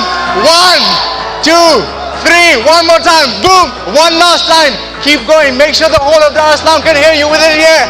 I can't hear you. I can't hear you. 1, 2, 3. Boom. Take a seat. Some of you are looking at me like, I didn't know this was going to be a physical workshop. I can see that gentleman at the back going, I need to go to the gym. What you just did is you created an anchor. Anytime you find yourself in an unresourceful state where you're not motivated to take action, do this. Snap your fingers and remember this very instant that we created. Remember that you have the power to change your emotional state at any point in time. Now you might be thinking, yes, Indian motivational speaker coming up with all kinds of hype. None of this actually works. There's a researcher at Harvard University by the name of Amy Cuddy. And what she did was she took a group of students and she divided them into 2. So half the students were told to take on what is called a low power posture. That is, where you stand in a way you take up as little space as you possibly can, and you either have no tension or too much tension. The other half took on what is called a high power posture. That is where you take up as much space as you need, shoulders back, chest out, breathing deep from your belly. What do you think happened? Within just 2 minutes, the people who had a low power posture had their testosterone levels decrease and their cortisol levels increase. For those in the high power posture, they had their testosterone levels increased by 20%. What is testosterone responsible for? What is testosterone responsible for? In both men and women, it's responsible for confidence. So imagine feeling 20% more confident within 2 minutes. It decreased cortisol levels by 25%. Cortisol is responsible for stress. So imagine feeling 25% less stressed within 2 minutes. Now, if that's not enough regarding the power of your physiology, take a study done by MIT. MIT has this device called a sociometer. And basically, it's something that you wear and it measures your charisma. How? It just measures your energy level and your enthusiasm. So they took a group of executives and then put this device on those executives.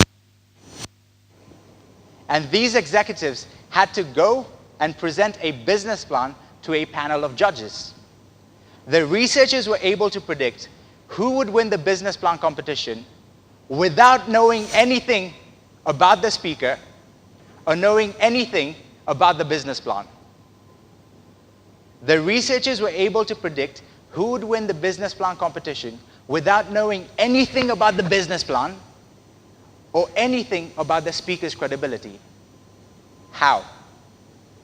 Basically, the person who had the most enthusiasm and energy was the one who came across as being the one who was most convincing. Because how can you expect your clients to buy from you when you yourself are not convinced? How can you expect your clients to buy from you and to be enthusiastic about your product when you yourself are not enthusiastic? And physiology takes care of both things. The moment you shift your physiology, you put yourself into a powerful state. Number one, you begin to feel better. And number two, your clients begin to see you as being more persuasive. So the next time you find yourself in an unresourceful state, what are you going to do? 1, 2, 3, boom. The final tool that I will share with you today. Expect more from yourself than anyone else expects from you. Expect more from yourself than anyone else could possibly expect from you. Now that sounds like a very common motivational thing to say. And when I first heard that, I said, how? How do I take that? How do I put that into action? How do I take action right now? And then I read an article about a 23-year-old Canadian stockbroker by the name of Trent. Trent had no experience, he had no connections, and yet within 1 year, he was able to build his business to $5 million in assets. How? Interested? He used something called a paperclip strategy. What is a paperclip strategy? Very simple. He took 2 jars, and in one jar were 120 paperclips. And every day he got to the office, he would pick up the phone, and he would start dialing, and he would not stop until he'd taken all 120 paperclips out of one jar and into the other. Imagine making 120 phone calls every single day. Even if you are a terrible salesperson, you're likely to close something. Even a broken clock is wrong twice a day. So, how do you apply this? How do you take this? How do you go ahead and implement this in your life? Number one, set yourself a goal. Not a yearly goal or a monthly goal. Set yourself a daily goal, because that will allow you to see how much progress you're making each and every single day. And number two, here's where the magic comes in. It's not just about the goal. It's about monitoring that goal. Find a visual way of monitoring that goal. So that could be using a paperclip strategy, where you can see how much progress you've made every day, and that keeps you motivated to take action. Or number two, if that doesn't work, use what I do. I use something called a calendar X strategy. Calendar X. I know, sounds really good, right? P90X, calendar X. Calendar X is very simple. Take a calendar. At the end of each day, if you've managed to achieve your goal, put a big fat X on that day. And the same thing the next day, and the same thing the next day. What happens? Pretty soon, you end up building a chain of X's, and that creates the internal drive necessary to keep taking action each and every single day. So, to wrap this up, here's what I want to do. Everyone stand up one last time. One last time. Go ahead.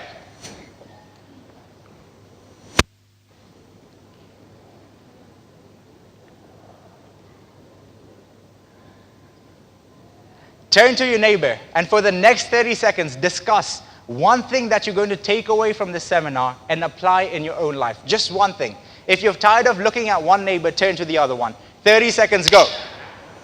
How do you upgrade your mindset? Number one, model someone who's already achieving the results that you want. Create a clear and compelling vision for where it is that you want to go. And every day, ask yourself the question, how would the person I want to be do what I'm about to do? The second thing, anytime you catch yourself in an unresourceful state, snap yourself out of it. Look at your neighbor and tell them, if you have a crappy emotional state, then change your physiology. If you have a crappy emotional state, change your physiology, because the moment you do so, you will tap into an inner drive and power and enthusiasm that will allow you to start taking massive action. And number 3, expect more from yourself than anyone else expects from you. How? Set a high daily goal and find a visual way of monitoring it each and every single day. Now, none of this is going to be of any help unless you first commit to taking action on at least one of them. So, loud and clearly and with conviction, do you commit to taking action on at least one of this? Say oh yes. Oh, yes. Was this useful? Say oh yes. Oh, yes. And with loud, clear conviction, the loudest oh yes that you can possibly do, so we end with energy. Did you find... Let me ask the question. Oh, yes. Did you find the speaker handsome? Thank you very much, you've been amazing. Sisi ni waandaji wakuu kwa kongamano hili la mauzo ambalo linamshirikisha gwiji wa mauzo duniani Brian Tracy, Azim Jamal, Akash Karia pamoja na Dr. Sebastian Ndege. I hope this is a day that changes your life because it's been a day that has changed many lives over the course of the year. Welcome to the stage, Sebastian Ndege.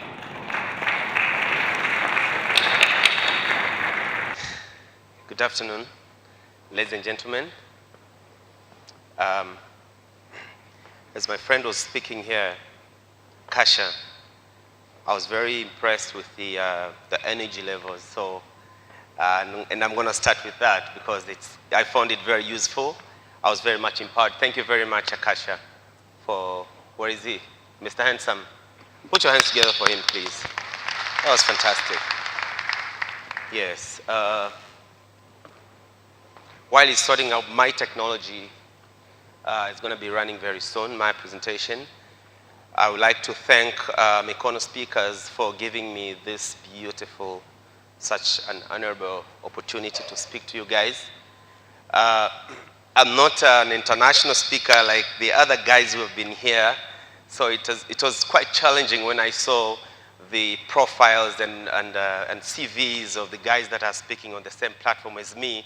But I said, this is a challenge for me, but also it's an opportunity for me to grow and become an international speaker, probably write as many books as possible and speak to as many individuals as possible. So this is the beginning of my journey. And I thank you guys to be part of this journey. Yes, when I was asked to speak in this conference, I was debating among myself and my two voices. Every human being has two voices that speaks to him or her. One voice is the brain, and the other voice is the subconscious. So both of my voices were arguing on what to present and what to prepare for you guys. And the time is not very long as I thought in the beginning, so I'm going to be very quick on my experiences. But I thought I'll just share with you my experiences and my understanding of the qualities that we need to become the best entrepreneurs on one hand, but also increase performance of businesses and sales. So, yes, I'll just go through a bit of an introduction of my understanding of the problems, objectives, and also talk about entrepreneurship, personalities, and my understanding of what happens when you're running a business and there's a clash between your personality or your behavior and the business that you're running, and how it affects the results and how you can change that. I'll also talk about sales tips and a bit of inspiration quote. Thank you. Most of the common challenges that I saw or I've experienced as an entrepreneur, I started as a radio presenter, of course, as a medical student. By second year, I was already into the journey of becoming a successful entrepreneur. At present moment, of course, most people would say Sebastian is a very successful guy, or very successful man, or very successful entrepreneur. And I've never said no to that compliment, because what I believe, success is making progress, is moving from one step to another. Success, you do not have to own multi-million worldwide projects to be successful. If you look at yourself, if you look at this position that you are today, even since morning, by attending this conference, since morning until today, this moment I'm speaking, there's a lot of success that you've achieved. So success is just a step that you make. And we always make steps in our lives, and we always keep learning. And it's very good to learn. Many people do lack focus and goals in their businesses and in their daily lives. And there's also an issue for inadequate skills. And I'll also talk about my experience in putting enhancing my skills and developments, and also lack of relevant qualities into success, personal attributes that affect your businesses, and also internal and external locus control. That is the conscious and the subconscious. I'll talk a bit more about the conscious and subconscious, because I believe these are the voices that really affect the levels of energy that we have. And these are the attributes that contribute to some of us going into depression, of which my colleague was addressing here. Most of you knows who an entrepreneur. Who is an entrepreneur? Yes, madam? You want to help us? Who is an entrepreneur? Just an understanding of who is an entrepreneur. Yes? An entrepreneur is? Just help us, anyone. We talk about entrepreneur all the time. And in Kiswahili, they call them wajasiriamali. And I fail to understand sometimes. Yes? You want to help us, please? Is there another mic here? Yes? Thank you. We are here to learn and exchange knowledge. And I would also like to learn from you guys. Thank you. Is it working? No? Yes, can you put it on, please? Thank you. Hello. Yeah, thank you, Good afternoon, everybody. Yes. My name is Mehlam, and I'm an entrepreneur myself. Well, my understanding with entrepreneurship is simple. It's a person who takes risks. It's a person who exploits each and every opportunity he faces or is exposed to in his daily life. I think anyone can make money, anyone can build on assets, there is a lot you can do at one time. Myself here, I tried to create an application. It's called iSpot. Well, it was just a general idea, okay, that maybe retailers could have an aerial view from the map, that whenever someone searches for an iPhone or something, they could be able to see each and every shop or retailer on the map, on the aerial view, which saves customers time from going shop to shop asking for how much it is, and gives all these other retailers the ability to expose themselves, because as you see the movement of technology. So the ability to change your idea into a concept is called entrepreneurship. Thank you very much. Put your hands together, please, for him. Anyone else?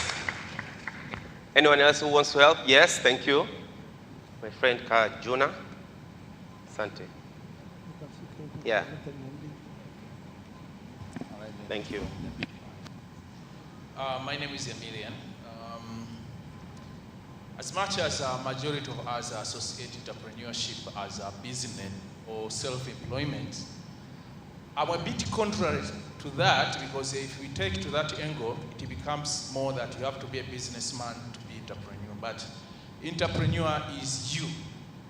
If you can start any idea and bring it into life, you become entrepreneurship. Either it's at work, you can lead your own department or your business section. And then when you grow that section, you grow the business. And then generally, the leader on the top will be defined behind the ideas. Fantastic. Put your hands together, please. Yes. Entrepreneurship? Yeah. Yes, thank you. Yes, the essence of this conference is to learn from each one of us. Yeah, yes, thank you very much. you. My name is Sebastian Kingu.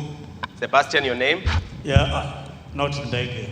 Okay. Yeah, venture capital and private equity. You're my namesake. Oh, okay. Yeah, thank you. Maybe I'll just put one sentence. Entrepreneurs have several characters. There are several characters of entrepreneurs, but the most central idea and the most central definition of an entrepreneur is the one who sees opportunities where others cannot see. So that is a very basic definition of the entrepreneur. Thank you very much. Asante. Fine, we'll proceed.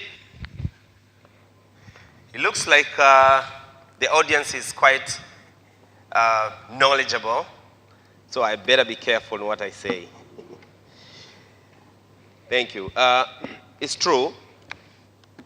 All definitions would fit a definition of an entrepreneur.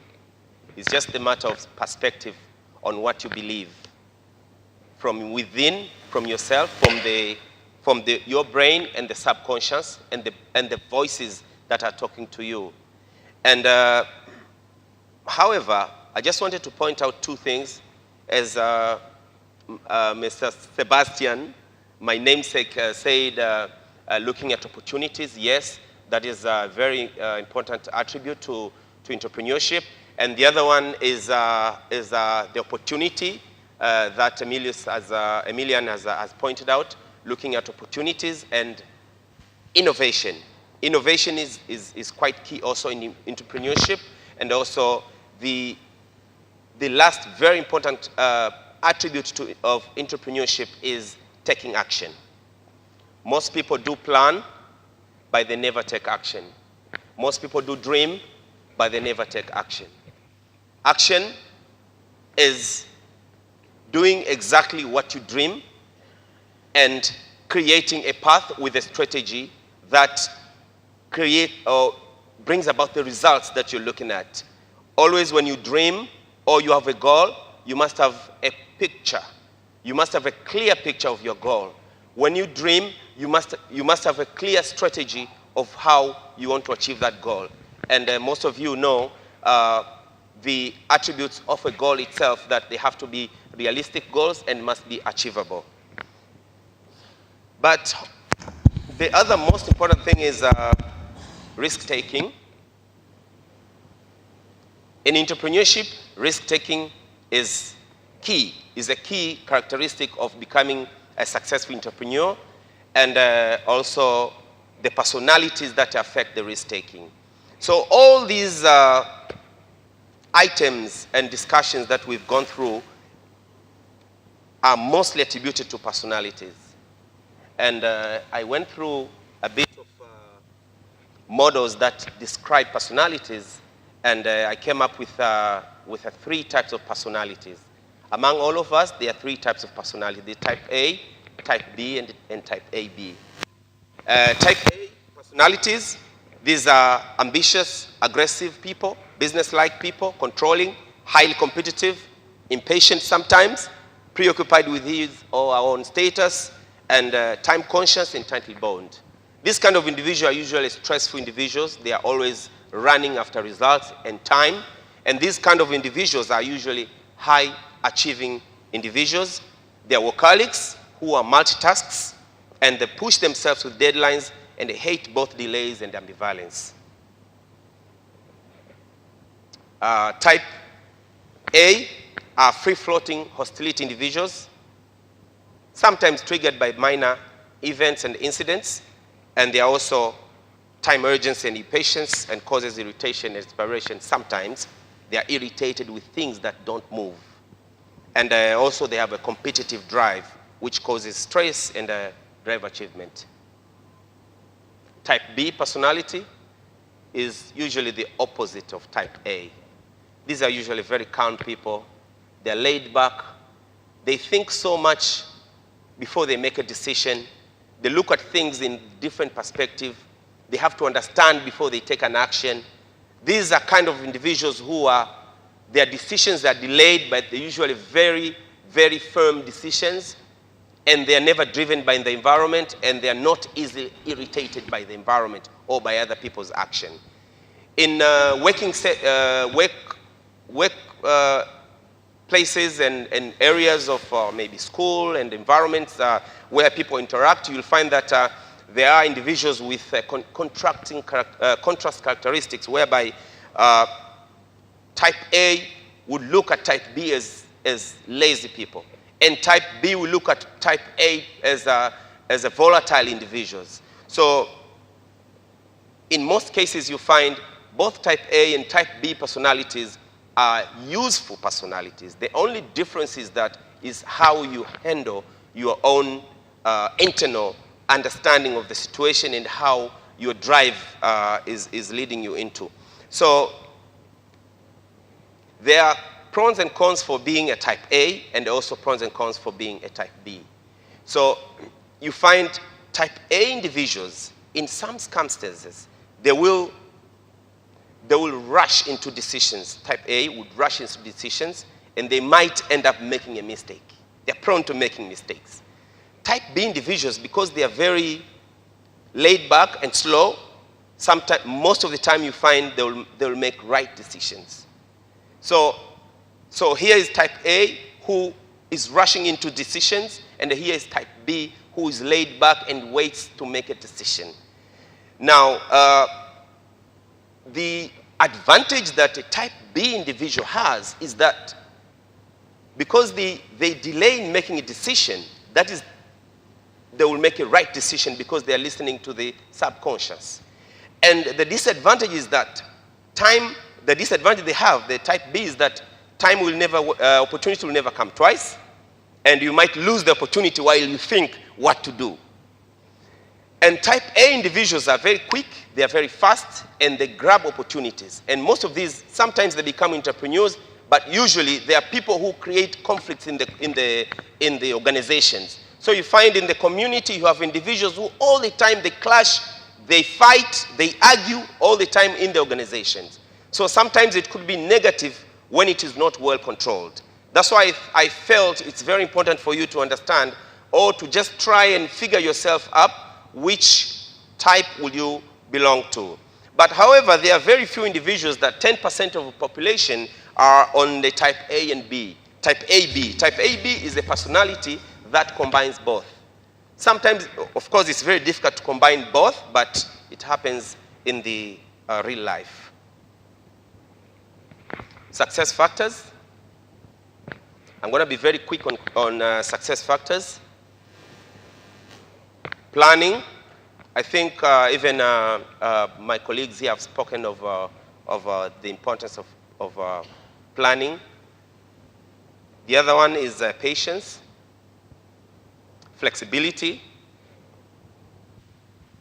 responsibility, taking a responsibility of your own action or the results of your organization, execution, and results, sharing results. Wherever in an organization there's whether positive or negative results, you always have to take a responsibility, and the other one is risk-taking. I also like to share with you the vicious cycle of behavior, whereby in any organization, there's the organization culture, and the behavior of organization depends on individual behavior of human beings or people that are in that organization. Now, the biggest question is how do you get a certain kind of behavior? There are people in the organization where they are always late at work. And once you're late the first day, you are late the second day, you're late the third day, it becomes your behavior because those are your actions. So the question is, how do the behaviors develop? Behaviors develop from information. What are your sources of information? Can somebody tell me what are your sources of information? Where do you get information from? Yes, from conference like this one. And where else? From books, media, yes, newspapers, people around you, parents sometimes, colleagues. So it's you have to understand that the information that you get are the ones that create what we call a belief. Belief will culminate into what we call an attitude. An attitude can be positive or negative. And this will lead into an action. So which means if you believe condom is protective of HIV/AIDS, by getting the information, it means if you believe, you will use condom. If you don't, you will not use condom. That's how we create the behavior and the actions that we have. And the collection of the actions that we have is the one that creates what we call behavior. Behavior is what you do all the time. When you do something repeatedly, the actions is what we call your behavior. And also, accumulation of our behavior causes the culture. And that's why it's very important to understand where the behavior comes from and how you will create a behavior that will lead into positive results into your organization. People-centered sales. My time is not very friendly now, so I'll go very quickly with what you need to understand in terms of sales and behavior and the characteristics that we always have spoken about. Knowing what you're selling when you go to sell, that's number one. Number two, justify your emotional hot bottom. Something people buy because of emotion. And people buy because they have to justify the decision. People buy because they are egocentric. An egocentric is a person who thinks or feel about the environment or about themselves and looking for the value. Making sure that you sell the value, you sell what we call value to an individual or your client or customers. People are naturally suspicious. When you come into their office, you want to sell something to them, they always have some negative minds. So your job is to make sure they think positive. People are also, they need to be convinced. So it's a matter of you proving to this person that what you're selling has a value.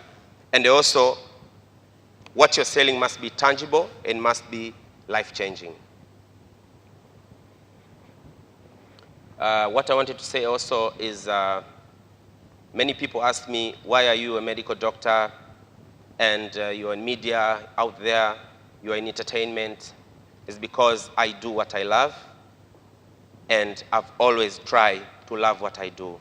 So even if you don't have an option to what you do now, make sure that always do what you love and love what you do. Thank you very much for listening.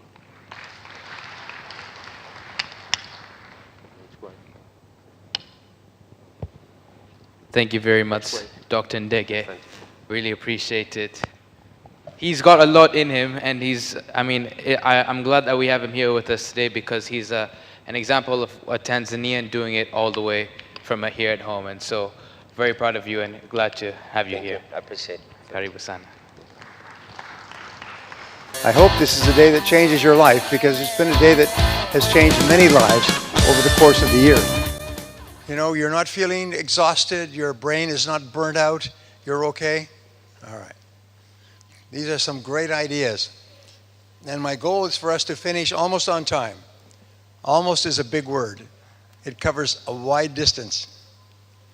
So, let's talk now about answering objections. So, the first part is, first of all, prospecting and finding the right people to talk to. The second part is to build warmth and trust with them. The third part is to demonstrate your skill and ability by asking very good questions like a doctor doing an examination. The fourth part is to present effectively. The sale is actually made in the presentation. And the better your presentation, the more the customer wants to buy the product and the fewer objections they have. But here's the bottom line, is that there are no sales without objections. Successful sales have twice as many objections as unsuccessful sales. Interesting point, when I used to hear objections, I would become disappointed. And then later I learned that the best customers object twice as much. It means that they're more interested and they want to be sure they're making the right purchase. So when a customer begins to object, that's good. You should smile inside, yay. Because the opposite is a customer who sits there like this and doesn't object, doesn't say anything, listens to you,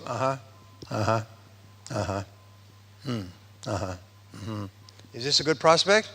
No, that's not a good prospect. The prospect, what about this and what about that? And over here it says this and what about this? When the more the customer asks questions, the more interested they are in enjoying the benefits of what you offer. So we say number 2 is the law of 6. And the law of 6 says that there are never more than 6 objections to any offer. I have worked with many companies, and what we do is we sit down and we say, all right, what are all the reasons that a prospect gives you for not buying? And we write them all down, and we write them on flip charts, and we write them on whiteboards, and you find that there may be 50 or 60 reasons that customers give you, but they can all be categorized into one of 6 categories. One could be the price category, the quality category, the competitive difference category, the attractiveness category, the usability category, but there's only 6. Now, the 6 will depend upon what you sell, in what market, your competition, your prices, the customers, many different things. So the 6 are always different, but there's only 6. So we said, let's identify what we call the big 6, and then let's find a really great answer that answers that one objection, that answers each of those 6. Sometimes you can double your sales by simply moving away the objections that hold you back. So what are they? And I'm going to ask you to think, of all the objections you get, what is the biggest objection? And how could you answer that objection so effectively that people say, oh, and never ask another question? And how could you do that?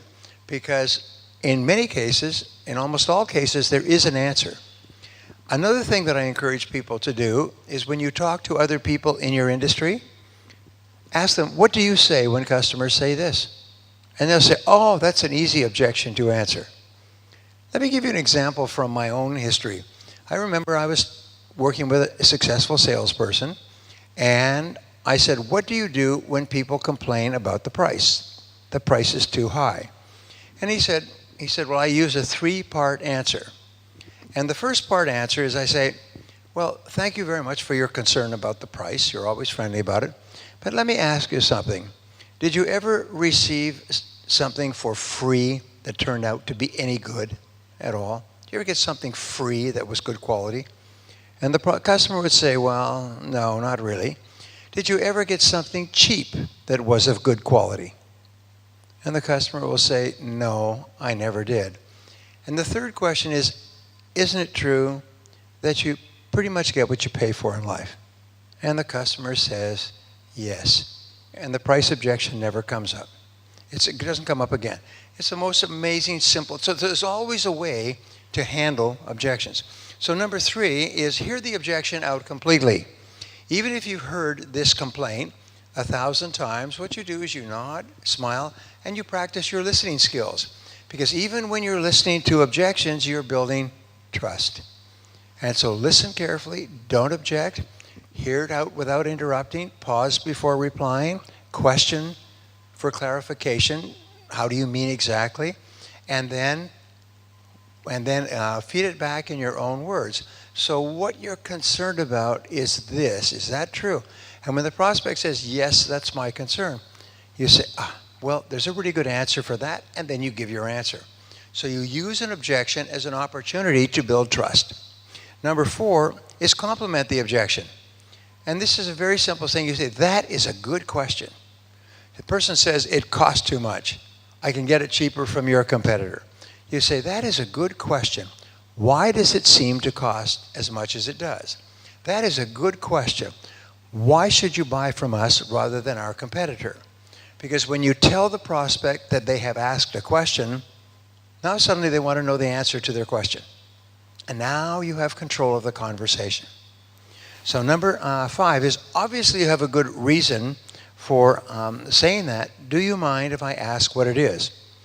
This is one of the great all-purpose ways of handling any objection.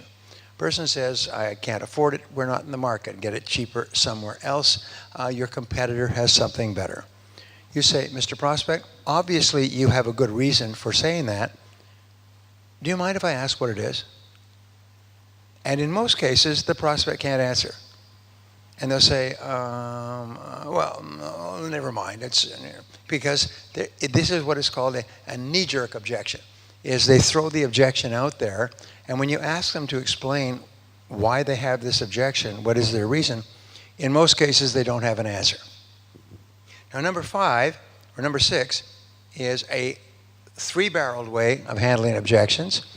When the person gives you an objection of any kind, I can get it cheaper from your competitor. Mr. Prospect, I understand exactly how you feel.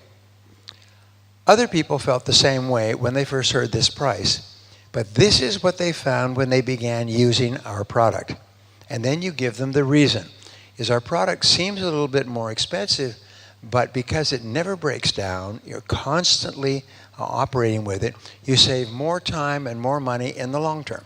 I'll give you a very common example that you may have heard of. Person says, this car seems like it's very expensive. I can get another car much cheaper. You say, I understand exactly how you feel. Other people felt the same way when they saw this price, but this is what they found. Because this car is of such high quality, you can actually sell it at a much higher price because it loses value so slowly.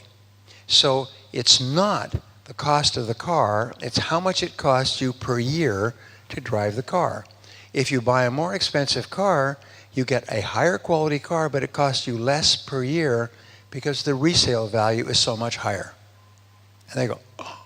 And that's why they say if you can afford to buy quality, you cannot afford not to buy quality because it lasts longer. We have a rule with regard to clothes, is never try to save money on clothes, because the way that you evaluate a piece of clothing, an article of clothing, is you evaluate it on a per wear basis. In other words, how many times do you wear that article of clothing?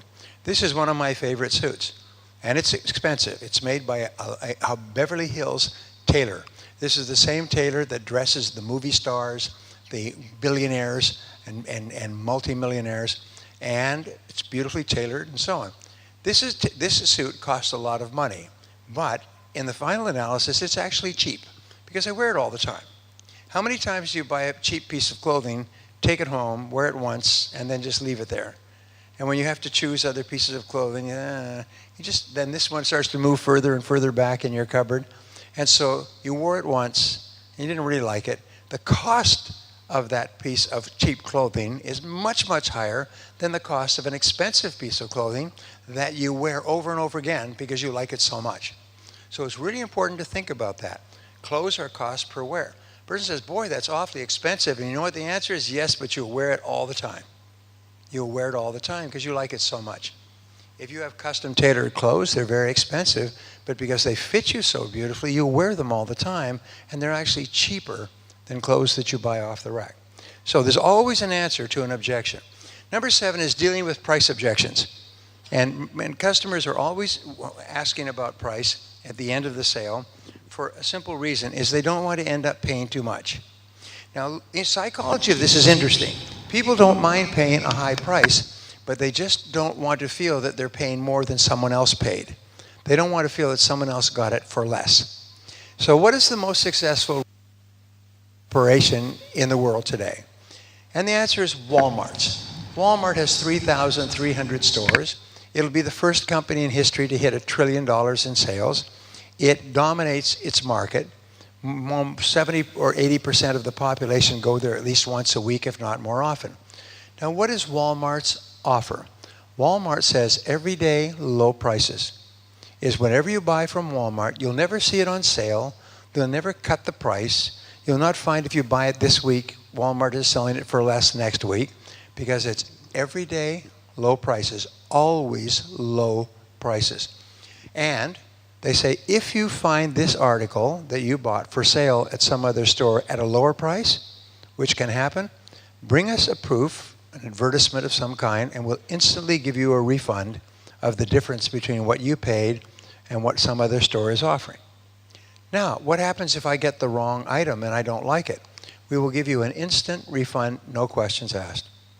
So what they do is they aim at the bottom 70% of the population, people who don't have a lot of money and who cannot afford to make a buying mistake.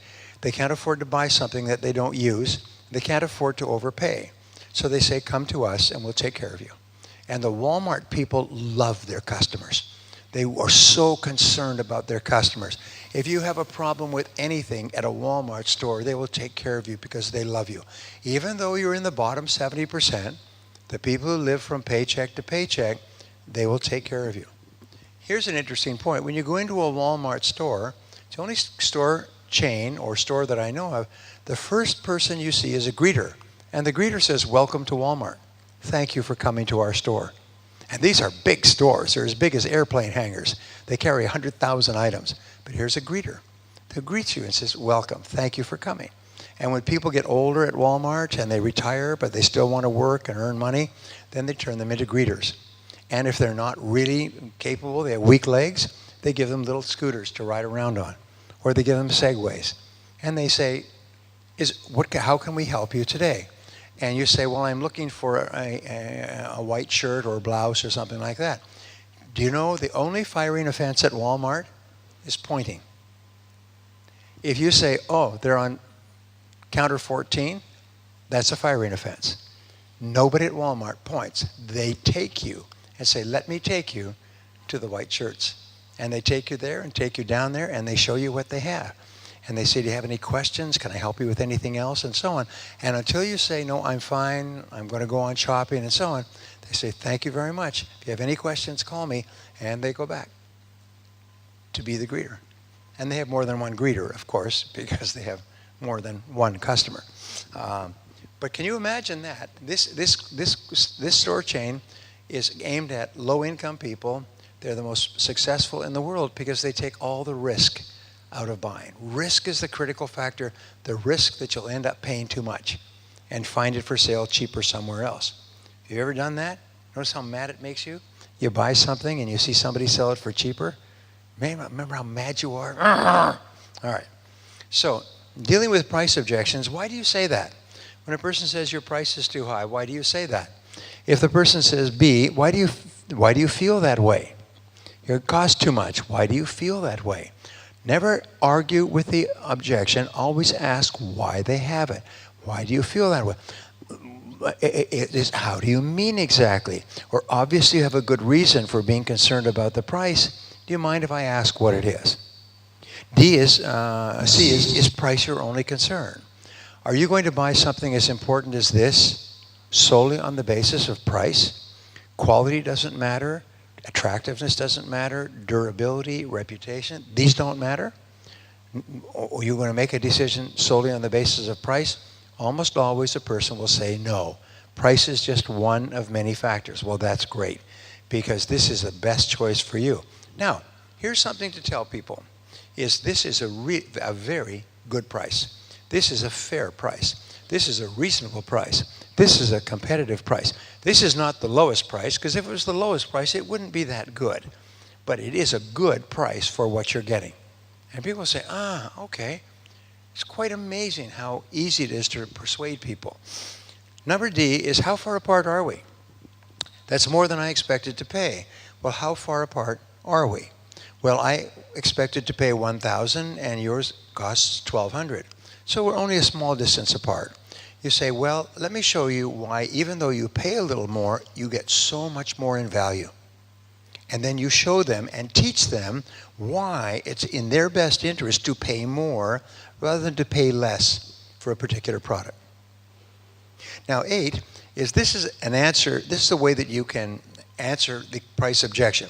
I used to phone people and I would talk to them. I'd say, I'm from the Institute for Executive Development.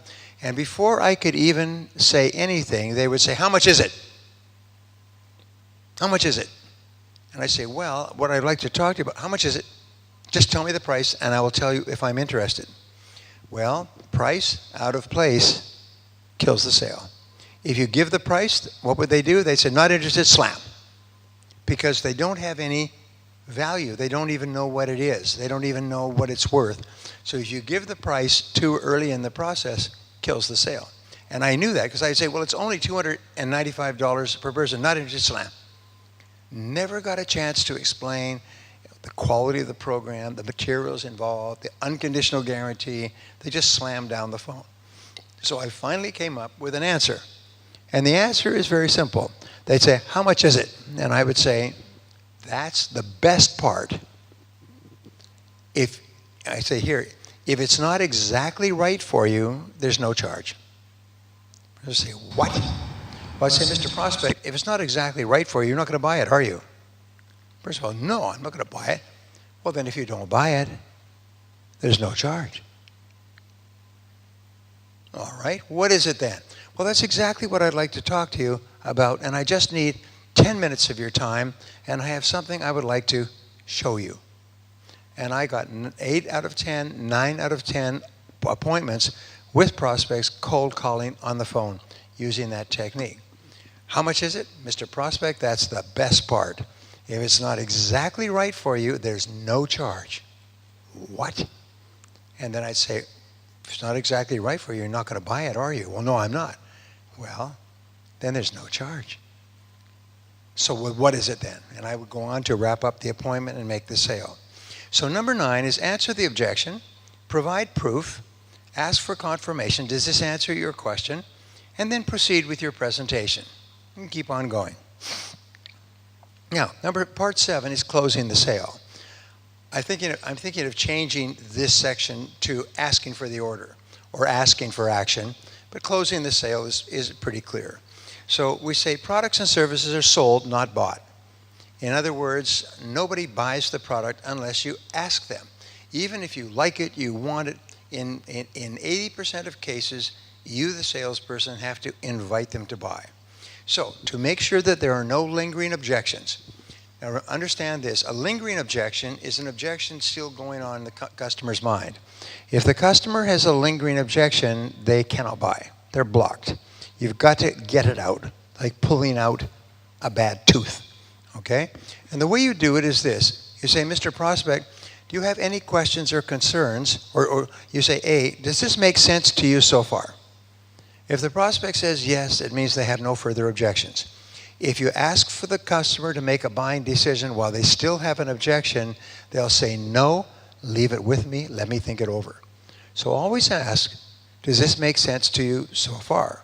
If the customer says yes, it means that you can ask them to buy.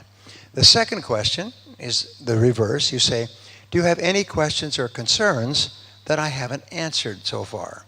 If the customer says no, they've decided to buy, or you're ready to ask them for a sales order. And here are the ways that you ask. The first way is called the invitational close.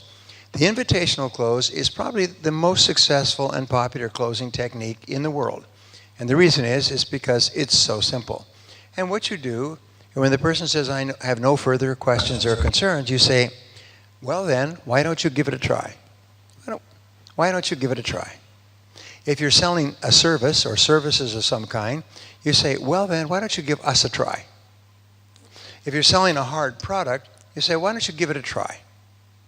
Or you could even say, if you like it, why don't you buy it? What you do is you invite them to take action. You know that 80% of all sales conversations end without the salesperson inviting the person to take an action, asking them to buy the product. They say, and I used to do this, they say, well, what do you think? And the prospect says, well, I think I'd like to think about it for a while. So remember, here's what we found. When the prospect is, when you're at the end of the conversation, the prospect is right here. They're the closest they'll ever be to buying. They'll never be hotter, never be closer. They'll never have more information. They'll never have any more than this moment. If you miss this moment, then the prospect will lose interest. Very much like putting a pot of water on the stove and boiling the water. When the water boils, that's when you take it off the stove. Boiling is the end of your presentation. This is when the customer is the highest. But if you take it off the stove and you let them think about it for a week or two, what will happen to the temperature of the water? It'll go stone cold. You call them back in a week or 2 weeks, and they forget they ever spoke to you. They said, well, let me think about it for a few days. You call them back in a few days. First of all, they won't take your call. And second of all, they've forgotten what it was they were talking to you about. They've forgotten you, and they forgot your product or service. Has anybody had this experience? Call them back later, they've gone stone cold. So therefore, this is your last chance. This is right here, the person's there. Your job is to reach out gently, verbally, and grab them and pull them over the edge. And the way that you do it is say, well, if you like it, why don't you give it a try? Now, the second way of closing a sale, and I've written the best programs on sales closing techniques in the world in multiple languages. They're online, they're video, they're DVD, CD, and they're in book form. And these are the best. So number 4 is the alternative close. With the alternative close, you simply say, Mr. Prospect, which of these would you prefer? This one or that one? The red or the blue, the large or the medium size. And if you only have a single product to sell, then you say, how would you like to pay for this? By check or cash? Would you like us to send this to your home or office? Would you like the blue or red? In other words, would you like to pay it in full or over 1 year? In other words, you can change the price, terms, and delivery based on the customer's level of interest. But always ask, which of these would you prefer? Would you like to take it with you, or would you like us to deliver it to your home or office? And whichever they choose, you've made a sale. Now, a third technique is called the directive close. This close has a 70% success rate with a qualified prospect. It is so powerful and so simple, it's embarrassing. It's also a form of what was called the assumption close, which is where you assume that the customer has decided to buy. So you say, does this make sense to you so far? Customer says yes. Assume that that means, I want it, I'll take it. So then you say, well, then the next step is this. I'll need a check from you for this amount. I'll need your signature on this form. We'll take it back to the office and we'll have it out to you by Thursday. So when the customer says, I have no further objections, you treat the customer as if they have said, I'll take it. What happens now? And you say, well, the next step is this, and you assume that the customer has bought. Sometimes they call this selling past the sale. You say, well, if you have no questions, then let's get this wrapped up and we can get it out to you in a couple of days. And you just assume that, and you take out your order form and you ask the customer, what is today's date, please? And the customer says, it's June 2nd. You write June 2nd, the customer's decided to buy. It's a very simple technique. Person says, I have no further questions or concerns. Well, then the next step is this, and let's get started. Number 6 is called the secondary close. And this is where you close on a secondary item. For example, if you're selling a car, you say, would you want the Michelin racing tires or the standard factory tires? Person says, well, I probably want the Michelin racing tires. They've decided to buy the car. The tires are a secondary issue. We call this a minor point. The purchase of the car is the key point. And this, by the way, works if you're saying, with regard, you're showing a house for sale. You say, oh, by the way, would you want to take possession on the 1st or the 15th of the month? Prospect says, well, it'd probably be better if I took possession on the 15th. They've decided to buy the house. So what you do is you give them a little question, which is the possession date. And if they say yes to the little question, we say if it's a little yes, it means a big yes. And so just think about how you could do that. You say, oh, by the way, would you want to take it with you today, or would we want to send it out to your home? Oh, I guess you could send it out to my home. That's quick enough. They've decided to buy. The delivery date is a secondary issue. Now, number 7 is the sharp angle close. The sharp angle close in English is sometimes called the subjunctive close. So a person gives you any kind of question about price, terms, delivery, quality, competition. You just simply say, Mr. Prospect, if we could satisfy you on that one point, would you be prepared to go ahead today? Well, I don't like the color. Mr. Prospect, if we could get it for you in a different color, would you be prepared to go ahead today? Well, I can't afford that much money all at once. If we could spread the payments over 12 months, would you be prepared to go ahead today? A couple of years ago, I went shopping at a very famous store, which I'll talk about tomorrow in our MBA. It's the most successful high-class department store in the world today because of specific policies that they have. So anyway, I knew that my wife had what is called a personal shopper, somebody in the store, and she dealt only with this person. And this person, whenever anything that my wife might like was brought in as a new product, she would call my wife and tell her, this new product just came in. You may want to come down and take a look at it in the next 2 or 3 days. I will put it aside for you. And she knows my wife's sizes, she knows my wife's tastes, and so on. Well, it's Christmas time, so I decide to buy my wife something nice. And there's a type of clothing called St. John's knit. And St. John's knit, I believe they have it in South Africa. St. John's is a very exclusive type of clothing, and you can tell a woman wearing a St. John's knit across a crowded room. All kinds of colors, fashions, styles, but there's something about the way that looks. If you're talking to a woman and you say, that looks like a St. John's knit, she'll blossom like a sunshine because you recognized it. And so I decided to get my wife a St. John's knit. And they are not cheap. They're expensive clothes. And all the Nordstrom commission. All the Nordstrom's sales force on the floor are on commission. So I went down, it's Christmas time, and I go and I look at the St. John's knit department, and I look at them all. I know my wife's sizes, top and bottom, and so on. And I look, and I can't find anything that would be suitable for her. She's got some other St. John's knits already. So I'm looking through these things, and there's only one outfit that would be perfect for my wife. She doesn't have it. It's her taste. But the unfortunate thing is the size was too big, the one they had. It's much too big. So I said, well, that's the only one that I would want, but you don't have it in her size, so forget about it. Men, after they've been shopping for 30 to 60 minutes, start to shake. We don't like to shop. We want to get out. And I started to look at outside the store. There were people who were walking around, and they were free. And I wanted to flee this store. So she said, well, if I could get this, if we had it in the downtown store, would you take it? And I said, well, I don't know. Well, let's check. And so she just assumed. She walked straight back to the computer, and she put it up. She said, they have it in the downtown store in your wife's size and the color you want. And I said, well, it's too far to go. I'm not going to drive half an hour to the other store. I knew where it was. She said, if I went down there and got it and brought it back, would you take it? I said, well, how would you do that? She said, I'll take the time off. I'll drive down. I said, well, I've got so many other things. She said, if I have it here in 60 minutes, gift wrapped, would you take it? Well, I was dead in the water here. I never had a chance. She said, you have other shopping to do. It's Christmas. Go and do the rest of your shopping for your family. Come back in 60 minutes, and it'll be here, gift wrap. So I said, okay.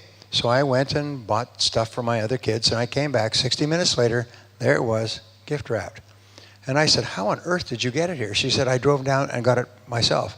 Drove down personally. Well, I know the other store. I know how far it is. What she had to do is she had to call somebody, and she had to have them come out to the curb and put it in the door of her car while she drove past, because she wouldn't have had enough time to park and go into the store and get it. And she had it back in 60 minutes. And so I walked out of there. I paid $1,500 for that, and she got a 10% commission. And as I walked away, and I said, isn't commission great? Isn't commission wonderful? Well, she used her own techniques on me. No matter what I said, she said, if we could satisfy you on that, would you take it? If we could do that for you, would you take it? If we could do this for you, would you take it? And she just basically batted down every objection I had until I ended up buying it. And I was very happy, and my wife was delighted. Still wears it. So number 8 is the authorization close. The authorization close is where you prepare the sales order. You've met with the customer 2 or 3 times, so you have the sales order all prepared. You know exactly what the customer wants and needs and is willing to pay for. And then you call the customer and say, I have something I'd like to show you. Based on our discussion over the last couple of weeks, the customer has seen you several times. You go back and you take the order form and you say, look, I've filled out this order form exactly the way we've discussed this product or service, and if you'll just authorize this, we can get started right away. Sometimes this is called the end of the trail close, where the customer is procrastinating and delaying and they're not sure. You say, if you'll just authorize this, we can get started right away. And never, don't say sign, and don't put an X, put a tick mark and say, if you just authorize this, and then just turn it around and slip it across. And put your pen on top and just wait. Silently. This is the only pressure you're allowed to use in professional selling is the pressure of the silence after you've asked the customer to make a decision. So fill it out, push it across, put your pen on top and smile. If you'll just authorize this, we can get started right away. Now, two of the most popular words in the history of customers are the words right away. Customers love it when you offer to do something right away. After you have sold a product and the customer has a question, always say, we'll take care of it right away. We'll get back to you right away. We'll deliver it right away. Customers love it. It makes their hearts pump. Boom, boom, boom, boom, boom, boom. When people offer to do things right away. Now, this may not be a common experience in your life, but I can promise you there's nothing makes customers happier than speed, offering to do it fast. So the customer may be thinking, well, maybe yes, maybe no with your product or service, but when you offer to do it right away, they suddenly want the product or service. There's a very simple example. You go into a restaurant at lunch and it's very busy, and you say, we're in a real hurry, we have to get back to a Brian Tracy seminar, and you say, what could we have quickly? They said, well, if you order this, we can serve it right away. And you say, well, take it. Everybody at the table takes it, and you don't even know what it is. Because the speed is more important than the product or service itself. So always offer to do things right away. And then the last closing technique is I want to think it over close.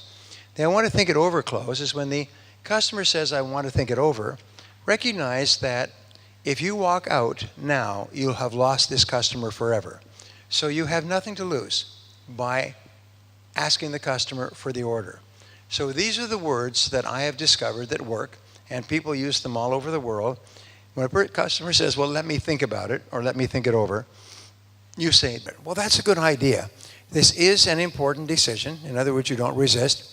And obviously you have a good reason for wanting to think it over. Do you mind if I ask what it is? Is it the price? Now the prospect can say one of two things. They can say, yes, it's the price. And then you ask, why do you feel that? Why do you say that? How far apart are we? How do you mean exactly? In other words, now you have a chance to sell, whereas before you cannot sell against, and I want to think it over. You've got to find out what it is that's holding them back. If the prospect says, no, it's not the price, what do you say? You say, then may I ask what it is? And whatever answer they give you, you say, if we can satisfy you on that, would you be willing to go ahead? If we can get that for you the way you want, would you be willing to go ahead? Or how do you mean exactly with regard to that? In either case, you have gotten out an answer and you have a chance to make the sale. And it's amazing how many people have saved a lost sale by simply using these words. These words are so powerful, by the way, that when a customer says, let me think it over, you say, oh, wait a minute. I was at a Brian Tracy seminar the other day. Hold on, I've got the workbook right here. Okay, here it is. Okay, that's a good idea. This is an important decision. Obviously, you have a good reason for wanting to think it over. Do you mind if I ask what it is? Is it the price? Remember, the person who asks questions has control. Even though you read it badly, it's still effective. And it's quite amazing. So just give it a try. Why don't you give it a try? Just once. Now, finally, number 10, remember the most important word in selling is ask. Ask politely, ask courteously, ask warmly, ask in a friendly way. Ask in a charming way, but don't be afraid to ask the customer to make a choice. At the very least, just say, come on, why don't you take it? It's a good product. It's a good price. You want it. You'll like it. Take it. Why don't you take it? I had a young man come up to me at a seminar, and he told me a really interesting story. He said 1 year ago he had come to my seminar, which is why he came back. He said, and he was living at home and driving an old car, and he was in sales. And he loved this closing technique, why don't you give it a try, so much that he would ask it of everyone. And he would present his product and say, why don't you give it a try? Why don't you give it a try? People say, no, I don't want it. I'm not interested. Oh, come on. Why don't you give it a try? He said he would use it over and over. Even if the prospect said, look, I don't want it. I don't need it. I can't use it. I can't afford it. I'm not in the market. He would say, well, I know that's all true, but why don't you give it a try? And he said it's amazing. People would say, oh, all right. And they would, well, he's increased his income 500%. He had his own apartment. He was driving a new car, wearing beautiful clothes. He said he never made so much money in his life because he just keeps finding people, talking to them, showing his product, and said, why don't you give it a try? Well, why don't you give it a try? Why don't you give it a try? Give it a try, give it a try. And he was just amazed at how many people said, oh, why not? Sure, okay, no problem. You say, you know, it's unconditionally guaranteed. Why don't you give it a try? Which brings us to part 8, getting resales and referrals. Now, this is an area that is the most important area of modern business. Damn, our timing is good. Most important area in modern business is resales and referrals. It is impossible for you to get into the top 10% of moneymakers unless you have a stable of customers who are buying from you again and again. It's impossible for a company to be successful unless it is getting references and referrals from happy customers. So here's the rules. We say your job is to create and keep a customer. We've talked about customer creation throughout the day. Second part is to keep the customer, is to hold that customer so that they never go anywhere else.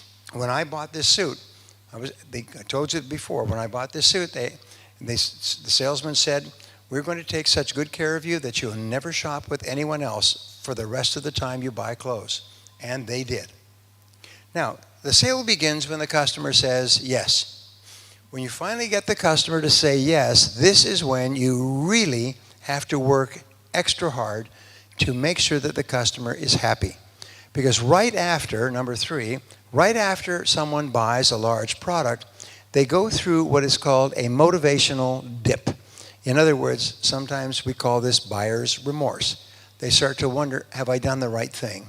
Did I buy the right product? Did I pay too much? Can I really afford it? Will I really use it? Will I get my value from it?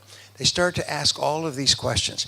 And what they do is that when they're starting to think about this, they're starting to think about canceling the order or canceling the check. And they call you. They reach out like a drowning man reaching out for a life preserver. They reach out for the salesperson. And they call you up and they say, look, I'm really concerned about this. I think I may have made a mistake. I'm not sure. And what they want is reassurance. And so what you do is you say, look, let me come over and see you right away. I'll take care of that right away. Don't worry about that. We'll deliver it right away. So what they want you to do is reassure them that they made a good decision. If necessary, go straight back over to the office and talk to them personally if it's a big order.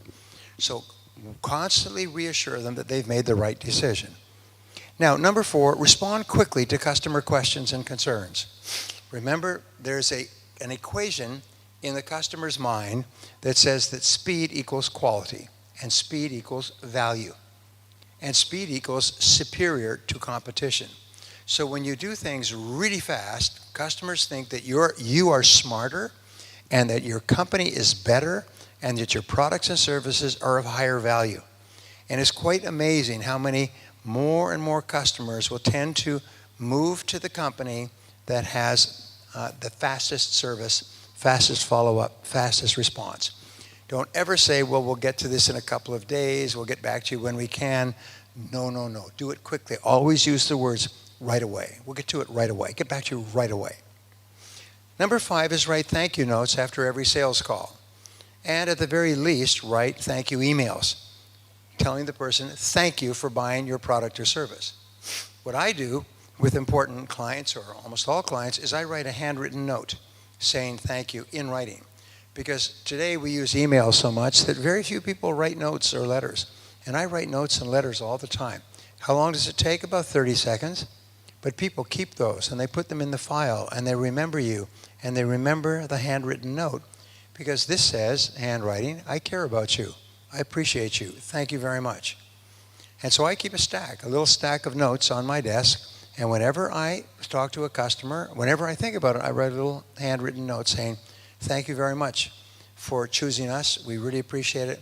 Please call me if ever you have any questions or concerns. Send it on. Number 6, ask for referrals in advance of selling. You see, the reason why you want to give really good customer service is so that people like you so much that they buy from you again, and they tell their friends to buy from you as well. So, I'll say, Mr. Prospect, this is a technique, by the way. It was used by a man who went, in the life insurance industry, went from starting to more than $1 million personal income within 3 years. And he developed this technique, and the technique was so powerful, he was asked to give it on the stage with an actor, with cameras, big screens, for something like 25,000 real estate agents from all over the world at the $1 Million Round Table. So he got up on the stage, and here was his technique, which he had developed kind of accidentally. And he would say, Mr. Prospect, thank you so much for your time. I want to show you something that I think you really like. And if you like it, whether or not it's right for you at this time, would you give me the names of 2 or 3 other people who might like it as well? And the prospect would say, sure. Doesn't even know what it is yet. But he'd say, sure, if I like it, I'll give you a couple of names. And then he would go through his presentation, and at the end of the presentation, the prospect would either say yes or no. They would buy or not buy the product. And if they bought it, he'd wrap it up, do the paperwork, get the signature. If they decided not to buy it because they couldn't afford it, or they weren't in the market, or whatever reason, he'd say, well, in both cases, you promised me the names of 2 or 3 other people, and I'd really appreciate those names. And he'd take out a pen and be prepared to write. Well, thank you so much for your decision, and you promised me the names of 2 or 3 other people. Now, people are lazy, so if they have a choice between 2 or 3, how many do they give you? 2. So he would get 2 names of prospects from every time he talked to a customer, whether they bought or not. Now, who are the names that people give you? People that they know closely. Family members, business associates, school associates, and so on. First names off the top of your mind are people that you know well. So then you say, which of these 2 should I call first? And he would say, could I have their phone numbers? You get the phone number. Which of these 2 should I call first?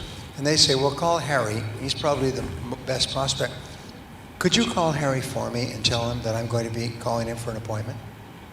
And he'd say, sure. He's a good friend of mine, just spoke to him yesterday.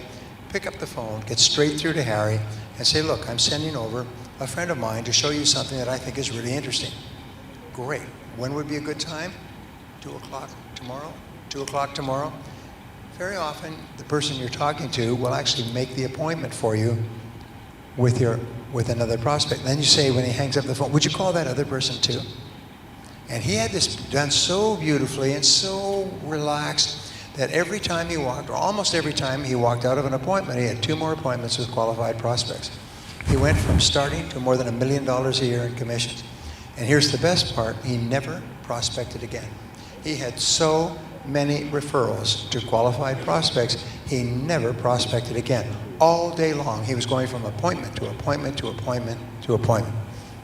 Number 7, at the end of any sales conversation, always ask for referrals to other prospects. A friend of mine, not a friend of mine, one of my clients is a woman, and she was selling advertising for an expensive publication in Washington, D.C., and she was calling on business offices. And she told me this, 14 months after she had gone to my seminar, and she was in the audience, she came back to another seminar, and she came up and told me this story. She said, I was calling on different offices, and I called on this office of an engineer.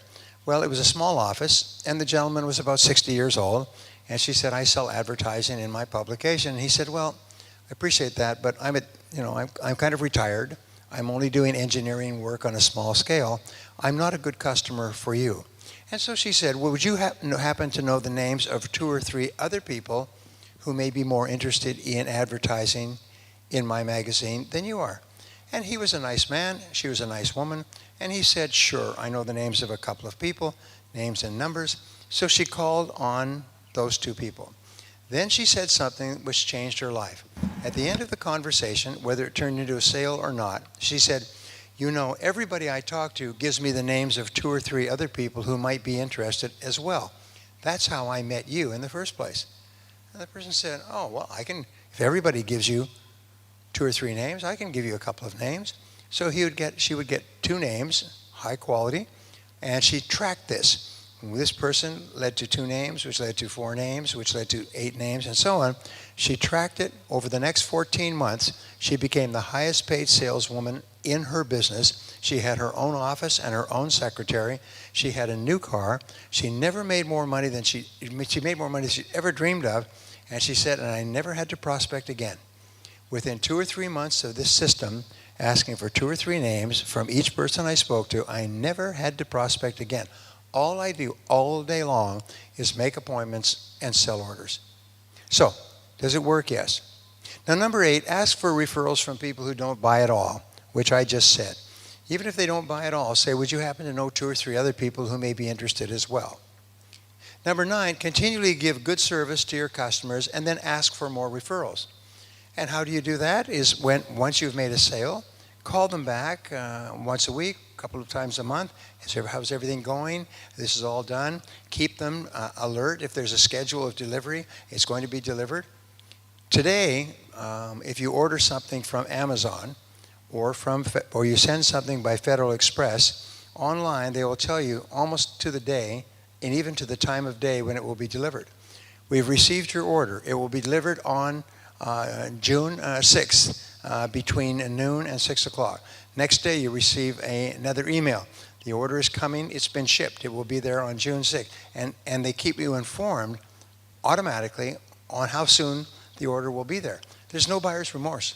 You're so happy that they're telling you it's getting closer, it's getting closer. It's like the Uber cars. You can actually see the Uber car symbol driving toward your location. It's a red symbol, and here your location is green, and you see it coming. And how long it's taking, it's counting down. I mean, you would never think of changing. So, and after you've given good service, you say, by the way, I love to work with people like you. Would you happen to know 2 or 3 other people who may like our services as well? And people will say, after you've given them service, psychologically people feel obligated. You've given me such good service, I owe you something. And if you ask for a referral, they'll give you the names of 2 or 3 referrals. Now, number 10, report back to the source of a referral. This is very important. If a person gives you a name of a friend or relative and you call on them, immediately get back to them and say, this is what happened. I called on this person and this is what they did. I'm meeting with them next week and so on. People are very curious to know what you did with the referral. And if you call back on them, they will give you more referrals. Number 12, send a gift to the source of a good referral. My referrals can be worth thousands of dollars. So we have a standing account where we send gift baskets to people who give us referrals. If we get a referral, whether or not it turns into a customer, we send a gift basket. We spend thousands of dollars a year. It's our primary source of promotion is to send gifts to people who give us referrals. And we send gifts to customers and clients. And then we call them back after a couple of days, did you receive the gift basket? And they say, yes, we did. Well, we just wanted you to know how much we appreciate it. Well, thank you very much. We really appreciate it. By the way, would you happen to know the names of 2 or 3 other people who might enjoy working with us as well? And people that you send regular rewards, gift baskets, bonuses to, they start to give you a steady referral. It's called a golden chain. They start to give you a steady chain of referrals. By the way, here's a question. How many referral systems are there out there?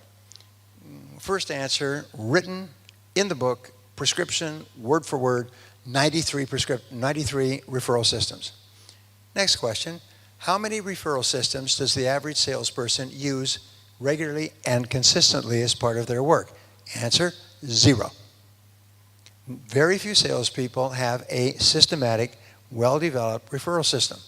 The very best people have 2 or 3 or 4 overlapping referral systems, and your job is to reach the point within 12 months where you work by referral only. You work by referral only. You don't do any marketing or advertising at all. You just simply follow up on referrals because you're getting so many referrals from happy customers. Can you do this? Yes. I know entire national sales organizations that have the title by referral only. And within a year after people joining them, even new salespeople, they never prospect again because they have a steady stream, like a river of referrals coming to them by using one or more of these established systems. Number 12, a resale to a satisfied customer is 10 times easier than a sale to a new customer. Why? A satisfied customer has already experienced your product, your service, your people, has used it, is already sold. Very easy to resell. Sometimes it's automatic. Sometimes you just call up and say, they call you up and they say, I want another order. When we say 10 times easier, we mean it takes 1/10 of the time and energy to make a resale to a happy customer than to go and find a brand new customer. 13, a referral is 15 times easier to sell to than a cold call. It means it takes 1/15 of the time, energy, travel, and so on for you to sell to a referral from a happy customer. And so this is why the highest 10% of salespeople in every industry have an endless stream of resales and referrals, and they think about it all the time. Everything they do, they think about getting resales and referrals. And the way they do it is by taking such wonderful care of their customers.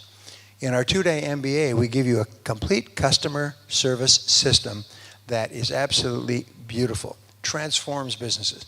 It's so good that if you only learn that one part of the system as opposed to the 10 parts that we teach, that would be worth the entire 2-day course.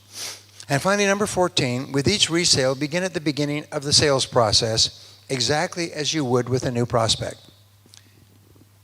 I talked a little bit earlier about taking relationships for granted. It's sometimes called relationship entropy. Relationship entropy is where the energy dies down in the relationship. You're very eager to make the sale originally, but now you don't call them very much and you just take them for granted. You just assume that if they want more of your product, they will call you up and so on. So the energy starts to go out of the sale. What we have found is that when you get a call from a happy customer, you go back to them and you treat them with the same respect and attentiveness as they were when you first got them as a customer. If you were punctual the first time, be punctual. If you're dressed well, dress well. If you were prepared, be prepared. Treat this customer as though they're really special. Treat them like a new customer. By the way, here's an aside. If you're married, treat your wife like you would treat a new potential customer, and you'll be happy for the rest of your life. And this brings us to our last session, and the last session is 7 secrets to success in selling. Now, the key to success, which is written down here, is work all the time you work. And we said earlier that billionaires, self-made billionaires, people who have earned more than $1 billion and sometimes $50 billion in one generation, say that hard work and self-discipline are the most important qualities. In the 20-year studies on self-made millionaires that were done by Thomas Stanley and Bill Danko, friends of mine, they found that the one quality that self-made millionaires said they had was that they were able to work harder than anyone else. They were not smart enough or smarter. They were not better educated. They did not come from better families. Sometimes they had every limitation in the world, but they always said, I was willing to work harder than anyone else. And so work all the time you work. When you work, work. Don't waste time. Get there and spend 80% of your time head-to-head, face-to-face with qualified customers. Talk to customers all the time. Think about customers. Do all your paperwork and little work after you've done your major work. So number one, get serious about your work. Make a decision to go all the way to the top. This was my turning point when I was 24 years old, and this senior salesman told me that the top 20% of salespeople earn 80% of the money. And I remember him telling me that because I'd never heard it before. And then I said, well, if that's the case, I want to be in the top 20%. And my life took a different turn, and I was never the same again. That led me asking too, why are some salespeople more successful than others? Why are some businesses more successful? Why are some companies, why are some individuals more successful? But that was the turning point. Who are the people in the top 20%? And how much do they earn, and how do they do it? And that has been my guiding focus for more than 35, 40 years. And it's made an enormous difference, I can tell you, in a very positive way. Now, number two is identify your limiting skill to sales success. Ask yourself, if you could be absolutely excellent at any one skill, which one skill would help you the most to double your income? And remember, you're only one skill away from doubling your income. So ask yourself, what one skill could help me the most? And then focus and concentrate on developing that one skill. Number three, get around the right people. Get around the right people. Remember, birds of a feather flock together. Successful people associate with other successful people. Here's a rule. The rule is that your income will be the average of the 5 people with whom you associate the most. If you associate with poor people, you're going to have a low income. If you associate with successful people, you'll have a high income. What do poor people talk about all the time? They talk about how little money they have and how expensive everything is. What do successful people talk about all the time? They talk about earning more money and all the different things that they can do and their recent experience with making more money.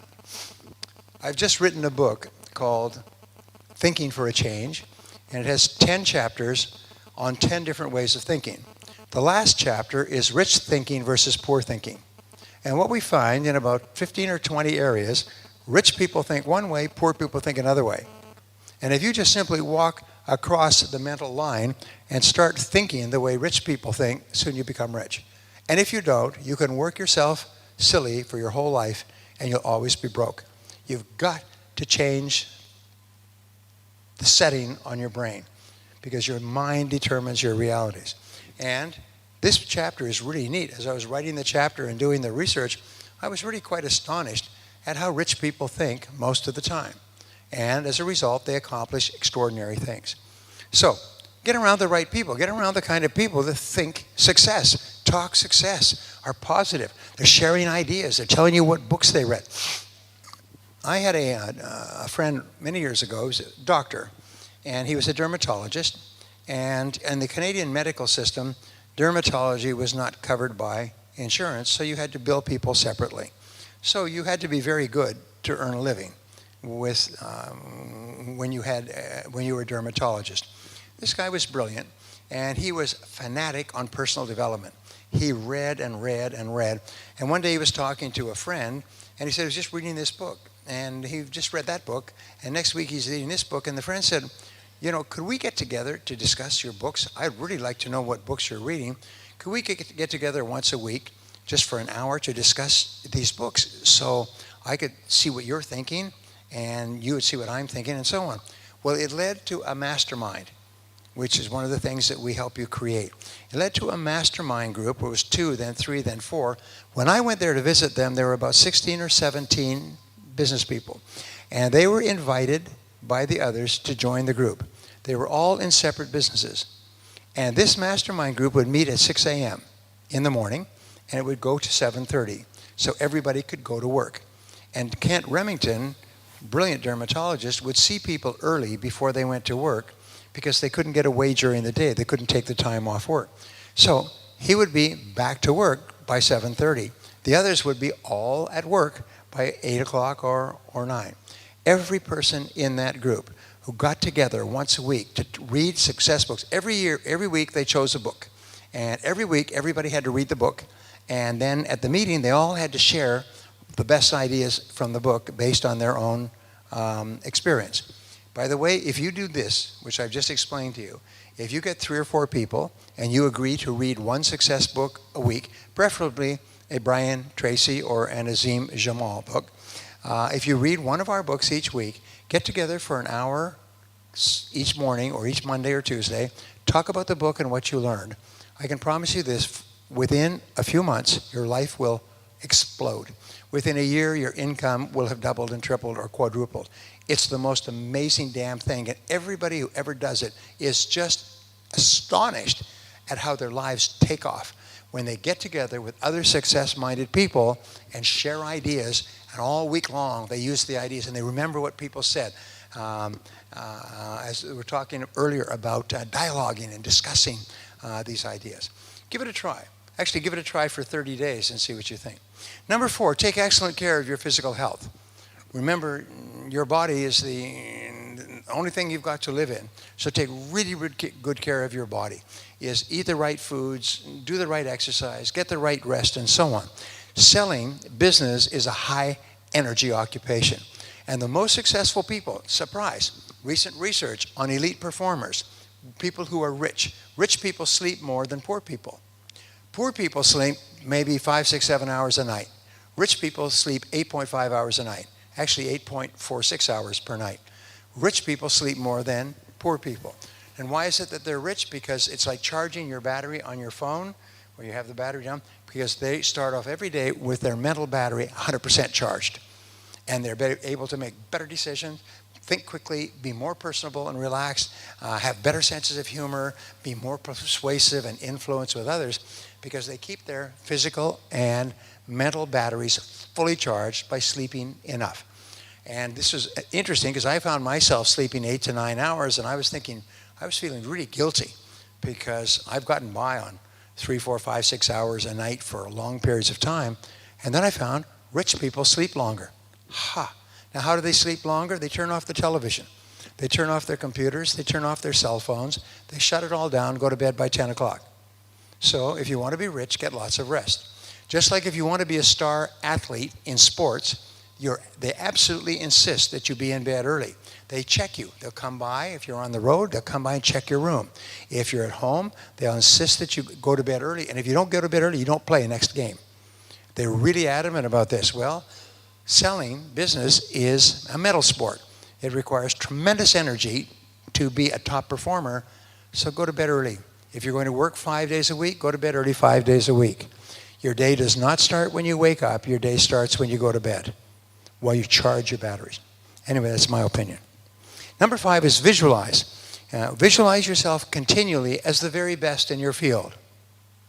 Remember the old saying, the person you see is the person you will be. There's a one-to-one relationship between the mental picture you have of yourself on the inside and how you perform on the outside. Number 6, talk to yourself positively. Control your inner dialogue. So some of the most powerful words you can say to yourself are words like, I can do it, I can do it, I can do it. Or I'm the best, I'm the best, I'm the best. Or I like myself, I like myself, I like myself. Remember, the words that you say to yourself and believe determine 95% of your emotions and 95% of your motivation. So when you talk to yourself in a positive way, you'll find yourself feeling more positive, you have more energy, you're more personable, you have more motivation, more drive, and everything else. And if you don't talk to yourself positively, what we have found in psychology is you'll automatically revert to talking to yourself negatively. And number 7, positive action. Get going, get busy, get moving, develop a sense of urgency. Successful people are always in constant motion. Successful people are always busy, they're always active. Unsuccessful people are always sitting around. They sit around the office, they talk to their friends, they read the newspaper, they drink coffee, they think about being successful, but they don't take action. So successful people are intensely action-oriented. Peter Drucker once said, there are no results inside the business. In other words, all the results are outside. If you call a person's office and they're there, you know that they probably have no future. People who are in the office when they should be out seeing customers, head to head, knee to knee, are people who probably have no future. So your job is to get out there and see customers all day long. What about paperwork? Do it before 8 a.m. and after 6 p.m. But whenever customers are available to be seen, you should be seeing customers. Because your job is not to be average. Your job is to be in the top 20% and in the top 10%. Now, I told you I've studied millionaires. I've done courses on self-made millionaires and so on. Here's something that I found. I found that 5% or more of all self-made millionaires are salespeople who have been in sales all their lives. Another 74% of millionaires are entrepreneurs. And entrepreneurs are people who started and built their own company. However, at one time, they were salespeople. And as a result, they started their own business so they could capture more of the income. So 79%, let's say 80%, of all of your chances for being successful come from your ability to sell. If you can sell, and you can sell well, you can make a wonderful living. Just like my son Michael said, Dad, I'll never have to worry about money because I'm not afraid to sell. And all of selling is a series of learnable skills. You can become one of the best salespeople in your entire industry if you decide to. And then just put your head down, use these materials, read books on selling, preferably Brian Tracy books, listen to CDs, go to courses, and never stop working until you become one of the best and highest paid salespeople in your industry.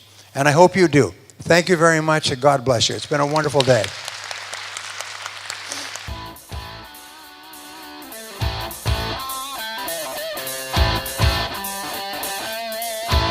Sisi ni waandaji wakuu kwa kongamano hili la mauzo ambalo linamshirikisha gwiji wa mauzo duniani Brian Tracy, Azim Jamal, Akash Karia pamoja na Dr. Sebastian Ndege. I hope this is a day that changes your life because it's been a day that has changed many lives over the course of the year. Brian really defines the rules and the principles with real-life examples from his experiences. So his examples are spot on, from Apple to Microsoft to friends that he has like Warren Buffett. You know, these examples have been really specific and spot on. So when you're listening as a student or somebody who wants to learn more, the principles are really adaptive, as I said. Instead of saying, in the real world, Brian goes straight for the real world. He says he breaks it down and really gives the specific examples of how those principles can be implemented even as of starting tomorrow. He's actually a very knowledgeable person, and what I found is that you know, he talks more about taking action, writing things down, and how your subconscious mind actually processes it when you write it down. So I think that's a tool that I'm going to use in the future. But what I've learned in these 2 days is more than what I did in 2 years in my MBA course. I love the speakers. I love Brian Tracy International, and I've been so overjoyed with this program. Thank you so much. I hope this is a day that changes your life because it's been a day that has changed many lives over the course of the year.